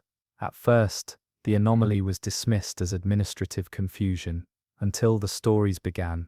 The linguist aboard reported having dreamt in ancient Greek for 3 nights straight, despite never having studied it. One of the junior researchers swore they celebrated a colleague's birthday during the voyage, but the man in question was born in August. When shown a photograph, she calmly said, "He didn't look like that when we left." Another crew member remembered a storm that never happened, a violent gale on the 19th with broken masts and torn sails. Yet the sails were whole. The journals mention no storm, but tucked in the supply closet was a folded oilskin, soaked through with salt, stitched with a tear too clean to be accidental. The vessel's barometer had also recorded a pressure drop. On the 19th, what haunted investigators most wasn't the absence of proof, it was the presence of evidence from 2 different versions of the same days. Charts drawn twice, measurements recorded in duplicate, but with numbers just slightly apart. 2 different wind speeds for the same hour. 2 overlapping maps with 2 subtly different coastlines. And then came the most disturbing find, a series of audio notes recorded onto wax cylinders, meant for playback and later transcription. They were labeled by date, all methodically organized. The earliest entries were crisp, conversations, readings, shipboard chatter. But starting on April 15th, the recordings changed. They no longer contained voices. They were filled with water, not waves, not crashing, not movement, just water. The slow, low rumble of submersion, complete, like someone had submerged the microphone below the sea for hours, but without damage, without distortion, as if the ship itself had been inside something. By April 21st, the audio cut out entirely. The next cylinder was blank. Then on the 22nd, the voices returned, calm, structured, and speaking about algae counts and water temperature, as if nothing had happened. But the cadence was off, the grammar a little sharper, the phrasing subtly different. One of the researchers described a new species of copepod, not recorded in any known taxonomy, using a classification format the university hadn't adopted yet. It would later become standard, in 1911, and yet it was used in full 9 years early, as if someone on the Linnaeus had already adjusted to a version of time the rest of the world hadn't reached yet. When questioned, the crew offered no answers. They remembered what they remembered, and none of them ever sailed again. The Linnaeus was retired quietly, then sold, but her nameplate still turns up now and then, in dockyards and shipbreaker lots, rusted, intact and dated incorrectly. Every time it appears, it bears a return date of April 28, 1902, even though the world only remembers her coming home on the 17th. In 1937, a mysterious underwater seismic event shook the Pacific near the Solomon Islands. The tremor was so powerful, it registered on instruments worldwide, yet no fault lines or volcanic activity could explain it. What followed was stranger still. A small research submarine, named Aegea's Song, was dispatched to investigate the anomaly. Its crew, 5 oceanographers and 2 engineers, descended into the abyss, equipped with state-of-the-art sonar and cameras. At 3,000 meters depth, they recorded something unprecedented, an immense structure, organic yet geometric, embedded in the ocean floor. The shape resembled a gigantic spiral, glowing faintly bioluminescent hues that defied natural explanation. The crew nicknamed it the Whisper, but the strangest thing was the sound. Aegea's Song's microphones captured a low-frequency hum, almost like a melody, pulsing in rhythmic patterns. It was a language, or something like it, too complex for human ears to decipher, but unmistakably deliberate. The deeper they went, the louder the song became, resonating through the submarine's hull and burrowing into their minds. Crew members reported vivid hallucinations, visions of ancient mariners, civilizations lost beneath waves, stars rearranging themselves, and conversations with beings that never existed. Some spoke of memories not their own, fleeting recollections of a past that never was. or perhaps a future that might be. Suddenly, communications from the sub ceased. When a rescue team reached the last known coordinates 3 days later, the Aegea's song was adrift, empty, systems running on autopilot, sonar and cameras destroyed beyond recognition.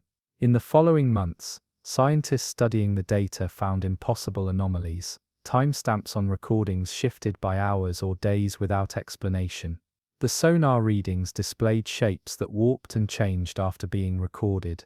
The supposed structure on the ocean floor vanished entirely, as if it had been a mirage. Most hauntingly, the remaining audio files contained faint whispers, almost like a lullaby, that none of the original crew remembered hearing. To this day, the whisper remains an unsolved enigma, a siren call from the depths that may or may not exist, a haunting reminder that beneath the ocean's surface, there are secrets older than time, waiting to rewrite reality itself.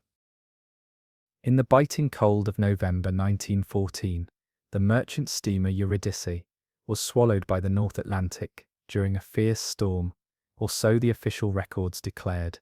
The war was raging, and countless ships vanished beneath the waves, lost to the wrath of nature or enemy action. The Eurydice was simply listed as another casualty. Disappeared without trace, crew presumed dead. No wreckage was found, no oil slick marred the surface, just a silence as vast and dark as the ocean itself. But whispers rarely vanish so easily. Decades later, buried deep in a forgotten naval archive, a fragile leather-bound journal surfaced. It belonged to Thomas O'Leary, a young sailor aboard the Eurydice, who had somehow returned. His entries were filled with strange, fragmented accounts that defied logic and dared to challenge the cold, hard facts of history. Thomas wrote that as the storm hit on November 10th, the sky tore open, not with lightning or thunder, but with a yawning void, a vast black hole in the heavens that swallowed the moon and stars. The ship was not crushed by waves or tossed upon rocks. Instead, it was pulled, drawn into this abyssal breach, drifting beyond the boundaries of time and space itself. Inside this swirling darkness, the Eurydice was trapped in a liminal pocket, where time stretched and frayed like a worn rope. The ship's clock stopped ticking. The compass spun in maddening circles, as if trying to find a true north that no longer existed. Outside, the sea transformed into a perfect glass mirror, reflecting not the sky, but distorted memories, fleeting images of places the crew had never seen, moments from other lives, other times, days or were they weeks, passed in this timeless prison. The men aboard aged and did not. Hunger gnawed at their bellies, but death refused to claim them. Some swore they heard voices whispering from the depths, voices speaking in languages long forgotten, calling them deeper into the void. These voices spoke of ancient voyages, lost civilizations beneath the waves, and secrets that humanity was never meant to know. Thomas described a gnawing dread that settled over the crew, a creeping realization that they were caught in a trap not of the physical world, but of something older and far more sinister, a place where the sea was not water, but a gateway, and time was the prey. Then, as suddenly as it had begun, the Eurydice re-emerged near the Irish coast. The skies had cleared, the storm had passed, and the ship's clocks jolted forward by 10 days, resuming their relentless march. The crew disembarked, shell-shocked and silent, their faces pale with the weight of memories that could not be shared. Naval records, however, told a different story. The Eurydice was lost with all hands, a sunken ghost beneath the waves. The survivors became anomalies, shadows in official documents, whispers in the halls of the Admiralty. Thomas' journal ended with a haunting warning: beware the sea's hunger for time. She devours more than flesh and bone. She feasts on moments and memories alike, leaving only echoes behind. To this day, fishermen and sailors along the Irish coast claim to hear a distant whistle on foggy nights, a mournful call, neither human nor animal, carried across the waves. They say it's the Eurydice, forever sailing between moments, a ship that never truly sank, caught in the endless tide of forgotten time. The tale invites skepticism. After all, what sailor's story hasn't been warped by salt, fear, or rum? But the strange anomalies around the Eurydice linger. Clocks found stopped at impossible hours. Compasses spinning in wrecks labeled decades old, and inexplicable records of ships reported lost yet seen sailing months later. The sea has always been a keeper of secrets, an eternal witness to human folly and wonder. But every so often, it reveals a glimpse of something more, a fold in the fabric of time, a place where past and future collide, and where the ocean's depths hold the power to rewrite reality itself. Beneath the endless horizon, where sky meets salt, the ocean breathes in secrets too deep for daylight, stories stitched in currents, whispered by the wind, and carried on waves that never rest. Every ripple, every pulse beneath the moon's watchful gaze, holds a fragment of time lost and found, moments adrift between what was, what is, and what might never be. The sea remembers. It waits, patient as the tide, for those who dare to listen, for those who seek the shadows beneath the surface, where reality bends, and silence speaks louder than words. So, lean closer. Feel the swell. The next wave is already gathering, just beyond the dawn. Until then, keep your eyes on the horizon, and your heart tethered to the deep, because out there the ocean's story is never finished.